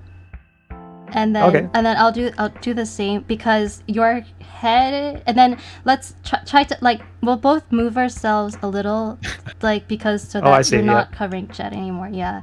I don't know. It feels like there's not a lot of space here. We'll just be kind of like close together, I guess. And then, okay. That's right. Yeah. That's. what else did people say? But now we can see everybody. We can see chat. We can see me, and we can see you. So that's the most important. Wait, you can move yourself a little bit to the other side still, without being covered by chat. You mean like this? Yeah. Okay. And then now I have a little more room. All right, get the shrink rate to it. This reminds me of the tech demos that give people. I'm sorry. Always have to have Scuff poggers asking out of the TV. Except you'll make it work. Yeah, thanks. He's in the way, Leon. True. I don't blame Leon for saying that. It was totally true. I was in the way earlier. Thank you, Ax, for being here. Yeah. So, yeah. Thanks everyone for welcoming him. I think we can move on with the discussion now. So I was saying, what was I saying? Let me pull up my notes.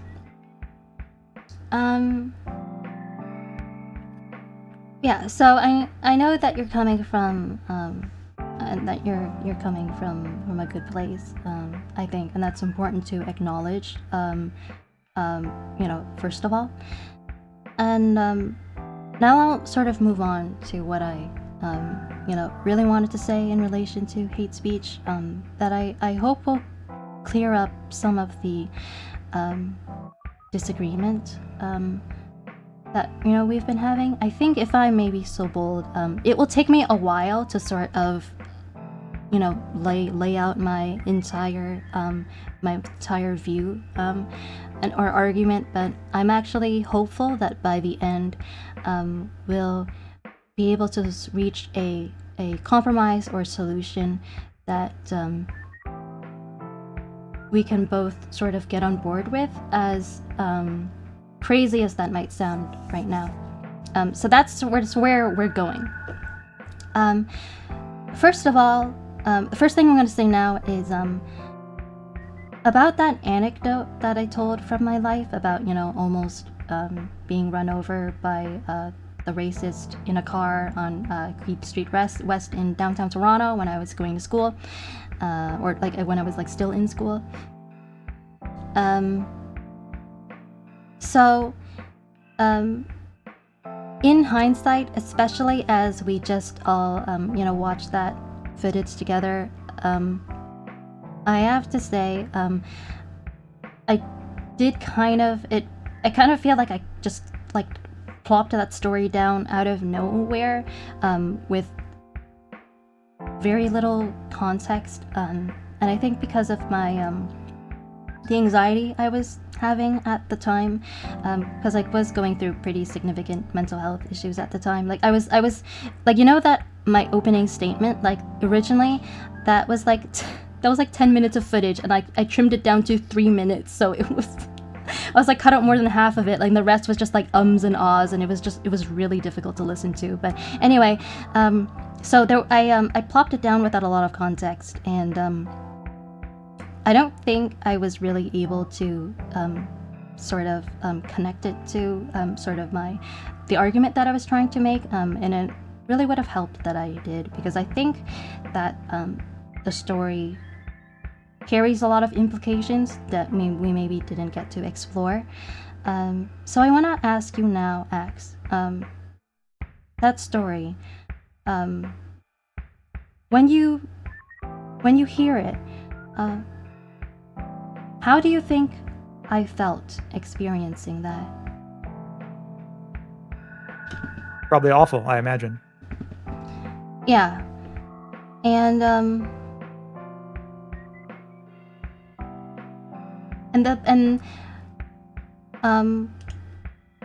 that's not really something that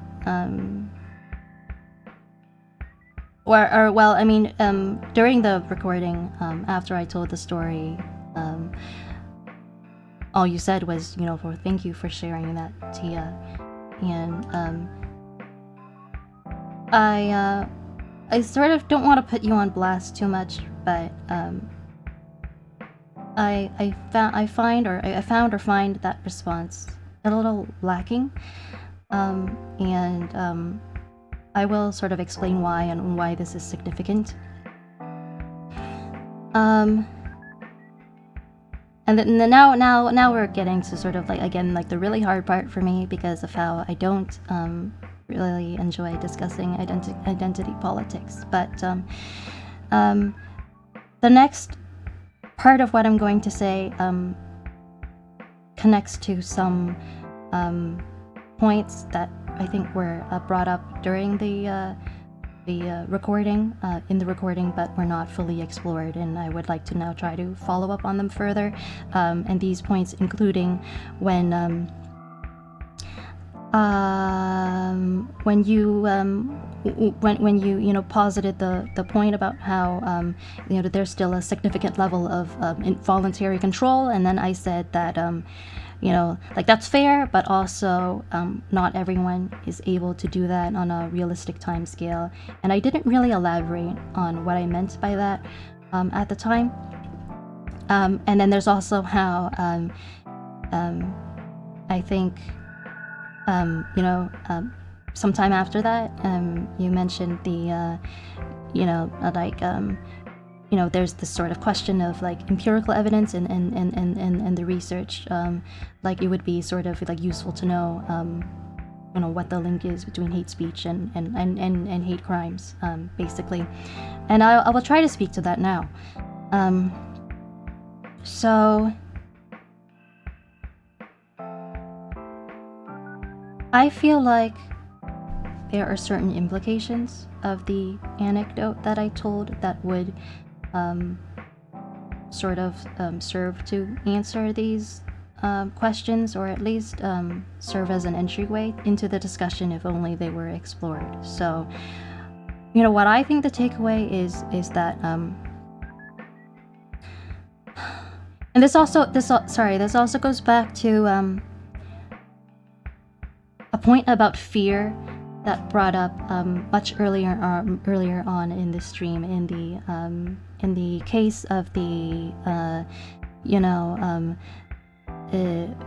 mob of students shouting down an objectionable speaker, and fear and desperation are some of the things motivating them to do that, or at least that's what I believe. So on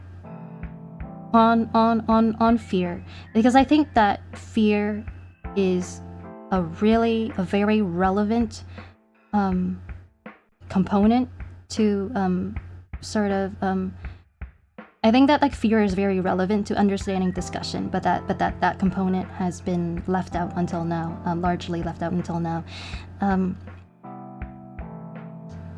when it's true, you know, when I experienced that, as you said, it did feel awful.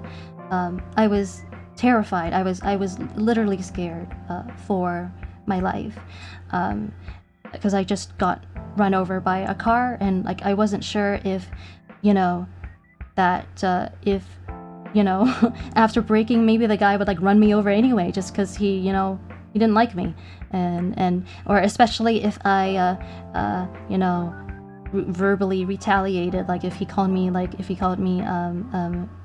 something hateful, and if I said, yeah, well, you're, I don't know, I hate you, and then he like just ran me over in retaliation, or like pulled out a gun or something. I was very terrified. But something that I think is important to understand is that it's not only in that moment that I was terrified or had reasons to be terrified. I continued to be terrified and shaken for a long time thereafter. And the reason for that is, you know, basically this. The fact that I, as, you know, a young woman, just walking down the street, minding my own business, and some, you know, 50-year-old guy in a car, like, almost runs me over, basically means that the idea that it's basically like the idea of like 50-year-old guys in cars, you know, mowing down young women is a thing that can happen in our society. Like, it opens up that possibility. Like, if it can happen like once, then there's like a metaphysical possibility it can happen like any number of times. So then I and then the thing is, and then, you know, I guess from there you might say, oh well, it could, but it's still, you know, hopefully that's still like a really like rare event. Like maybe that was like just like a freak accident, and, you know, like that guy was like, you know, the only one who was like that, and it's not gonna happen like you know any other time to anyone else. And I guess like the really tough thing is that like I don't think that that's the case, and it's like quite the contrary, that, you know, there's a lot to worry about, because essentially I wasn't born yesterday. I know that there are like a lot of, like, there are a lot of people with you know, objectionable beliefs out there. You know, exactly what quantity or what proportion, you know, sometimes it can be, you know, hard to say, although there are statistics and that kind of thing, but like you know, I know that realistically it's not that because here's the thing, you know, hopefully I can start sort of making clear why I think this is relevant. I feel like your sort of proposed solution, your main solution, like for dealing with hate speech, because I am very concerned about sort of the question of, well, what do we actually do about this? You know, how do we keep people safe? Your proposed solution that it's incumbent on the individual is, you know, forgive me, but it's based on a mistaken understanding of what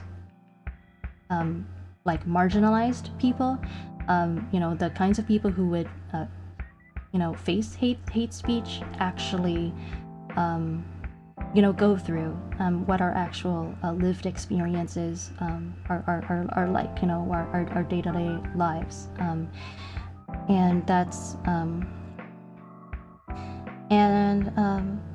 I want to I feel a need to reiterate something I've discussed you know, with you recently, and say it on stream for everyone, anyone who might be watching this in the future, that's not something that I hold against you. I have I have this firm philosophy that that can the gist of it is that we only have one life.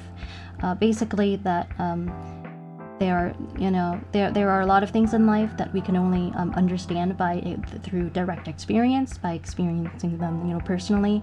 And then the problem is that we each only have one life. So for example, if you were raised as a boy, then you don't know what it's like to be raised as a girl, unless maybe you had a lot of sisters or female friends, and vice versa.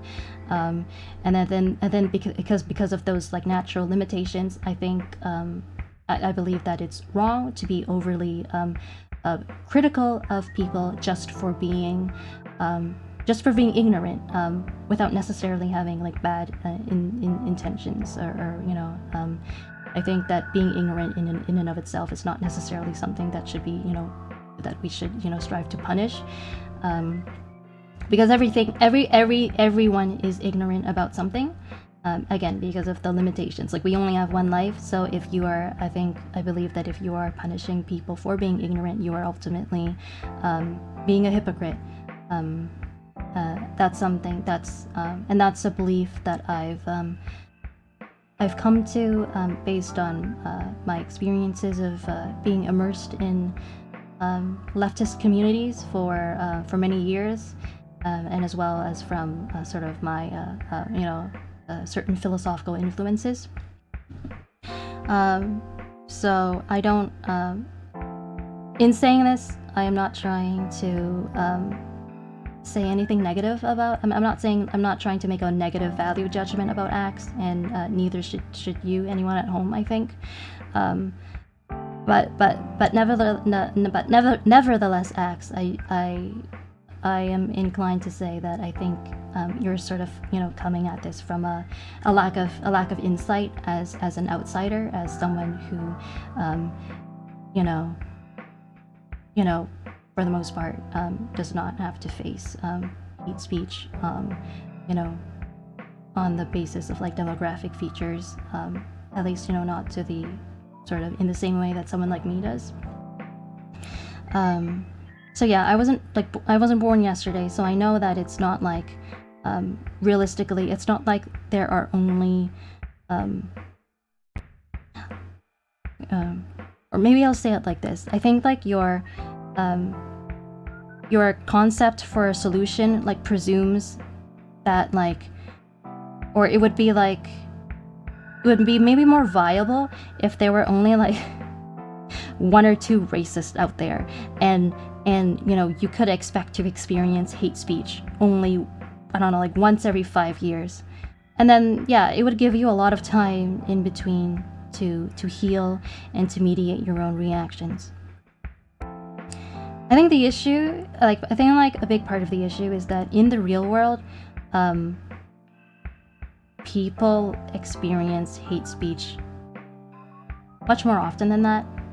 Maybe not every single person, but yeah, I mean, speaking for myself, I when I was talking to you recently, I used the phrase "it's everywhere and everyone" to sort of abstractly convey what the experience is like. I mean, I told you that the first time I experienced racism was when I was 4 years old. I was so young and tender, and it feels to me like maybe you did not really ponder the unfortunate implications of that. Because basically, you were saying that it should be mainly incumbent. It should be largely incumbent on the individual to mediate their reactions, when the fact is that children in diapers experience prejudice, and then they continue experiencing it regularly, from there all throughout their lives. And I just don't think it's fair or feasible to expect you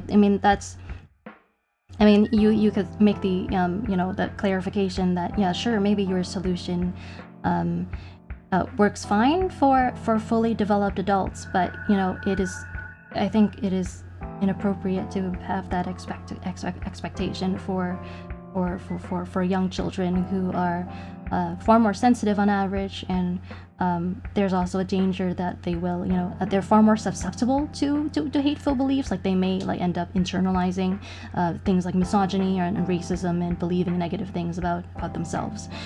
So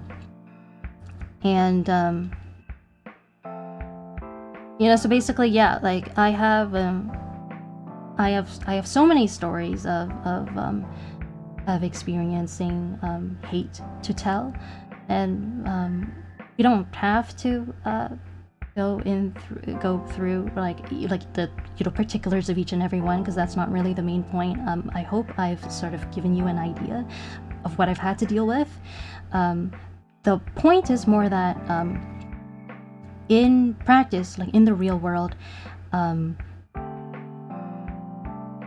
like hate occurs too often from too many hateful people for victims to realistically like be able to mediate their reactions in time. And and also because like therapy is expensive, like not everyone can afford that. Like that's like a luxury that not everyone has. And so a lot of the time, like before you can get better from like the last time that you experienced hate speech, like it happens like again. There are people who report it happening like for a lot of people it happens like every day or every week, and that doesn't really give you enough time for the fear to end, and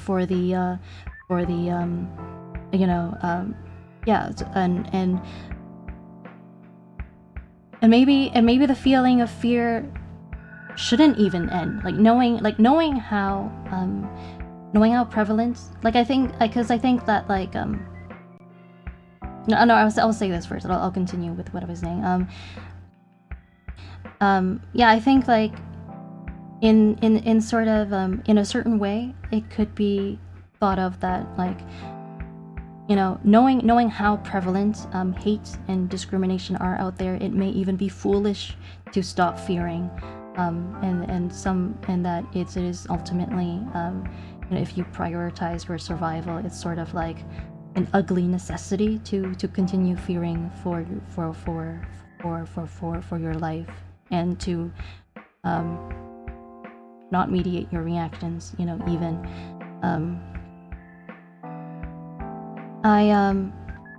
With regards to how you, brought up the point about empirical evidence, I did find some, and then like now I don't have it right in front of me, so I need a moment just to pull that up.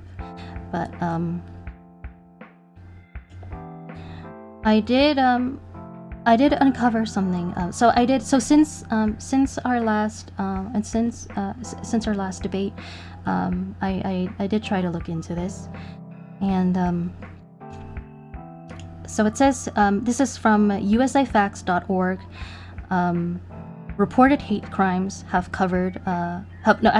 reported hate crimes have more than doubled in a decade, with anti-Black, anti-Jewish, and anti-LGBTQ plus crimes being the most prevalent. And this page was published on September 5th, 2025. So in other words, this is saying that hate crimes in the United States have doubled from the year 2015 to this past year, 2025. I think I'm going to take a moment to maybe continue elaborating on some of the statistics that I find more sort of illuminating here, if that's all right with everyone. Sorry, it's just going to take a quick moment. Okay, so I'm looking at an interesting chart that says that it shows the percent change of hate crime incidents from 2015 to 2024. According to this information,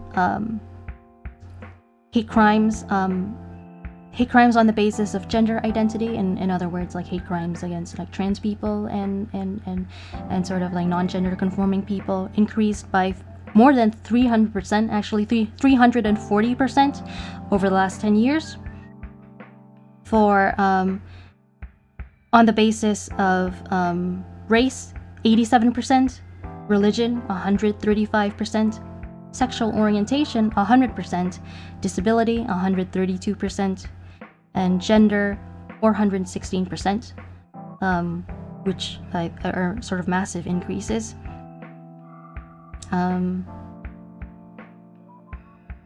Yeah, the FBI also tracks more specific biases within each category. The most prevalent biases in 2024 were anti-Black, anti-Jewish, and anti-gay male. Between 2015 and 2024, anti-Black hate crimes increased by 81%.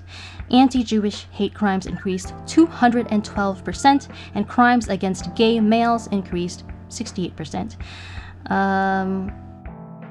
I think that... I think you get the gist of it now. So there's been a dramatic increase in the incidence of hate crimes over the last decade, and since you since you sort of you pondered the nature of the link between hate speech and hate crimes and sort of into the risk of like physical violence, like real violence and that kind of thing. I want to ask you, as an American, I want to ask you, since you're an American, I want to ask you to look back on almost 10 years ago now. I want you to recall who was it that rose to the highest office near the end of 2016, almost 10 years ago, and what type of rhetoric did that person espouse with regards to many peoples with marginalized identity? Well, before I answer, could I just say, well, I mean, of course the answer is Donald Trump. If you don't mind, I would rather not get this into a discussion of the politics of Trump's administration or like what my personal opinion of Trump is. I'm not. If that's all right. I'm not. I wasn't going to ask you about that, about your personal opinion. Am I okay to proceed? Okay, but I mean, I think if it's all right, I think I can tell maybe where this is going, and you can tell me if I'm right. But I think you're going to say that he was sort of overwhelmingly hateful rhetoric, and that's maybe why it's so concerning that he won the election.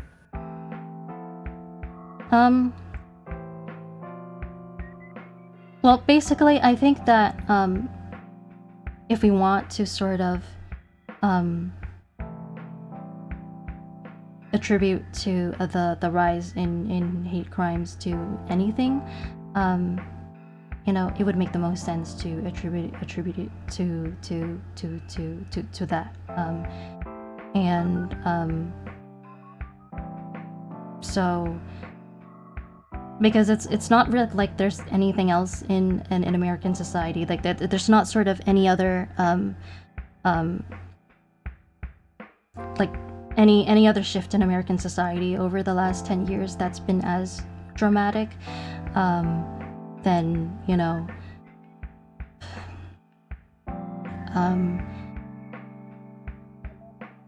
I'll try. I'm not sort of interested in your personal opinion. Here from the current purposes. I'm just going to try to keep this part smooth as possible.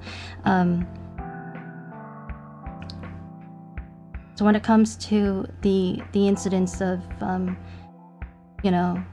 just how prevalent is discrimination and hateful beliefs. I mean, for someone like that to win the presidency, I think there has to be a certain critical mass of people who, if they, even if they don't necessarily share those beliefs, at least tolerate them, which is like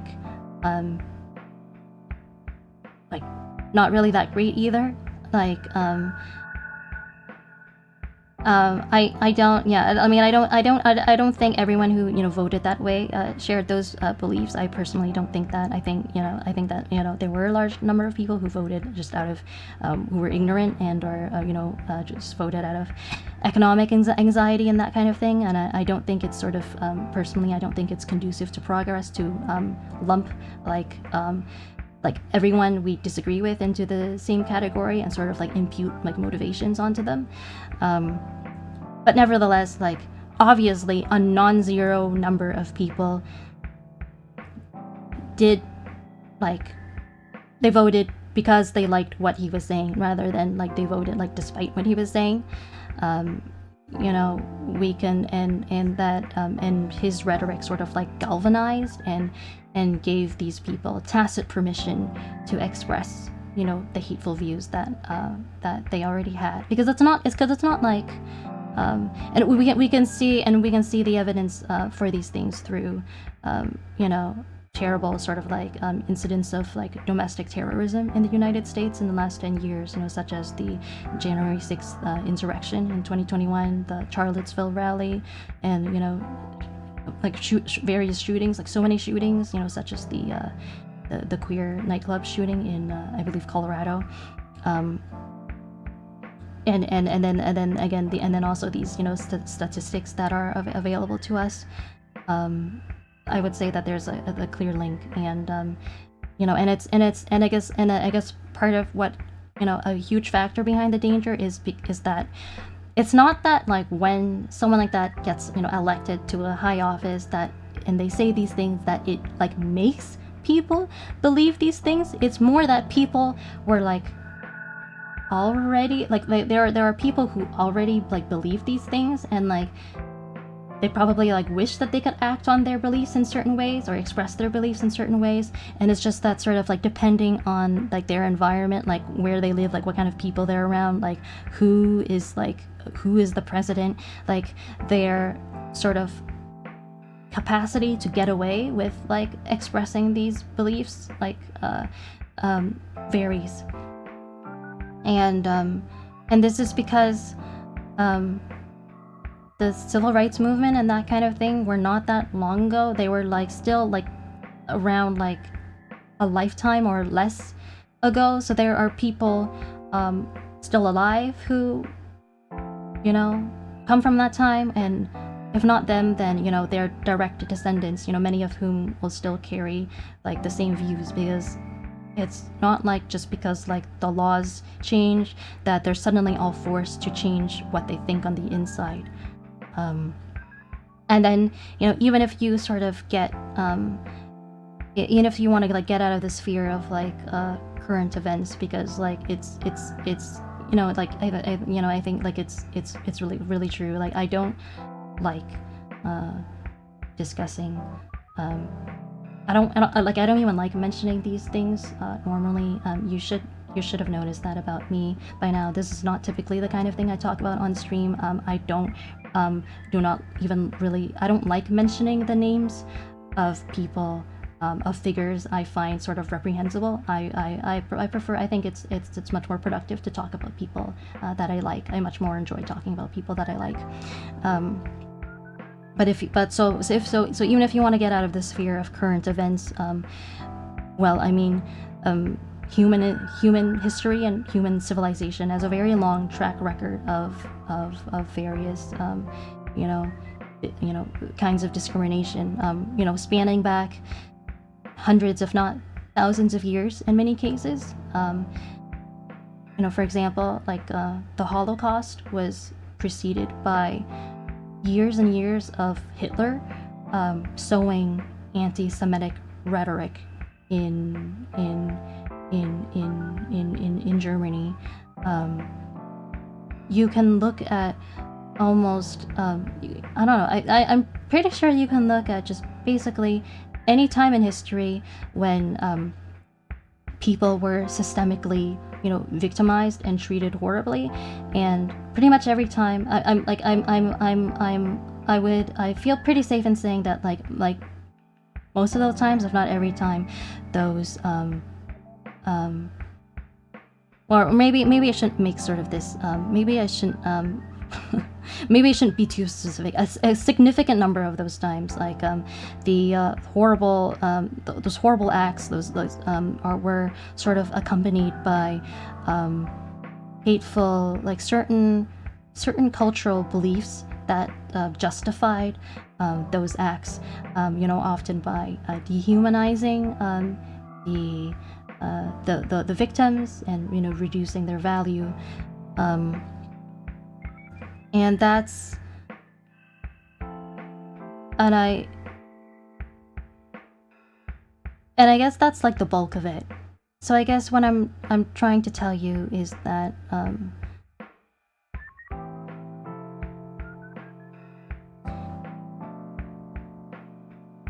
yeah, I guess in summary, like,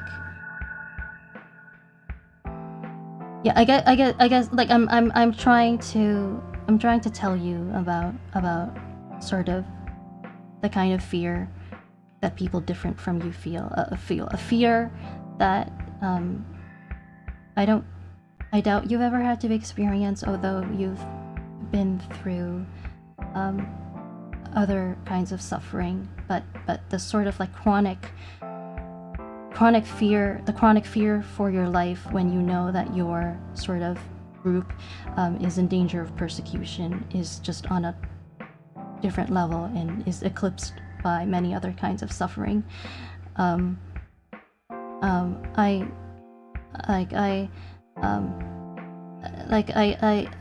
hope that's something, that's a point that you can appreciate, because for example, well, since I brought up the Holocaust, we're basically all we're many of us are more or less like terrified of a breakdown of our civil rights, because progress doesn't always have to go in one direction. It's hard won. Things can slide backwards. We're all terrified of the prospect of another Holocaust on some level, and if that happens, if the Nazis come, I mean, like, you're as safe as anyone because you're white and blonde and handsome. But me, for example, like I'm not white, and I'm sort of arguably like functionally disabled, so my fate is a lot more like uncertain. I think like I have to be wary of the prospect that I'll be spirited away and I'll have to like write you letters from like Auschwitz 2.0. And so I guess like I think that like like, correct me if you think this is sort of like unfair or off base, but I get the sense that like a lot of your views are they're like sort of like contingent on the belief that, or the perception that discrimination is a lot less common than it is. And I think that I would like you to at the very least ponder the possibility that it's a lot more common than you ever thought, and to consider the implications of that. And because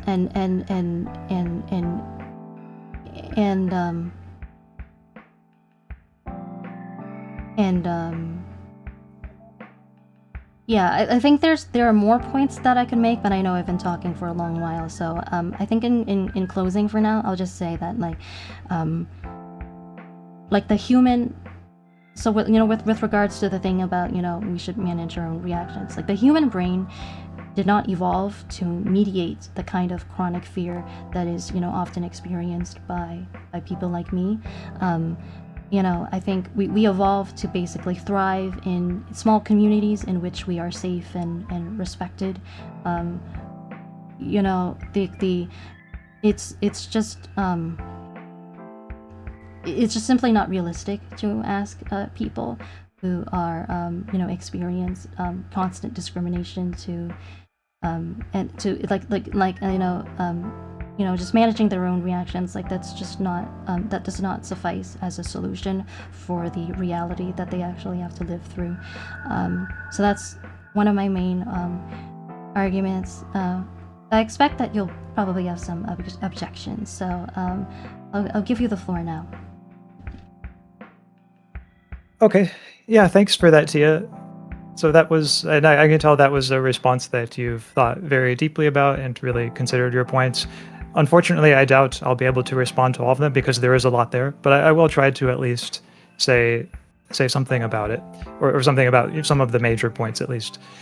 So one of them is that I would like to say something by way of clarifying my view, and this is not necessarily a criticism of you. It's quite possible that I could have put it more clearly earlier, but with the part of my view that says, like, it's on the individual to moderate their reaction, to not let themselves be unduly bothered, I would say it is true. That's something I think. However, that is only part of my answer to, like, the solution, so to speak, to hate speech.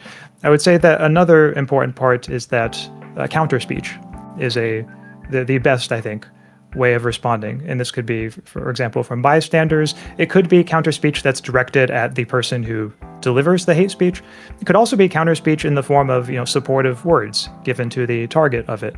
I think that is a significantly better solution than making hate speech illegal for reasons that we've discussed elsewhere.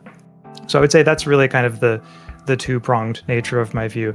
I don't want to come across as suggesting that I think people who are targets of hate speech, should just be left all alone, and like that's the final word on the matter. And then a second thing that I wanted to bring up is, well, actually, but I'll pause there. Was there anything you wanted to say directly following up on that point? I think I'd rather save it. I'm curious as to what you were looking to say next. Okay.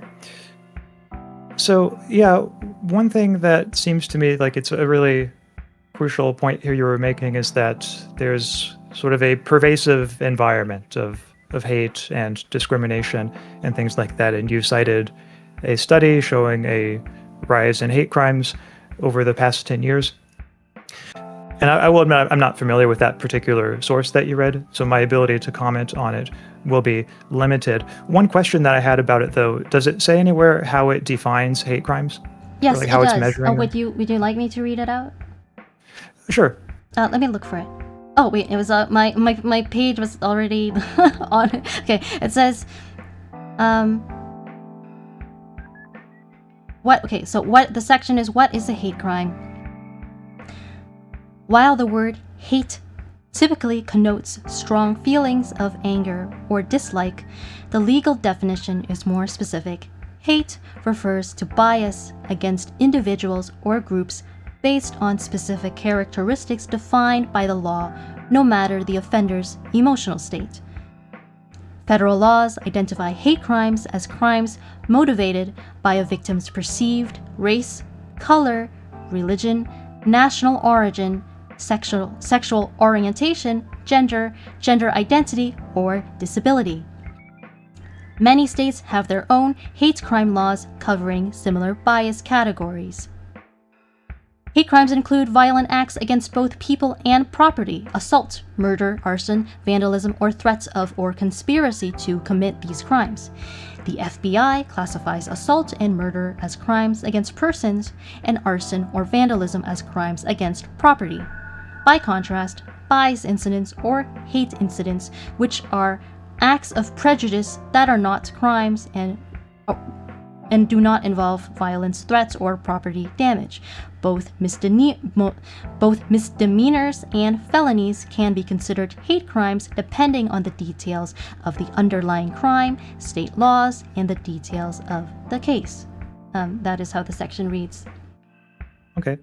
Well, what I'm wondering there is, so we have multiple possible explanations of this. One of them is that there really is a sharp increase in hate crimes. Another possible explanation that I'm wondering whether there's any plausibility to this is that perhaps they're simply being reported more now that there's more attention to things like, especially with transgender issues and gay rights and things like that. Maybe now certain incidents that wouldn't have been reported as hate crimes previously are reported now. And I think one thing that might make that at least somewhat plausible as an explanation to keep in mind is that if I am correct on this, violence is down overall, at least in the United States, when we look at things like homicide and so on over the last 10 years. I believe there was a temporary spike around the pandemic, but it seems to have gone down now. Again, I don't have the statistics on that on hand, so anyone in chat or UT can correct me if you feel that I'm wrong. But it does seem to me that that's at least one potential alternative explanation that we should perhaps keep in mind. Yeah, I think I know that that's sort of a general sort of phenomenon that applies in certain other cases when it comes to sort of like statistics and like the incidence of things, including in like healthcare. But in this case, I don't think I have it in front of me. I'm not sure. Like I bookmarked it, so you might have to take my word for it, but because otherwise I'd have to like go googling for it again, and like I don't know if I want to do that. But I recently saw a thing that said that FBI the FBI hate crimes are already like underreported to the FBI because this information comes from the FBI. I think that's the source, right? It was sort of a page saying that another like database. It was like, I'm not American, so it was like something like the National like Crime like Registry, or it's like something similar to something to that effect. Recorded that like hate crimes are actually like, if you look at the discrepancy between sort of like the crimes, like basically what that organization does is like they survey people, like asking sort of like, hey, like did a hate crime happen to you this year? And then there was a huge discrepancy between the information that they had and the FBI, where so people sort of like reported experiencing hate crimes like far more by magnitudes more than like hate crimes that were actually like formally reported than to the FBI. So I don't have the source in front of me, so I apologize, but if we're going to so if you want to take me at my word, then yeah, that means that I think the possibility that you propose, while sensible, I don't think it applies in this case. Perhaps not. Again, I think both of us, it seems fair to say, would maybe have to look more deeply into the statistics to really have a confident opinion on that particular question, it sounds like. Or perhaps I'm mistaken. Maybe I should only speak for myself, but I know that's at least how I feel about my own view here. I do want to follow up, though, on something else that you said, which was about the Nazis and Hitler and the sort of anti-Semitic rhetoric that preceded the Nazis' rise to power.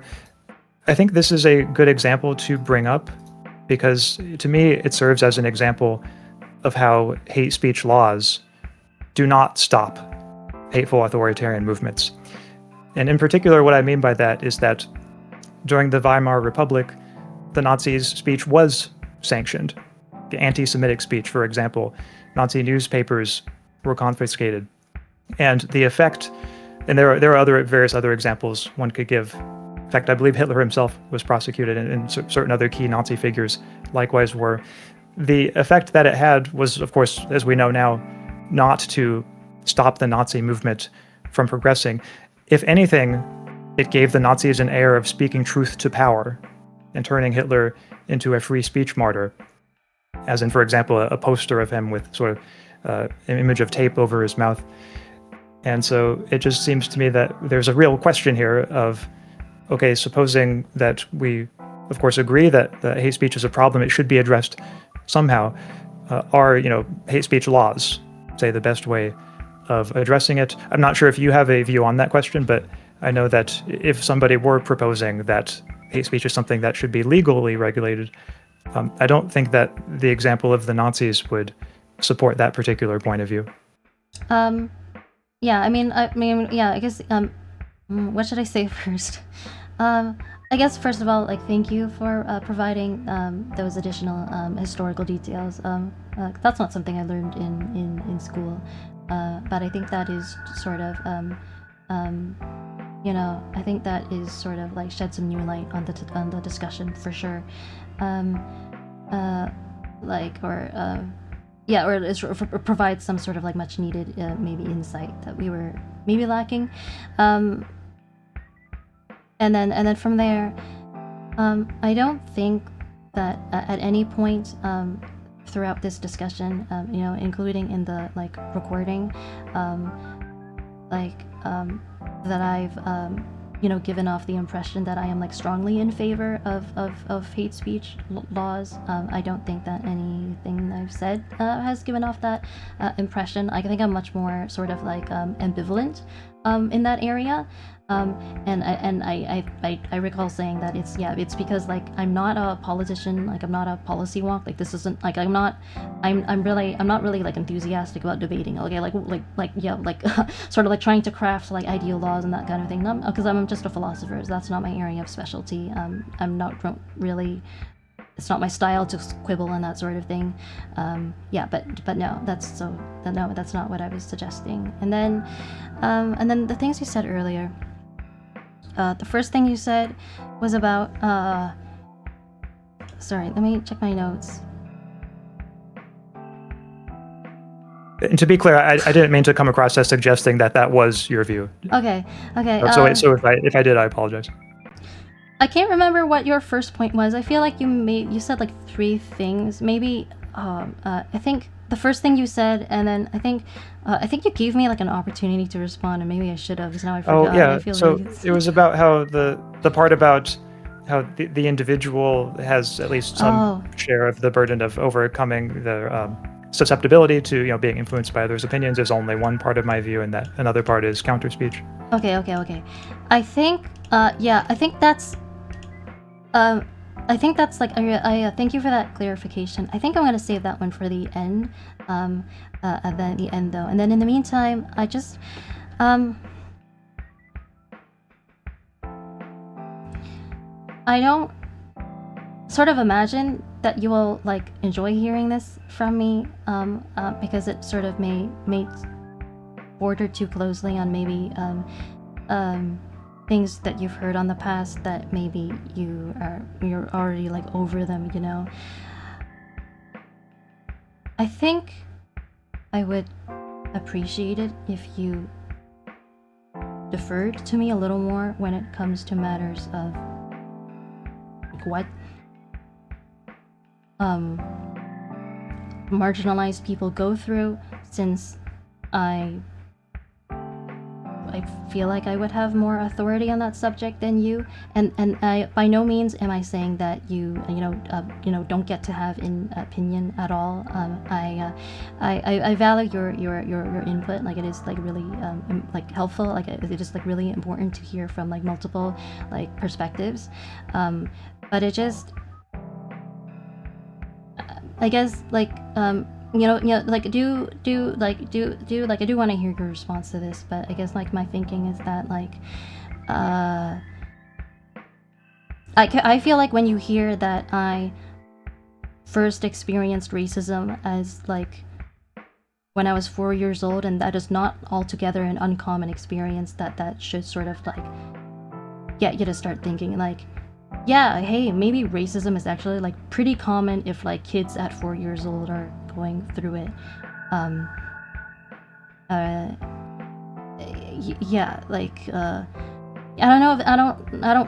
not sure if this is a point we should really dwell on in the grand scheme of things, but yeah.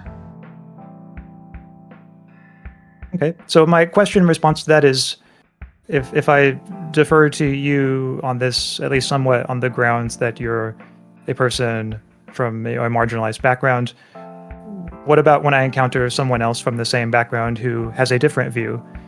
Should I defer to them now? Like, should I switch back and forth? I guess I wonder like how it works, because not all people from this background agree with each other. Yeah, I know that. I'm gonna have I think I have a simple solution for that, and it's actually so simple that hopefully it doesn't it doesn't come off as like patronizing when I tell you about it. Okay, yeah, let's hear it. So the solution is just just talk to lots of us. Just maybe you can make friends with a lot of marginalized people, or just even if you don't like have to, or I mean you don't have to make lots of friends, because like I don't have a lot of friends either. But like I mean the stories are out there. Like you can, I think, make more of an effort to discover the stories of marginalized people and come to that conclusion yourself, with mine being a starting point. And I think this is something I really I think I would this is a very humble request. I think I would like to I think it would really gladden me to see a commitment to do that from you, because now correct me if I'm wrong and I'm sort of like mischaracterizing you, but the impression that I get is sort of that, like, I mean, you were like born into a family with like an older brother and no sisters, and then because of where you lived, and the fact that sort of you went to a religious school, it doesn't sound like you had like a lot of it doesn't sound like you had a lot of like culturally diverse friends necessarily. And then you and then like I don't, and then like I think like nerd camp is something like something I see there's people, like mostly just like white people, sending their kids to. And then like eventually like you went to like grad school, and there were actually like maybe like a lot of like left-leaning people there, which I mean I was surprised to find out, but unfortunately they were like they weren't very nice to you. And so I question whether you were like really able to like learn from them, because I mean like hearing about someone's belief is not the same thing as understanding them. Because if they were yelling at you, which by the way, as justice incarnate, even if you say like it doesn't bother you anymore, I want to say like as justice incarnate, I condemn such behavior, and it breaks my heart to hear about it. If they were yelling at you, then to me that means like you didn't get to make friends with them. And I think like having like actual like amiable like connections with someone is like what's needed to really like learn from them. Yeah, maybe they were like diverse or whatever, but yeah, so they weren't very nice, so they didn't really, so all this to say that like maybe like I'm like a queer minority woman, and I didn't ask to be this way, like, and I didn't ask to be like the perfect diversity hire. I was just born this way. And then like so maybe like this is like one of the first times that someone like me has like bothered to sit down and have this discussion with you to this degree. And I for one can't speak for anyone else. I for one am happy to do so, because you're a very nice man, and I like talking to you. And I hope that I know like not I know not everyone is as cool as me, but it's sort of my hope that this is whether this is truly the starting point for you, that nevertheless if it is, you will go on to discover the stories of more people like me, and come to your own conclusion. My intuitions tell me that the conclusion will sort of be like very much in line with what I'm trying to tell you already, but I think it's important that you go on your own journey of discovery. Okay. So thanks for that. I'm not sure if there's a particular order of my thoughts that would make for the best by way of response to that. I would certainly like to think that regardless of whether people with certain backgrounds or certain viewpoints were nice or not nice to me in the past, that I'm the kind of person who can think more objectively and not have that part of my background be something that makes people suspect that maybe my views come from, a less than objective consideration of the evidence. But I do think that when it comes to deferring to others, I do think there's a sense in which, just in a very general way, not thinking about marginalized groups or anything like that, but just if somebody tells you something about what something felt like for them, then I think if we don't have any reason to doubt them, then we should defer to. We should think, oh, okay, we have good evidence that that claim is true about that person's experience, what it felt like, just from the fact that they told us, and that we have no reason to doubt them. So in your case, yes, I'm happy to accept. Well, maybe happy is the wrong word because it's a sad thing, but I certainly perfectly 100% accept that your experience has involved these kinds of fears, and that many other people have felt similar fears. And I'm sorry to hear that that's been a part of your experience. I'm a little less clear on what that, if you call that deference, I'm a little less clear on how it relates to the philosophical discussion at issue. For example, whether that helps show that hate speech is a form of violence. I think it could perhaps help show that there's harm attached to hate speech. Whether the harm is a form of violence or not, I think is perhaps a little less clear. Not all harms are forms of violence, and it seems to me that there are good philosophical reasons for restricting violence to the category of physical harm. So I don't know if that is a response that you would find satisfactory there, but nevertheless, those were a few thoughts that came to mind as you were speaking. Okay, if you're finished, I guess what I'll say is I think if it's all the same to you, I wouldn't mind. I think it's fine to get off the question of whether hate speech is violence, because I know, although that's sort of how we entered into the discussion, especially with the recording that we did, I feel like that's no longer at the heart of what I really want. I mean, the reason. I mean, the reason we did that recording, I mean, I didn't explain this at the start, but the reason that we sort of started, we went into it talking about is hate speech violent, and trying to answer that question is because that's sort of the subject that came up during our Smash collab, during which we also wanted to talk about the ethics of violence, and then it sort of morphed halfway through, it morphed into a discussion about hate speech, and is hate speech violence instead, what are maybe different potential forms of violence, and then sort of I felt kind of obligated to sort of to try to finish and explore that discussion further, and that's why we did the recording. It was a follow-up, since we didn't get to talk about the other thing in full because you were beating me up, and then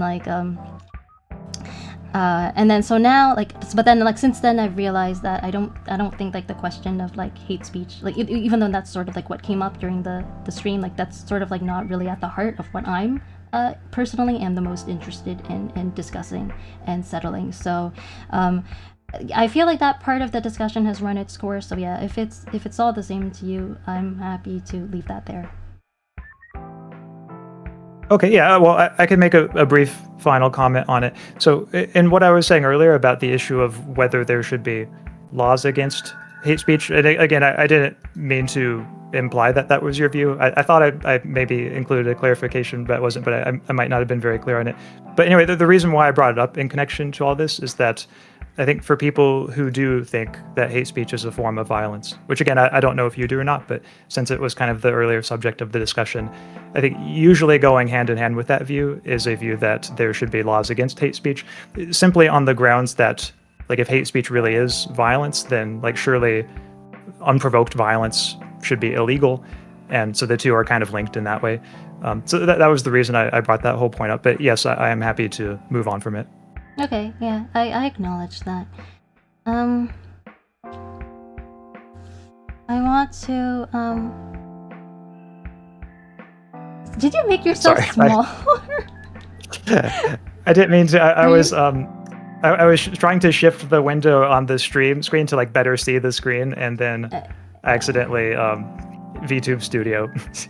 I think you should make yourself one it's bigger by one more. scroll. Okay, yeah, like that? Yeah, like yeah. Okay. There we go. Okay, I think we're good to wrap up soon. I'm trying to. I think we're getting to sort of like I think we're like approaching like closing statements now. I'm just trying to like gather my thoughts and make sure I've got everything in place.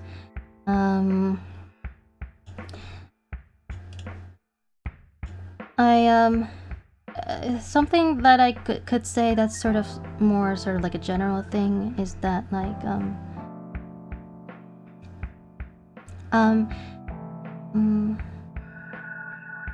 I know you have a very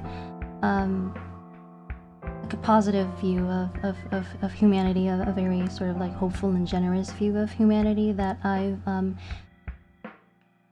guess from the moment that I met you, I found it simultaneously admirable but also puzzling, and maybe in some ways a little frustrating because I wondered I guess a question that arises for me is the question that like if you if you think if you or just a person in general thinks that human nature is like basically like fundamentally good and stuff, then that raises the question of like where do hatred and suffering, like man-made causes of suffering, come from? Because they have to come from somewhere. So if you think about it deductively, I feel like it makes sense to think that like human nature is maybe like not quite that great. And for a long time, I wondered how you were able to reconcile sort of immense hatred and suffering with this view that humans are mostly good. And I think that part of the reason for it is maybe you underestimated not the sort of like amount of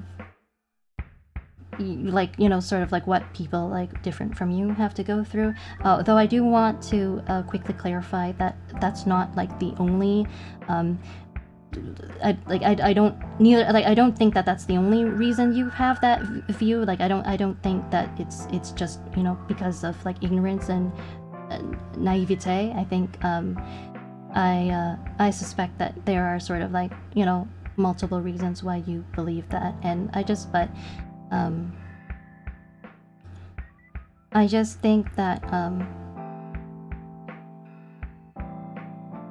when it comes to I guess my view on humanity, I feel like it's fitting to say that I think that the greatest evil takes the shape of man, and so does the greatest good. And I guess that sort of brings me to my final points, where I want to now talk about solutions to hate speech, because I know that you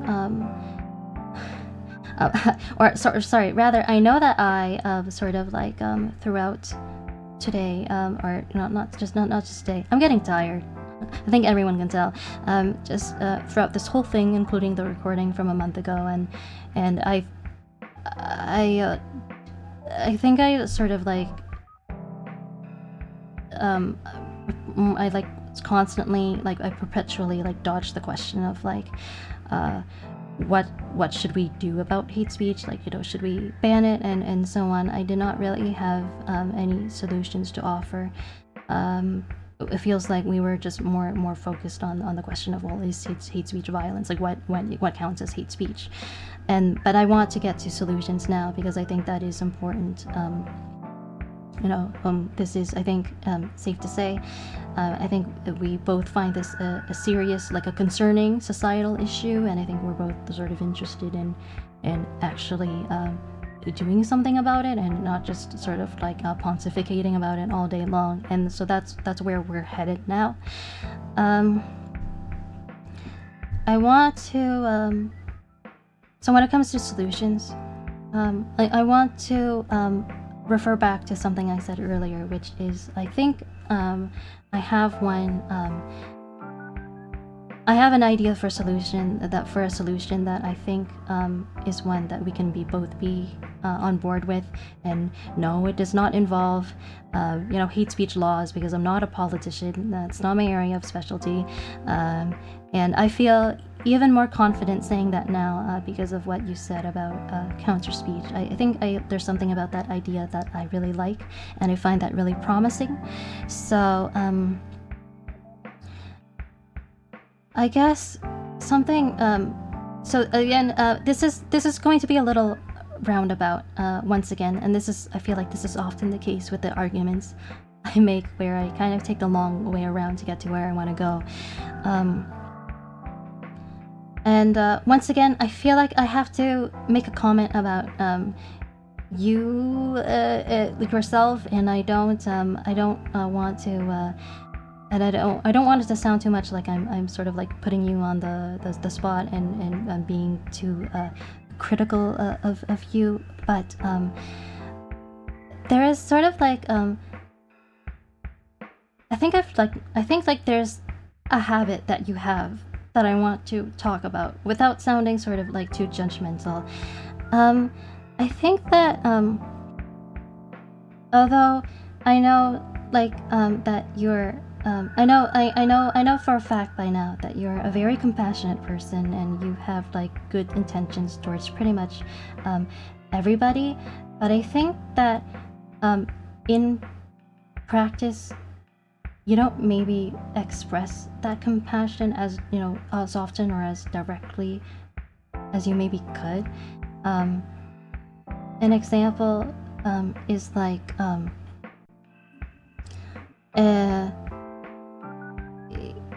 yeah, like I guess an example is like when I was in the last month when I was telling my story about almost being run over, and then all you said is like, thanks for sharing that, which comes across to me as sort of like an underwhelming response. Like, not that like I like super hold it against you or anything. It's not like that.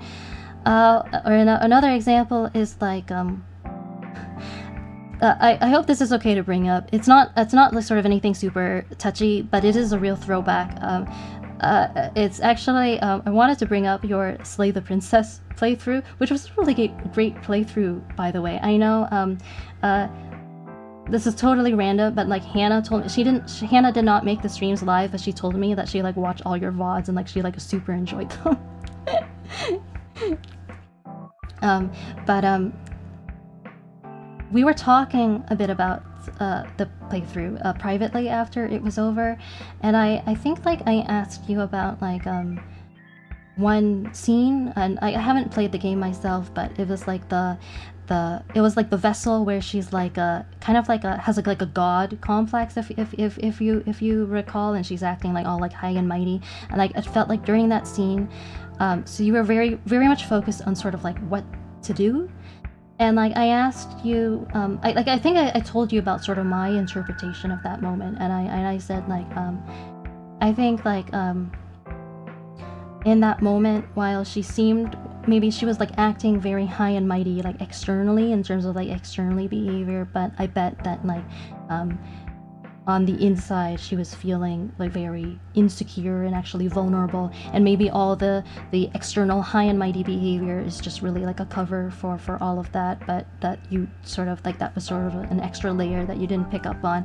And then you kind of like mused on it for a minute, and then you said to me, I think you understood the game better than I did, which was kind of like a nice comment. I didn't really know how to respond to it at the time. I mean, I don't dislike the implication that I just have really good, media literacy skills, but I don't think, I don't know if that's the case here, since like you're a smart guy. I think what it probably is that I want, like, I think that your habit is that when you sort of enter into a dynamic with the understanding that it is sort of like very much a matter of logic. It's a sort of like a logical like disagreement. You sort of like stay in that mode almost no matter what. And if the sort of the context changes to be one that is more emotional, you have like trouble switching modes and to like, you know, and sort of like abandon the logic temporarily to address sort of the more emotional side of things. And I don't mean to sort of like you know, criticize you like in the sense of saying, oh, like, you know, that makes you sort of like a bad person, because full disclosure, throughout my life I feel like I've often sort of like done the same thing and, you know, been like, you know, like criticized for it, and, you know, it's you know, caused issues from time to time. So I think like I don't like, it's not like personal, like it's not you personally. I think it's more of just like this is, I would venture to say this is probably like pretty common among philosophers. It's probably just a function of the fact that, you know, we are thinkers and probably more like logical than emotional people on the whole. But I really want to stress this concept that like people are not just repositories of ideas, and when we're sort of in debate mode, it can be easy to forget that. But ultimately, you know, human beings are not merely rational beings. We are also emotional and spiritual beings with emotional and spiritual needs that must be tended to. And you know, as much as it's important to be sort of objective and reasonable, in the real world, you know, it's not, you know, always the case that people will be persuaded and moved just because you have the best ideas and you own them in a debate and you sort of like have the right facts. There are sort of many documented cases of sort of, you know, people persisting in their irrationality and you know, they're not really moved by correct facts or good arguments because they're not really thinking rationally at all. Like it's basically because their emotional needs have not been met, and that's sort of like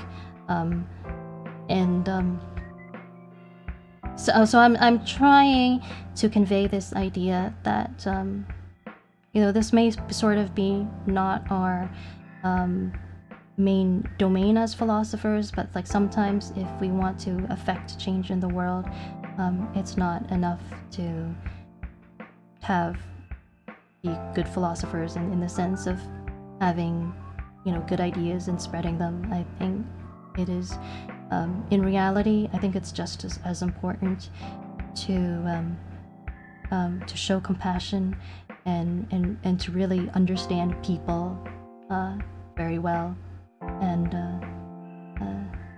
admittedly, this is something I think that Charis is probably better at than either of us, but sadly he's not here because he's sleeping.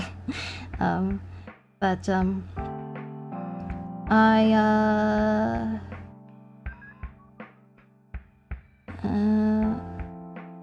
oh, sorry, I'm looking at one of my notes here, so I can't but I can't interpret it because there's not enough context because I wrote this in a rush. So these are my notes on the computer, so now I have to consult the notes in my notebook, which are super disorganized, to try to find out what I actually meant. Sorry, okay, I remember it. This is actually like a really important point. Bear with me.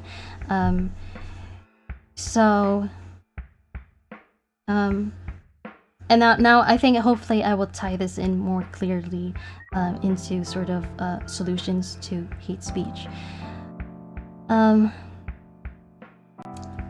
It feels to me like there is the issue, that the nature of the issue on hate speech involves a gap what I mean by a gap is that so basically there is a big issue of out there of like, you know, people say hateful things, and like, you know, if they have like if people who like have hateful beliefs, you know, are like more likely to actually do like hateful things. So, you know, hate speech is actually a serious issue that like we should do something about. I think that's something that like you and I are like agreed on, and that like most people would be like most reasonable people would be agreed on. And then the question is what? Because like, and then because like if we if we sort of enact a whole bunch of like hate speech laws, like as you said, you know, like I guess like for one thing, like as you've been saying this entire time, like for one thing, like that raises a lot of like philosophical conundrums, and also in the case of sort of the thing about like the Weimar Republic, like that's not even sort of like guaranteed to actually like accomplish anything. So then like what? So then there's a gap between the problem and sort of the available, like the sort of what might seem to be like the most obvious solution. Like it doesn't click together. And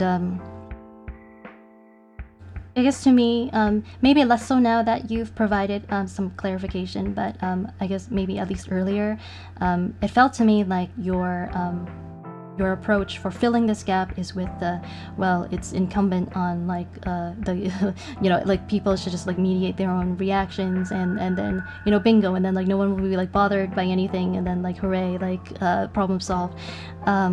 And I wanted to I know you've provided clarification since, but even so, I wanted to say that I think I have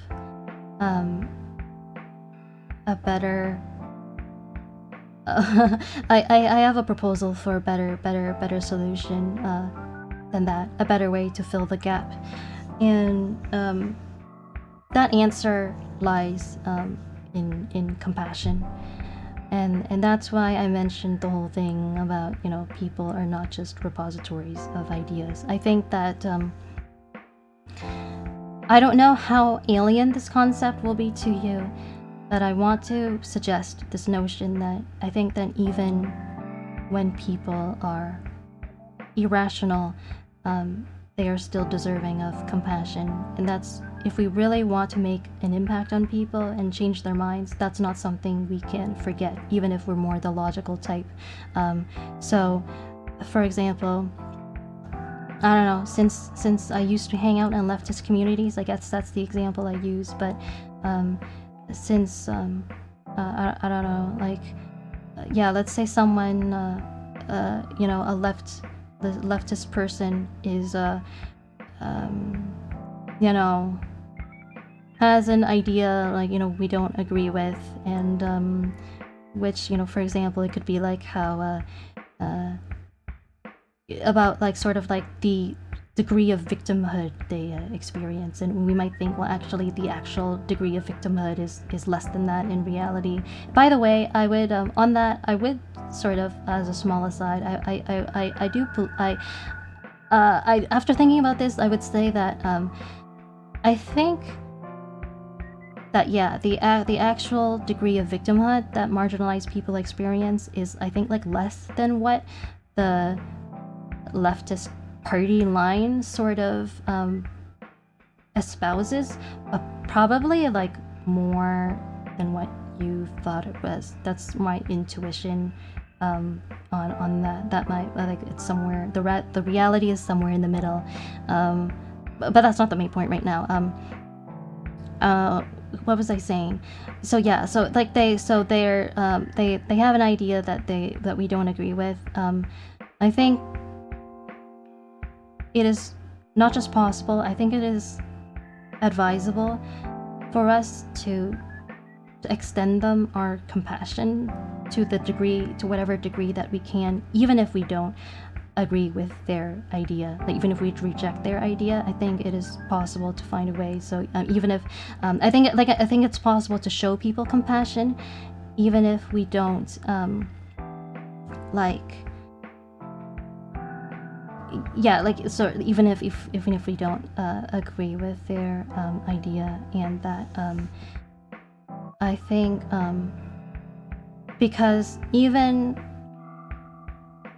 like, let's say that they're sort of like wrong in their belief about the world, nevertheless the fear that they feel is very real, and fear is very damaging. Like I said, people did not evolve to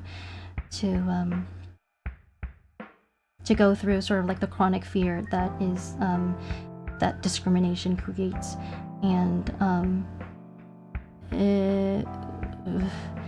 what was I saying? Compassion and about the chronic fear.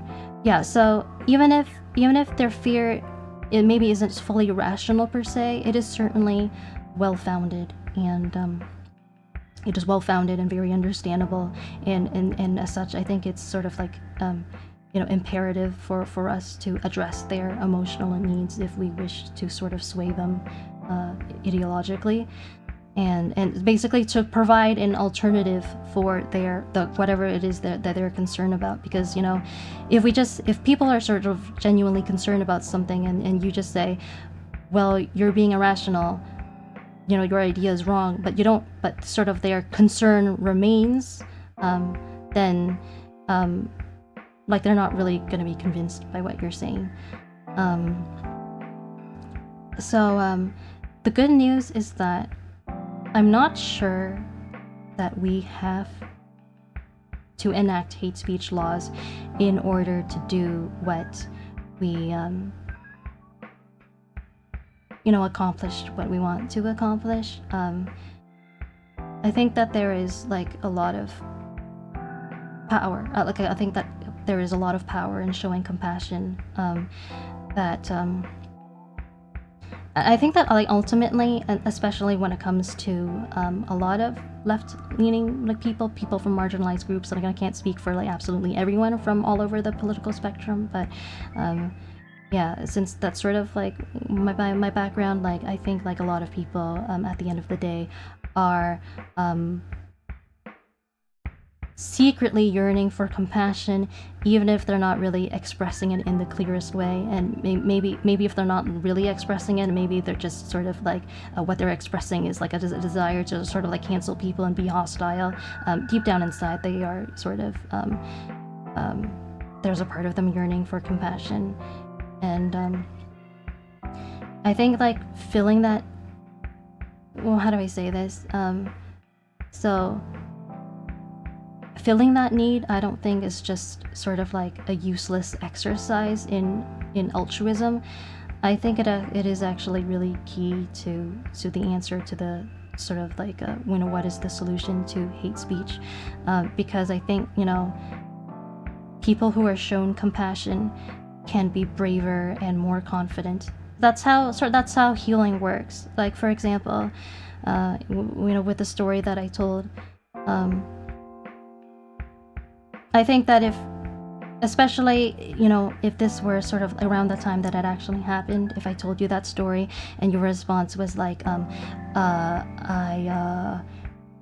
well, you should just manage your own reaction and get over it, I think that I would have been very hurt, and I think that I would have been very afraid to feel like, oh my god, like there are so many, there could be so many like 50-year-old guys in like mowing down young women like out there, and like, but like nobody is like on my side, like nobody is like is wants to deal with this like as an issue. I would feel so alone and so discouraged.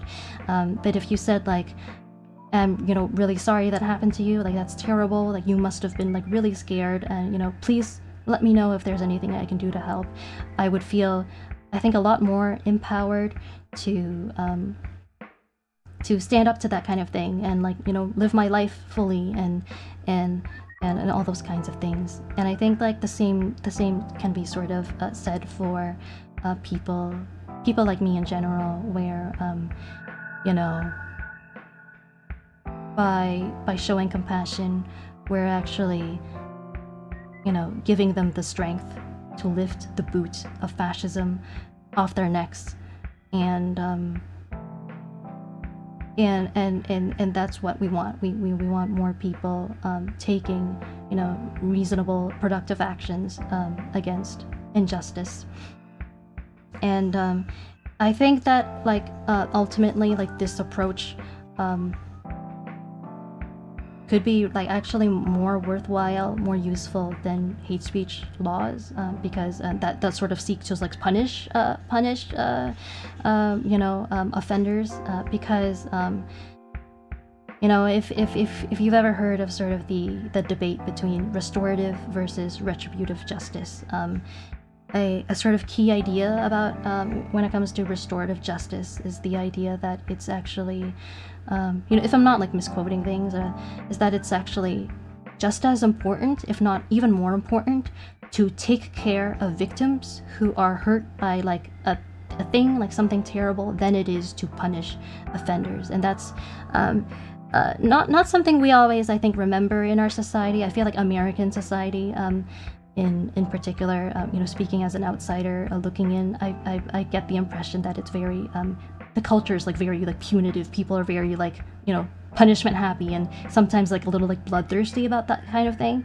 But I think that there's just as much merit, or even more merit, in taking care of victims. So I think that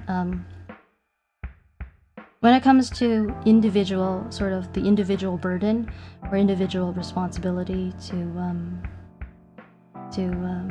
you know, to sort of you know, to react to hate speech, I think that if there is an individual responsibility here, I'm almost inclined to think that it's not so much as the burden is not in managing one's reactions. It's the burden is really more remembering to extend compassion to people who need it, because I think that can make, you know, a real difference in their ability to you know, recover and move on from, you know, being victims of hate speech. I'm now going to sort of I think this is my final point for the night. I want to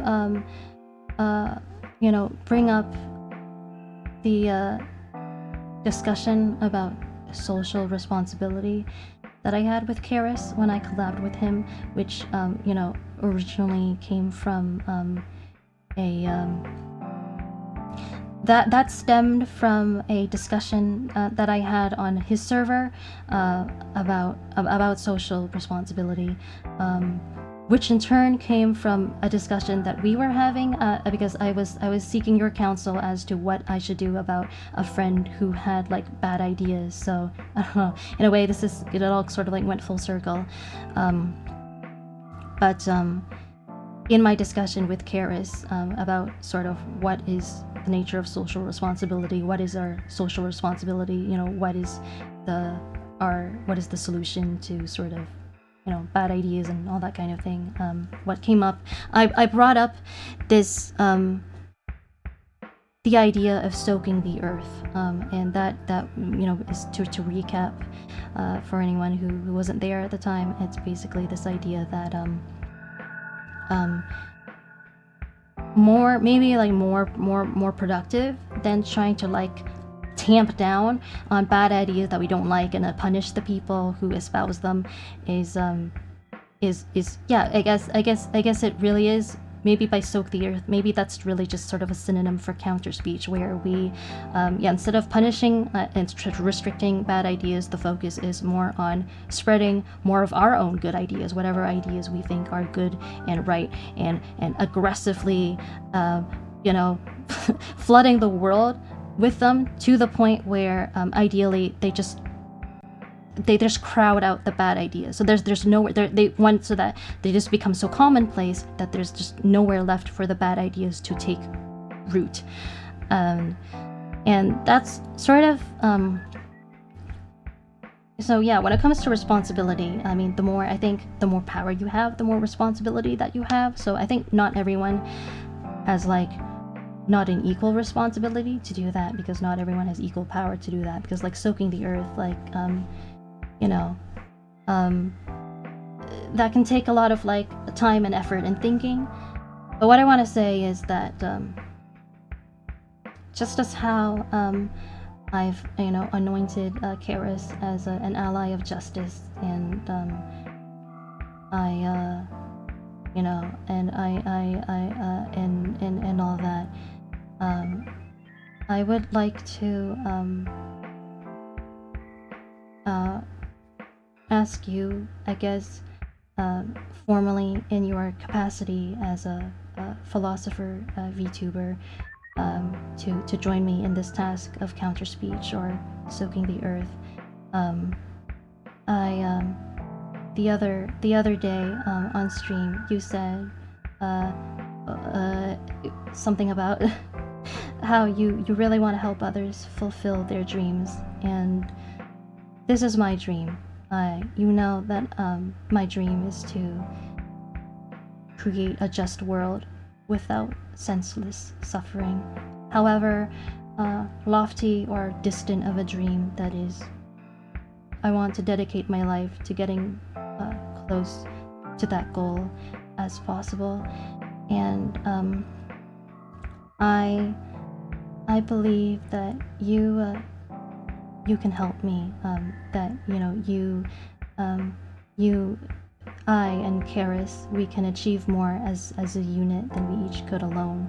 And even if you and I, even if we've had very different lives and very different experiences, I think something that's really nice is that somehow, despite those differences, we nevertheless have a lot in common. I think we have some of the same values, such as the belief that people have inherent or intrinsic value, absolute value, that the way that that value is not contingent on the way that other people treat us, and that people deserve to be treated in a manner that reflects the inherent value that they have.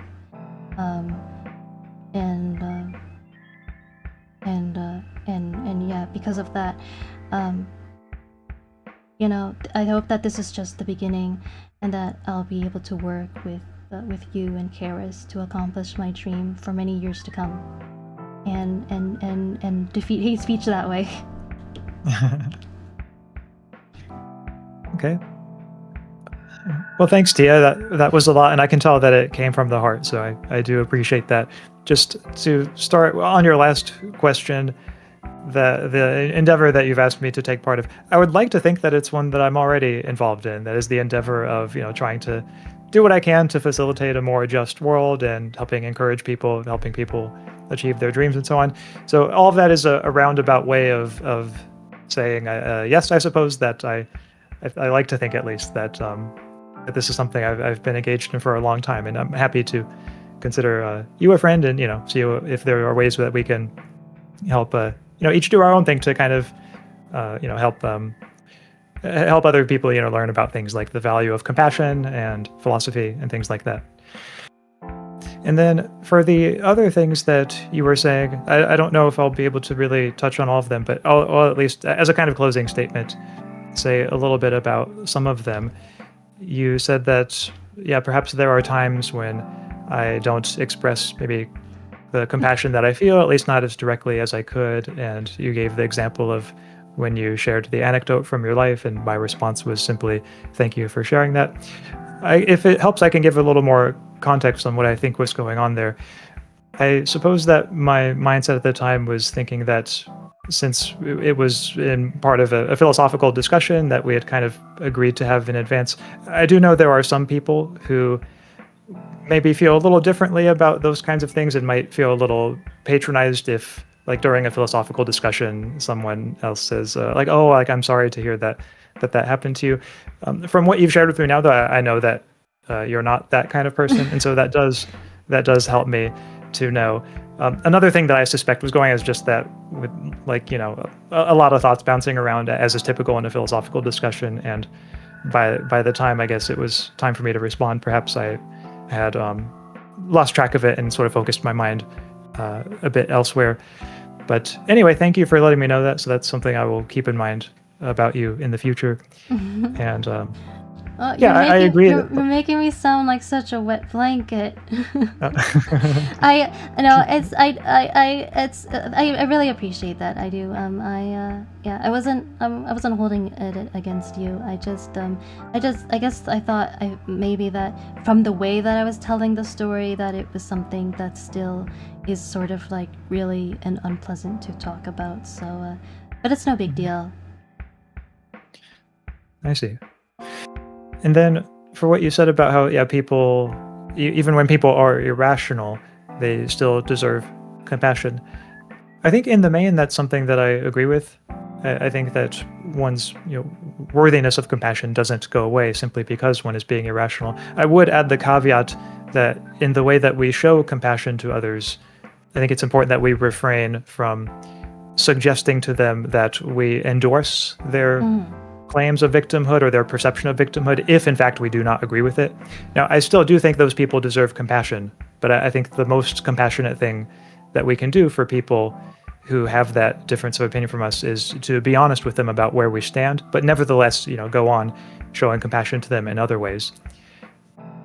Yeah. So I don't know if that's a way you would agree with, but that's at least my broad way of thinking about it. Oh, absolutely. I think this is something I've talked about on stream at least once or twice. But yeah, I mean, my definition of compassion is having people's best interest in mind, which includes sort of not enabling them if they're actually, if they have bad ideas or engaging in bad behaviors. It includes very much standing up to that. I think for some reason, and it's very unfortunate, I feel like we live in a society where a lot of people have this idea that if you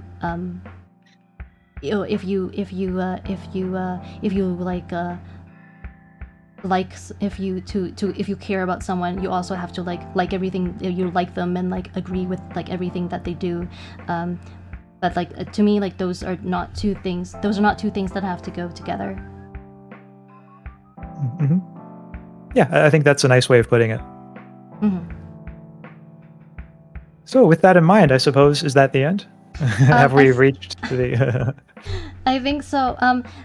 This is the latest at night I've ever streamed. It's 1 o'clock where I am, and I should get to bed and stuff. I shouldn't I technically should not be streaming at this hour. I think it's just it helps that I've just been talking quietly overall. This is not it's not a singing stream or a gaming stream. So yeah, so please don't say, I know you have a great sense of humor, but please don't suddenly say something really funny acts or I might get in trouble. Oh, okay. I'm glad you told me because I was about to say something that actually was kind of funny, but now I will refrain. Can you say it? Can you deliver in a way that is the least likely to make me laugh?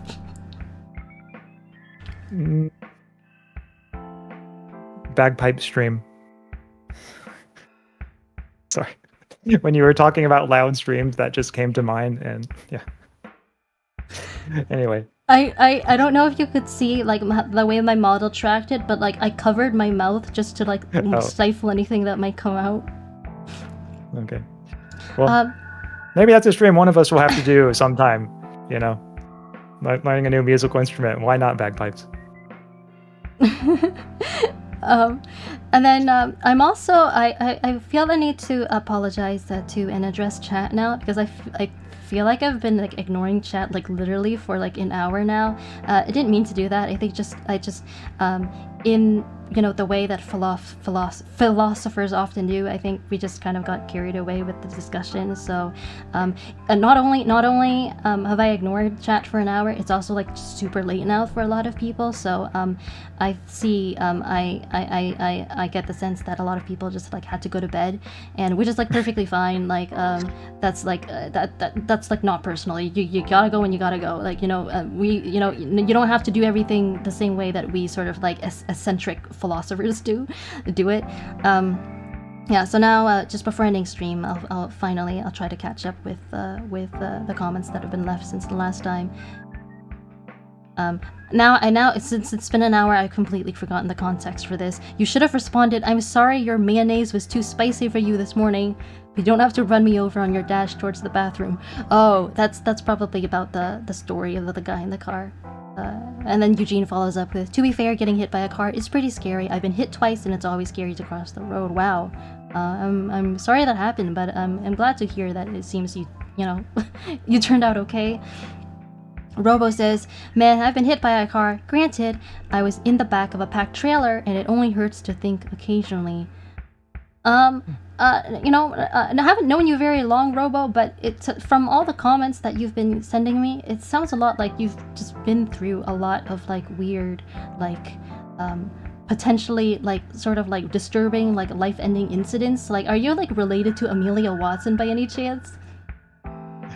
And then then Eugene says, if we want to address if hate speech is violence and we want to take into account hate crime statistics, we should also take into account violent crime statistics. Good point. I mean, we kind of moved on from that, but yeah, violence meaning 3 extreme or powerful emotion or expression. So depending on how you do it, maybe legally depends where you are. I don't remember what that was in reference to, sorry. Yeah, some of these I've forgotten the context too. Okay, good to know I'm not alone. And then Tara says, it's been 4+ hours of debate, understandably tired. Yeah, this is like my second longest stream, and it's crazy considering it's a debate stream. Web of Concept says, Axe getting out on blast this stream. Sorry, it's just, you know, as Justice Incarnate, I do have a tendency to be a little bit critical of others, to be maybe very blunt in my analyses of things, but it's all sort of going towards a good cause. I know Axe is not is not really the same. He really trends towards just saying nice things about people as often as he can help it. Well, at least the blast that you put me on was nothing compared to what you did to Charis, so that is progress. Okay. You held Charis to account. For anybody who hasn't seen that stream, it's a really funny stream. You should search for Tia's collab with Charis. Yeah, thanks for the plug, Axe. It's all a security complex. I can't remember what that was in reference to either. I feel like that popped up around the time that I was saying something about compassion, maybe around during that section, or maybe before. Oh, I feel a little bad about forgetting. But then Robo says, great job today, Tia, Axe, and Leon. Sorry if I made extra work for you. What extra work did you cause Leon? I feel like at some point, like, Leon stepped into the room to fix a tech issue because my iPhone for some reason was like losing battery, and so I was like, it was about to stop tracking me, and then like we fixed it at the last minute. So thanks, Leon, for that. Leon, I am pretty sure already went to bed because unlike me, he has like a normal job, so he's not allowed to be a gremlin. I don't like being a gremlin, but I have the option to be one. Not him though. Oh, and then I didn't finish reading the comment. A fantastic video, and thank you all, Chat2, for the great React debate stream. Also subbed to you, Axe. Oh, thank you, Robo. I appreciate that. And also, it's been great having you in the stream, Robo. I've really enjoyed your comments. That makes me happy. My Oshi getting the recognition he deserves. Sometimes I tell people sub to Axe, and they don't always do it. And then Tevomato says, no worries, it's nice to watch you guys get into the discussion. Oh, thanks. It was nice to meet you and have you here for the whole stream. Yeah, really, that really means a lot that you were so engaged. I will say, you know, we're Axe and I are philosopher VTubers, and you know, it is sort of our dream, our vocation, our goal to I think like do great things and to make a difference. So you know, this is not going to be sort of the last debate stream that we will have. That, you know, there will be more like this in the future if you want to stay tuned. And oh, Web of Concepts said, yeah, I managed to fall asleep, woke up, and stream was still going. Yeah. Yeah, I can That see makes that me feel happening. good in a way that has happened to us, yeah, because when I think about my Oshi, at least from Hololive, Korone, like, that's an experience I've had with her streams a lot of times, and now it makes me feel like, "Hey, like, we're carrying on, that tradition in our own way." Oh, that's really sweet. Tara says 3 a.m. Oh wow, brain is not able to work fast now. Very impressive to listen for hours of discussion though. Yeah, you do deserve a pat on the back, Tara. Pat yourself on the back if you've been here this entire time. Yeah, that sounds fine to me. And then Zero Yep, says, you're "Wow, like this." the MVP of every stream, Tara, really. And then Zero says, "Wow, the stream is still ongoing." Yeah, I thought you went to bed, Zero, but or maybe you just sort of like BRB'd and like came back, but yeah, hi. And then I see you follow up with this was a great stream. So yeah, thank you very much. It was really great having you here. And the Robo also says, "No, but I am related to the Anglian brothers. They escaped Alcatraz." That is, your personal history sounds very, not to get too parasocial, but your personal history sounds very intriguing.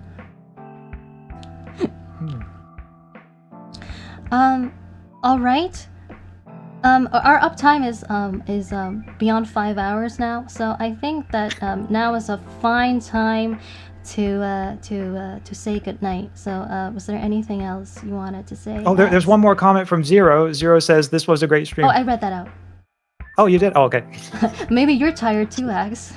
I think I am starting. I think once Alcatraz was mentioned, my brain just started filling with images of that, and then I got tired. Okay. Oh, Web of Concepts just posted one. Yeah, I should, yeah, Web of Concept says, "I should get some more sleep, but it was a nice stream. Take care, y'all." Yeah, I should sort of like, yeah, get to bed soon, myself. These are not normal streaming hours for Tia Faire. So I guess now I will say, thank you so much, Ax, for doing this, with me. I hope you had fun. I mean, like, thank you for, lending, so much of your time to me. We've been talking a lot off stream lately, sort of in preparation for this, and yeah, really, there's so much I feel, so much I could say, and I don't think I have enough like time or energy to really convey it all right now. But truly, thank you so much.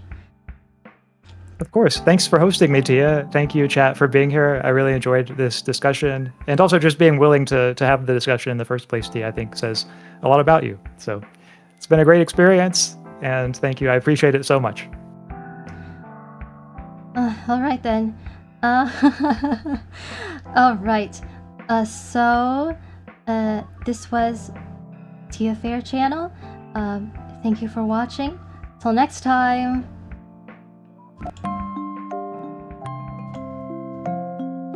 I'm on my ending screen now, Ax.